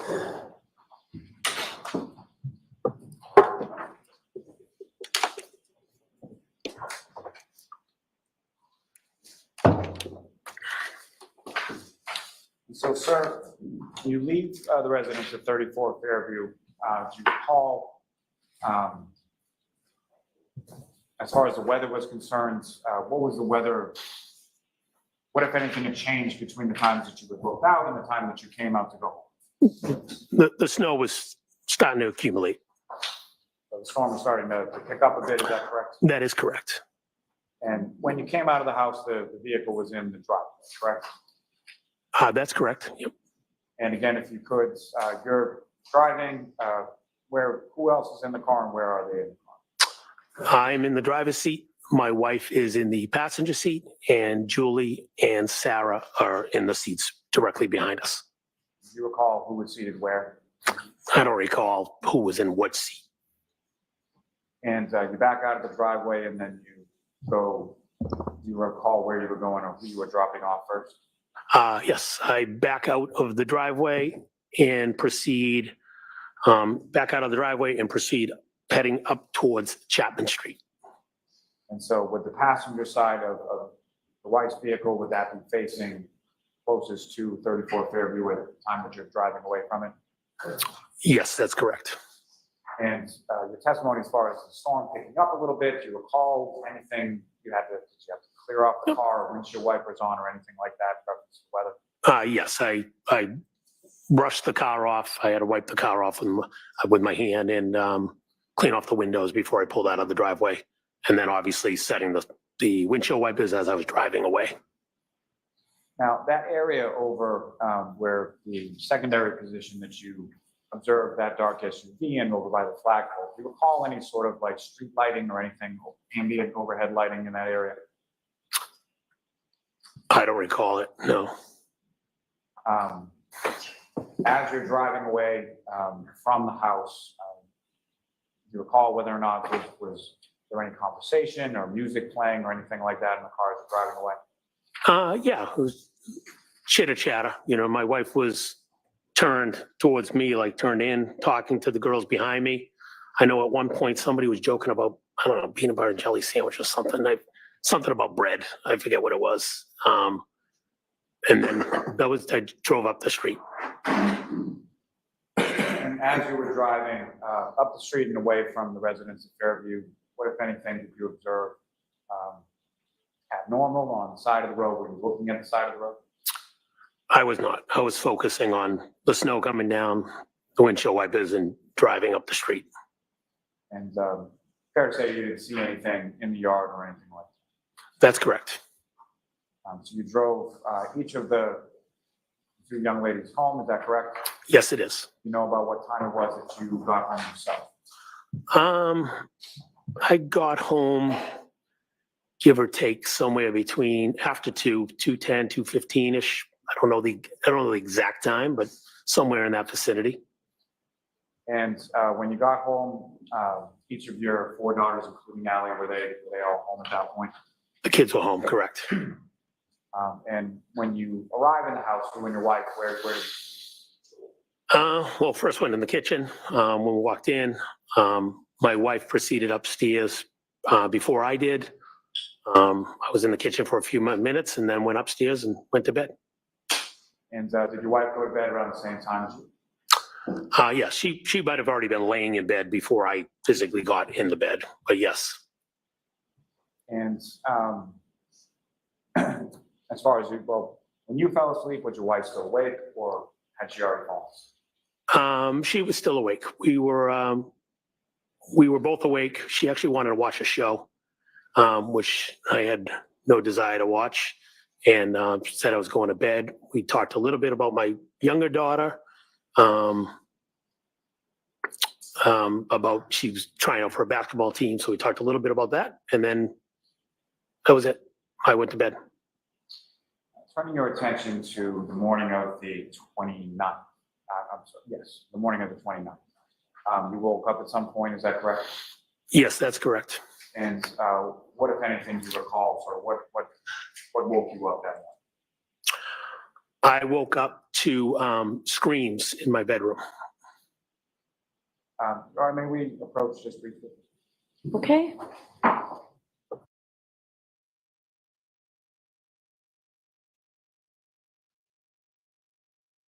That is sidebar number 8, I believe. Somebody correct me in chat, please. Sidebar number 8.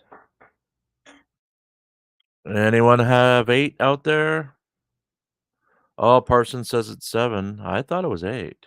And Dax, it is a half day. Tuesdays and Thursdays, they only go half days. So we're usually out of here about 1 o'clock. We're about 15 minutes behind. Let me check and see. Look, actually, we are only a couple minutes behind, so they may have stopped coverage already. So we may be out of here any minute now. Yay. Refresh that window, just make sure. Yeah, there. Well, no. Let me go all the. Oops. Jim is tired teching. Yeah, if it's at this, they are done for the day. So we'll just watch the last little bit. And then we're out of here. Looks like they went 4 hours and 15 minutes. And once they're done with this break, then we should be done for the day. Remember, folks, I am back here at 8 o'clock tonight with the recap of all the news from the past couple of days. It should go a tiny bit longer than We'll normal. send you home. Please make sure you follow those 3 cautions. Do not Yep, they are done for the day. So we're gonna break here. Again, I'll be on at 8 o'clock tonight. Then we'll be back, or 8 o'clock Eastern tonight. Then we'll be back at 8:55 a.m. tomorrow morning with more coverage of the Karen Reed murder trial. Thank you for being here. Any last words, guys, before we hit the music and get going? No, Nope. that's over. Nope. Okay. Think we're all just a little. I did want to announce Hank did get his brisket burrito. So Yeah, but I did not, you meanie head. Well, Courier's you wanted lost. pizza. I don't know what to tell and you. he told you no pizza. I wanted brisket. I wanted brisket. So on that terrifying note, let's go to the music and we'll see you. I'll see some of you tonight at 8 right here on Really Cool News for the news.